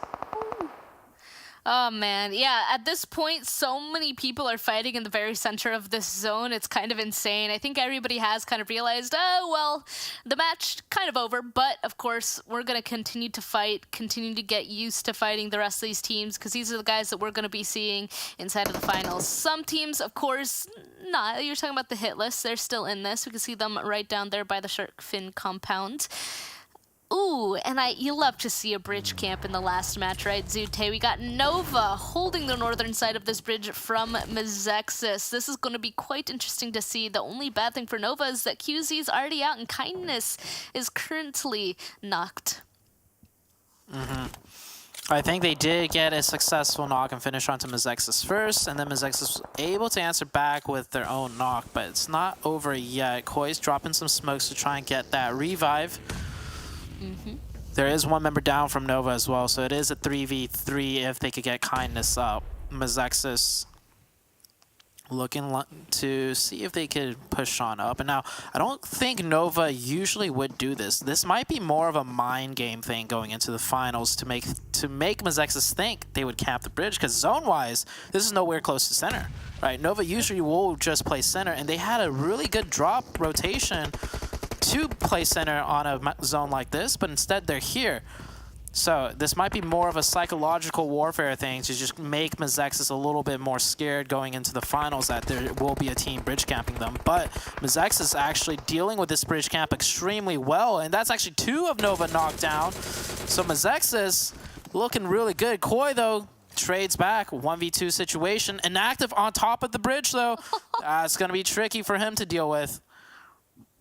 Oh man, come on. I want Inactive to get this last elimination from the very tippy top of this bridge. You can see him slowly trying to make his way across. He's actually being a little bit too safe up there, potentially. Unless Koi spotted him out right there, potentially not. Inactive could go ahead and get this entire team wipe if he just makes one little spray inside of that smoke. You can see he's waiting for it. Spotted out Koi, making that movement as the smokes are starting to pop out here. Ooh, but Peralta getting res. Both these teams are now kind of full. Back up to how they have been. Inactive spotting out Kindness on the res. Rin being taken down super low, hiding inside the smoke now. Oh, it's down to one player once again for Nova. It's Rin. Oh, but he's actually found out too. Nova will actually be eliminated on this one. So if that was mind games, Mezexis, I guess, knows that they can take it. Yeah, they got nothing to worry about. Bridge camp us all day. You just give us those 4 points in exchange, right? I love how when Inactive decided to shoot and who he shot at, right? He waited until one of the members ran in the opening. He knew the first knock is his, so he goes for the one at the ridge that could easily get behind cover, and he could pick up the second one too, because the other one already crossed into the open thinking they were safe. So great timing, great choice of targets by Inactive. The zone did shift up back to the north, so we'll see a lot of teams rotate up to that shelter mansion area, and we still have quite a few teams left in the game, so it's not like everybody's just going all out crazy and just getting eliminated. But 38 alive in a zone like this, that is definitely a lot less than usual. Yeah, it's like that 6-game scrims kind of vibe, you know, where people are just like, okay, I'm kind of done. I can just go on ahead and be done practicing now. They just run at each other for the very last match, get it over with kind of a vibe here. 12 teams, 38 alive, only on Circle 3. And actually, we didn't point it out, but earlier, even XSET, before they were eliminated, they were just all across the board. A ton of people doing some crazy splits and rotations right now. They're clearly just kind of trying things out or just playing however they want right now, especially 19 Esports making some crashes onto the remainder of BTOWN in this situation. Honestly, I wouldn't even be surprised. Maybe Boring Protocol, the Knights, maybe they'll just go on ahead and take a gander on over and take those fights too. Who even knows? Alucard pushing up onto BTOWN. BTOWN's still in the game too, in a really strong position. So, I mean, we already know they made it, but they may as well pick up more points just for the sake of, you know, picking up more coins. Alucard going down right there. Not the way you want to push upon this compound. Maybe he was doing some scouting, but yeah, 19E, Alucard going down for no reason. Drago from behind knocks one of the BTOWN players. Maybe that might be a full send push for WallStreetBets. WallStreetBets actually having a fantastic day today. Really good to see them, you know, start cleaning things up as we prepare and head into the finals.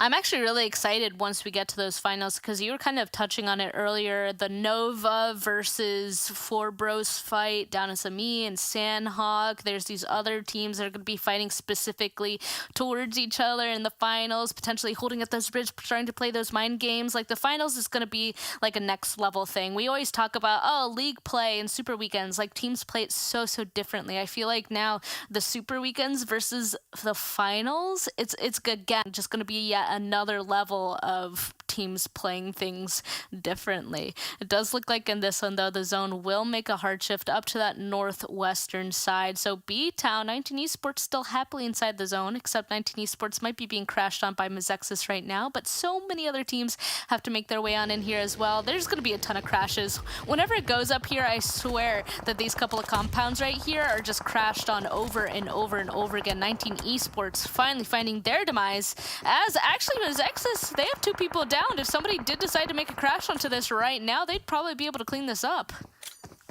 Yeah, the Knights getting those knocks. The Knights have firm control over this compound. If any other teams decide to crash this, if anything, the Knights are probably just watching and maintaining this area, and they'll take it for themselves once the blue zone really starts closing in. You can see right there, Peralta getting confirmed by Chico. So Mezexis down to 2. Boring Protocol taking some shots towards that direction. Also, the Hitlist wrapped around and is going to crash and breach upon this compound. Tensa gets knocked, should be able to get revived there. And there is still a giant massive, oh, never mind. The giant massive dip is already taken by, I believe that's Vamp. You might see HQA drive into that dip right now on the minimap. And they indeed are. Indeed they are, and it looks like they are actually going to be the team eliminated. So Vamp is going to succeed in that one. I'm not quite sure if Boring Protocol was able to kind of help them out there, but they are out of there. Vamp is very severely hurt, though, and so is Mezexis. They somehow were able to survive the knocks that the Knights put onto them earlier and the hit list crashing on them so far, but the nade is just going to make it so that there's only here left. Oh, gotta be careful. Look at that. The Knights still actually getting involved, making sure that the hit list knows that they are right to their southern side while they're making this push outside, that they're going to do a lot of damage to them. This isn't looking too good for the hit list either. At least they're tossing out some smokes to try and provide themselves some cover. Sooner or later, the Knights are going to come on in because the blue zone is pressing in, and the Knights know these teams are battered and bruised. A double nade by Yahir. He's about to pull out a 1v3. He does get the 1v3. I think that was a 1v3 for Yahir just now. Where's the last member of the... Oh, the last member of the hit list is actually way up in the northeast side. Just by himself, proning in the grass somewhere. Yahir doing a great job. 4 eliminations, but the Knights might be coming in here now. He's going to hide in this shack. 8 eliminations for Mezexis right now. That was a crazy fight. I don't even know what happened there. The Knights, they are getting really close, but it looks like as of right now, they want to play by their vehicles and this rock. Looks like Coops is going to try to get out of there, though, because if Dope continues to take shots at those cars, they're going to explode, and then, of course, it's not going to be a good ending. It does look like Dope does stop the spray towards them, though, so the Knights can continue to play by those rocks. Maybe they just don't want to go into that compound, because I will say, once you're in that compound, it is kind of hard to get out of. But at this point, do you want to get out of that compound? Because it looks like the zone is very much preferring it. I think Boring Protocol might try and breach that compound next. With the Knights with only 3 players, I understand why they don't want to hold it down, because the same thing's going to happen, right? Get multiple teams crash on in, yeah, and it might be a little bit too much to handle. So Knights actually making a very smart tactical play to just play on the edge in a somewhat playable, safe position, right? We saw Tensa getting shot at next to that rock, but it's in a position where it's like they can manage to stay alive without too much trouble. I mean, they at least have their vehicles. I mean, the moving hardcover, right? They got a couple of rocks. Actually, right in this area to the southeastern side of that compound, there are a couple of dips along those trees, so they're clearly trying to utilize them. It's just unfortunate that Dope, honestly, is in this area of the map, because this is the only angle that would be messing the Knights up in this situation. It does look like Flash is, of course, down, though. The rest of Dope is pretty widely spread out. We got the 2 at the rock right here, and the last member Casper is all the way up to the northern side. So honestly, if Dope don't decide to go straight on into where the Knights are, it seems like they're kind of scouting out a different area. Menace goes down though. Oh, here comes Casper actually. Maybe they are starting to focus on making this rotation down towards the southern side, but now the Knights, they're set up. They're inside zone. At this point, they're just playing defensive mode as Dope tries to make their way inside this zone. Casper goes down. It's not looking too hot. Yeah, oh man, the Knights just don't miss. I'm pretty sure that player peeked out for like less than a second and then just got absolutely lasered by Tensa earlier. That's the other thing. When you hit shots like the way you can with the Knights, you can put yourselves in these trickier situations, and teams might, you know, take 10 shots to knock you down, but you knock them right back in your first 5, and that's the key difference right there. For sure. Oh man, I cannot wait to see Chico take on all of Boring Protocol by themselves. Well, I say that, of course, right? Then Dope does go out, so the rest of Knights should be able to kind of turn around and help out their teammate. Chico using the smallest little incline, the smallest ridge to protect himself against all of Boring Protocol, but he's definitely being the person in the front lines, kind of calling out the distance that Boring Protocol is, and we can see that Tenza, Coops, they're starting to take some shots in Boring Protocol's direction. Now, this is the time where I'm curious to see if the solo from Mezexis inside the compound, or even Vamp now that have found themselves a home in the compound, are going to start peeking out and getting involved. Same with Lazarus and WallStreetBets up to the north. They're taking a big fight that WallStreetBets actually wins out on. They're going to continue to be able to stay 3 up as well. This is going to be, honestly, down to a bunch of 3-man teams for the win. Yeah. Man, WallStreetBets taking out Lazarus in a tough push too, so WallStreetBets looking better and better. This is probably the best we've seen WallStreetBets, and it's at a perfect time right before the finals about to start. BTOWN still in this game. They know they made it in. Now they're running up onto the Knights. Coops, the front line of defense. I mean, if BTOWN, I know BTOWN's running on confidence and running on hype that they qualified, but I think it's not enough to stop Coops. But just as I say that, Jazz spots out Coops, so maybe not. Maybe BTOWN's a whole different breed right now, now that they know if they've punched their ticket into the finals. Almost spoke too soon there, Zute. Just a little bit. That one definitely wasn't your curse. But we do have the Knights down to 2 people left. And BTOWN, I want to see them continue to be aggressive, honestly. They just got to knock and a flush onto Coops. Like, keep on going, honestly. The Knights now are going to kind of be sandwiched between BTOWN and Boring Protocol. Honestly, who's ever inside of this building, this compound by the very end, might be the winner. I don't know. Everybody that's deciding to stay outside of it are definitely just keen on destroying everybody down there on the outskirts of this compound. Oh, Chico in a very precarious situation. If he takes shots at BTOWN from the right, he could get shot from the left from Boring Protocol. He did see Brarg jump up or get up and go back prone. Any more movement, Brarg might get spotted out, but the patch of grass right there is kind of thick. Oh, going back up, standing, and taking shots at Tensa. That's going to prompt Chico to take his shots, and Chico's going to get one. And the second one, maybe, either that, Tensa got the knock on the second player, and that's 2 of BTOWN down. They're not going to be able to get revived, but just like I predicted, the second they shoot, Boring Protocol shoots back, and Tensa gets knocked and confirmed. It is now all down to Chico and BTOWN trying to crawl their way to Jazz, and maybe Jazz can get a revive on one, as Boring Protocols now focus on WallStreetBets. Carnage goes down to 1 HP and gets the trades coming in and out. Everybody playing so on point. Nothing goes unanswered right now in these last final moments. Yeah, I said this is going to be down to a bunch of teams with 3 people still up. No, this is going to be down to like a bunch of solos at this rate. Everybody has at least one other person down. So it seriously is a ton of solos. Huge nades coming through. Big explosion from WallStreetBets, taking out Boring Protocol. And the zone shift actually shifted in their favor. So WallStreetBets getting this res, this is going to be huge. Because as of right now, BTOWN hasn't gotten that res. WallStreetBets, as of right now, with that duo, is the biggest team in this. And they have the best spot in zone. It does look like BTOWN will get the res, but Steve-O, he had to spot them out there.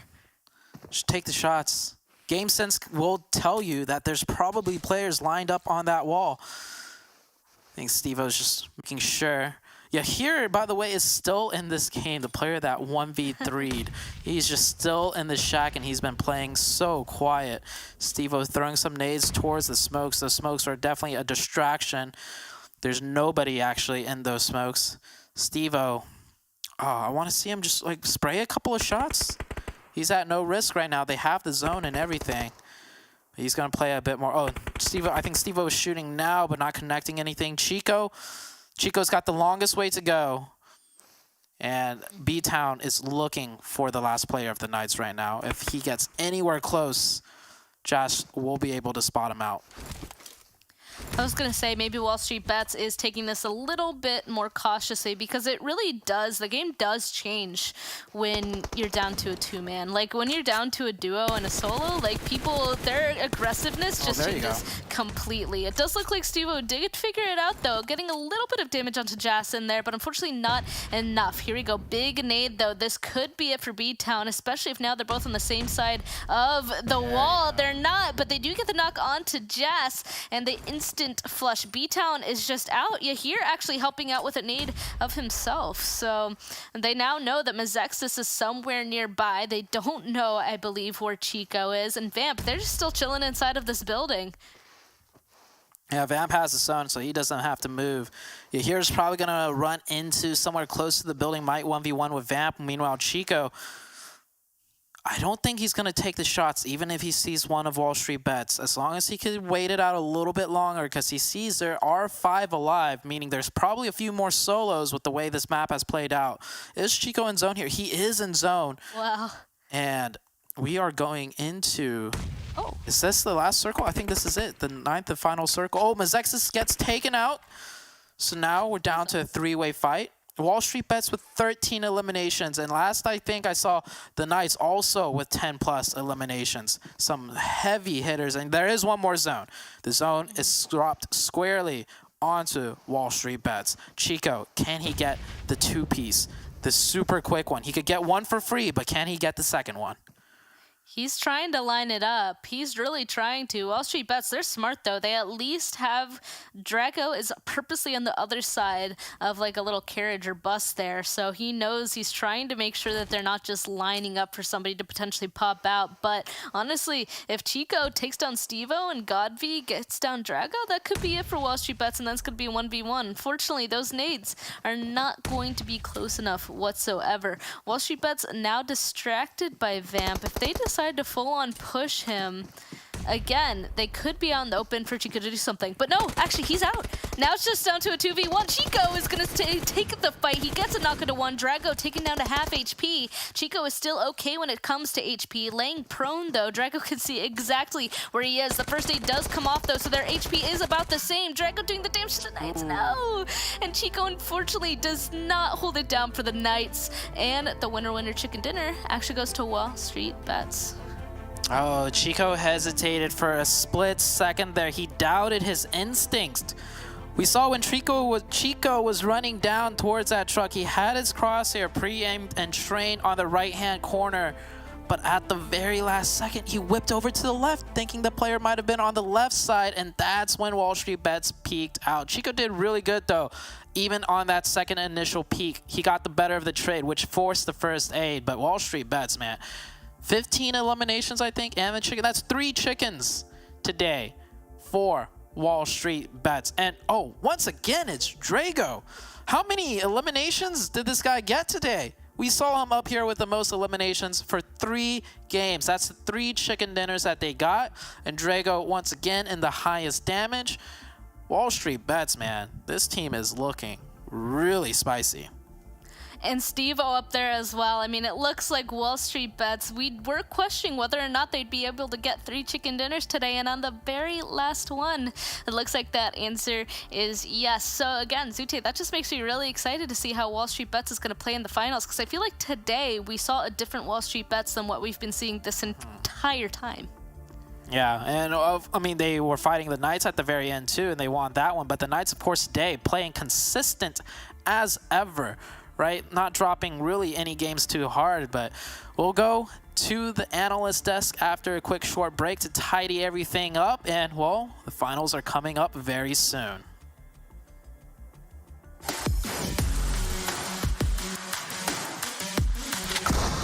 This is the most common noise that hits your earbuds when you go for a high-staked hot drop inside Pachinki. Shotguns are one of the most common weapons that spawn across the map, but it is also the least understood category by newbies and pros alike. Let us understand how shotguns work. The 12 gauge spreads out over distance once you shoot it from the shotgun, meaning that the further you are away from your target, the larger the spread of the bullets, which means that more of them are going to miss the opponent's hitbox. So, if the enemy is equipped with a level 2 vest, you must reduce the distance to 2 to 3 meters for a one-tap knockdown to the body. Shorter range will reduce the spread of the bullets, increasing the damage registered per shot.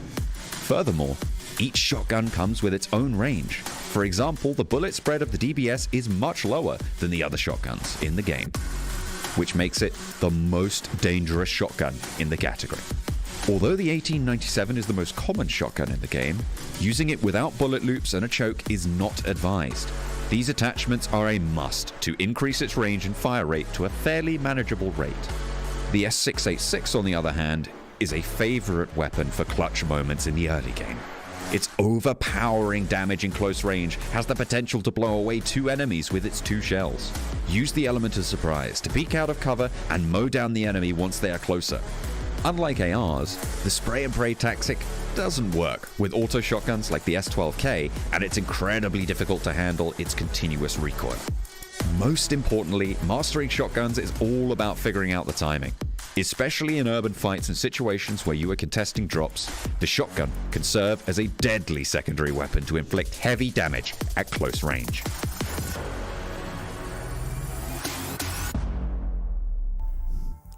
And just like that, it's all over. For the final time, everybody, I got to give a big thank you to Monster Energy, our official energy drink partners here for the PMPL. Man, I ain't gonna lie, that last game felt like a roller coaster with one very large hill and then a plateau. You know what I'm saying?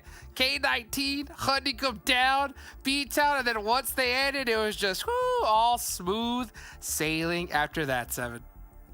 It really was. I mean, wow. Dang, WallStreetBets. Wow. Yeah, you know what? Let's give credit where credit's due. WallStreetBets, 3 chicken dinners today. This is a team that, I mean, I've been on for a minute now. We've been hyping it up too, Glitter. I'm glad to see that they're performing this way. I'm hoping that they can carry this kind of momentum with them. And BTOWN Esports, you guys showed up when you needed to show up. You won the fight that you needed to win, 14 points. But now that we're going to be going to the finals, guess what? No more baby for you guys. You guys better have thick skin because trust me, it's going to be coming your way. Then at the end there, we have Dope Esports as well with the 3 points. I think what the people want to see is the overall. So let's try to rush through all this. You see the hit list there, 3 points as well. They're not going to be going to the finals. Lazarus helping go to prediction. All those teams. One major concern, if I must add to this Super Weekend, what's the way Nova played? Like, Glitter, what happened to Nova? I have the same question, honestly. I don't know if I'm concerned or if they, like I said earlier, they were napping. They were just getting a little extra rest in before finals because they knew they weren't about to, like, you know, fall out of the top 16 anytime soon. So, we'll first day finals, we will decide what happened. I think that's about right. You know, just take a little nap. Don't even worry about nothing. Don't give away any more secrets, right? We'll see what happens in the finals. But you know what? Let's talk about today's MVP. Who is it gonna be? It has to be, right? It has to be anybody from WallStreetBets. Honestly, just put the whole team up here on this point. Yes. But it's Drago, baby. 3,000 on the dot? Wow. Dang. Wow. What? Seven, you couldn't do that if you tried, bro. 3,000 on the dot? What you mean, bro? I had 7,000. Just kidding. I'm joking. Yeah, 22 elims though. Yo, I'm impressed with that average survival time with the 3 chicken dinners that he got. It shows that he was there every single time, and it's impressive because I'm sorry, I'm gonna have to do this QC. We look at what the stats that QC used to put up, right? It was always elims, but the average survival time was pretty low. So it's 15 it's minutes. good to see that out of Drago right there. Yeah, 15 minutes. Dude, 22 elims, that's more than most teams did today. Like, that's crazy how well he performed. I mean, WallStreetBets at the end of this whole thing, they definitely put their flag in the sand. Said, here we are, and we're ready to play. So I love to hear that. Let's take a look at the top 3 players by elims from all Super Weekends, okay? So this is going to be who are the best of the best, who's got the most eliminations, and look at that. It's Coops, the only player in this entire tournament so far to get over 3 digits in elims, Glitter. Dang. I mean, I knew Coops was going to be number 1. I didn't realize he was going to be at almost 120 eliminations, almost 20,000 damage. If I can read that correctly, like that is obscene, and honestly with a pretty high survival time. So very impressive from Coops, even with the fall off. 7QZ still making an appearance up here, and then of course, not to be outdone, you still have the duo in Xenox making his way up here as well for the top 3 players. And those are people, those are the numbers, the type of stats that we are keeping our eyes on for finals, because that needs to be repeated. Yep. That's right, that's right, that's right. You know, that race for MVP, there's a lot to it, a lot of math to be done to find out who that's going to be. But I mean, with those numbers like that, I mean, that's pretty dang good, right? Let's talk about what we all want to see, right? The top 5 teams from all Super Weekends. Any guess on who it is, guys? No. Oh, WallStreetBets though! They made it. Wow. Wow. And it wouldn't have been without today. It really wouldn't have been without their performance today. Busting out a top 3, this is solid 7. Yeah, and I mean, top 3 in regards to, this is just based on eliminations, too. 205 elims for that team. That's impressive, being able to, in a way, be the defending champs with the elims. But, I mean, the main story here is going to be who can stop Knights. We just saw some of those player stats. We just saw what Coops was able to do. I'm really intrigued to see how these teams are going to be setting themselves up when they actually fight Knights and when they fight Coops. I'm so intrigued to see what's going to happen between now until next Friday. And you know what? A lot of homework. That's for sure. A lot of homework needs to be done, because come next Friday, it's going to be insane. Well, it's that time, guys. Glitter, 7, drum roll, please, right? Let's pull up the overall leaderboards and see where everybody did in just a little bit. Yeah, right. Psych, guys. Right? We'll pull that up here in just a little bit. Well, one last thought. I can't handle the suspense, okay? Hey, you know what? I don't make the rules. Did they need a longer drum roll? Yeah, that's right. They want the long, drawn-out one. I can only drum with one hand, so... Oh, that's right. Oh. That's right. Let's do it in solidarity. There it is, baby. There we go. It's 607. 600 total points. Are you serious? Okay. It said, hold my monster energy and let me show you what I can do. Wow. 9 chickens. Hey, remember when you guys were like, I wonder how many people are going to make it above 400? And I said 4, and y'all thought I was crazy? Remember? This is ridiculous. Because I remember. Yeah. Well, you know what the funny thing is, that if WallStreetBets didn't put up like almost like what 90 points today, 3 chicken they dinners. wouldn't have either. I mean, this is crazy performance here in the top. And you know, as we go on over to that second page, we think we already know what's going to happen. It's BTOWN and Dope being the 2 squads to move on to the finals there. I mean, you know, Zute said it earlier. K19, the meme machine, shot the boxes in Sanhok, and BTOWN returned the favor to them, 7. And to be fair, I mean, we got to get props to K19. That was just in 15 matches that they were able to do that, right? Exactly. You compare, I mean, Hajix, when you compare it to BTOWN, they were here for 2 super weekends. Exactly. That's very true. You would expect them to have a lot more points. So props to K19, but sadly, it was too late. And man, I hope a lot of teams, I hope a lot of people that want to become pro PUBG mobile esports players, like, I hope they look at this and they don't wait until the end, because it has happened many times. And we see, you know what, I'm gonna call it out again, we seen WallStreetBets, this happened to them last year, and look how they're playing. Look how they're playing so far. I'm intrigued to see how some of these teams are gonna be able to come back for the ones that didn't make it to the finals. Yeah, it hurts to me to say that, I feel like K19 just got serious on the last week. I mean, if we would have seen them in another Super Weekend, we for sure would have seen them in the finals. So, hey, great effort, like you said, Seven. I think we definitely have to give props to them there. But you know what? I think we have to give the most props. We've been talking about too much about the teams on the bottom, right? Because who cares? Finals is coming up. Let's talk about the bad boys, the squads that we're looking forward to represent us on the global stage. The best team out of all Super Weekends, it's the Knights. No shock there. Ain't that right, Glitter? Wait. Hold on, though. I'm looking at this. Okay, they have 56,000 damage, and Coops is 20 of that. One person is 20 of the 56,000 damage they put down this entire time. Oh, 7? This is insane. He's 119 of the 296 elims. Yeah.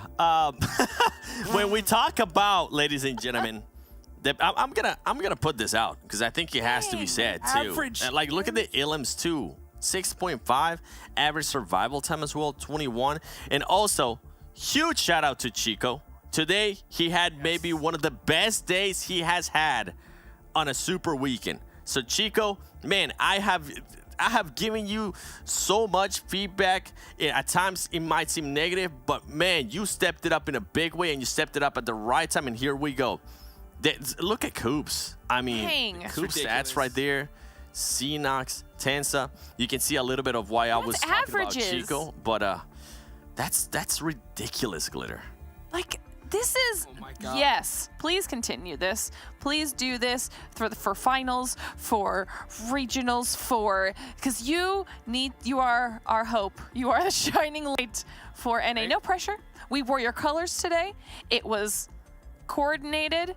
And now everything is reset. Clean slate going to finals. So we might be hyping you up with all these numbers, but they don't exist on Friday. You need to create some new impressive stats, okay?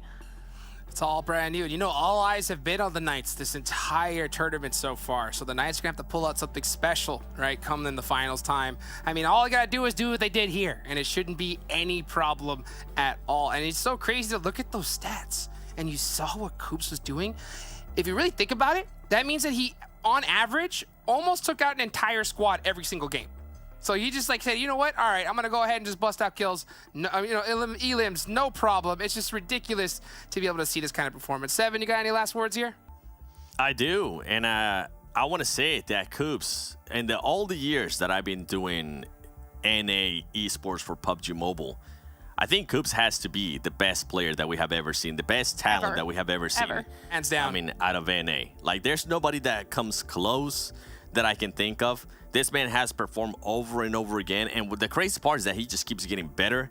And I'm really hoping, I say it from my heart, I'm really hoping this team performs when we go to the finals. I'm really hoping this team performs when we go to the next stage, and I'm really hoping we finally get to see Coops in globals, because I want him to get that experience. I want him to be able to showcase his skills at that level, and I cannot wait to see when Coops makes it to a global event. Yes. And you know what? I'm going to completely counter what you just said, Sev. You know what, Coops? I don't want you to get a big head. You didn't do enough, all right? I want to see more elims. I want to see more damage in the finals. That's right. Come out strong. Do that homework. Don't stay that hunger. Keep it inside you. Get that monster energy ready. Again, everybody, thank you so much for watching. Of course, remember to follow all the socials. Thank you for watching. On behalf of me, Hot Juke, Seven, Glitter, follow them as well. We will see you guys at the finals. Use that hashtag PMPL as well. That's really important. Ain't it right, Glitter? It is so important. Do your homework, teams. You have 4 days. Get it together. 4 days. 4 days and counting. That's it. We're out of this. You guys have a great night. See ya.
mixing hot taste.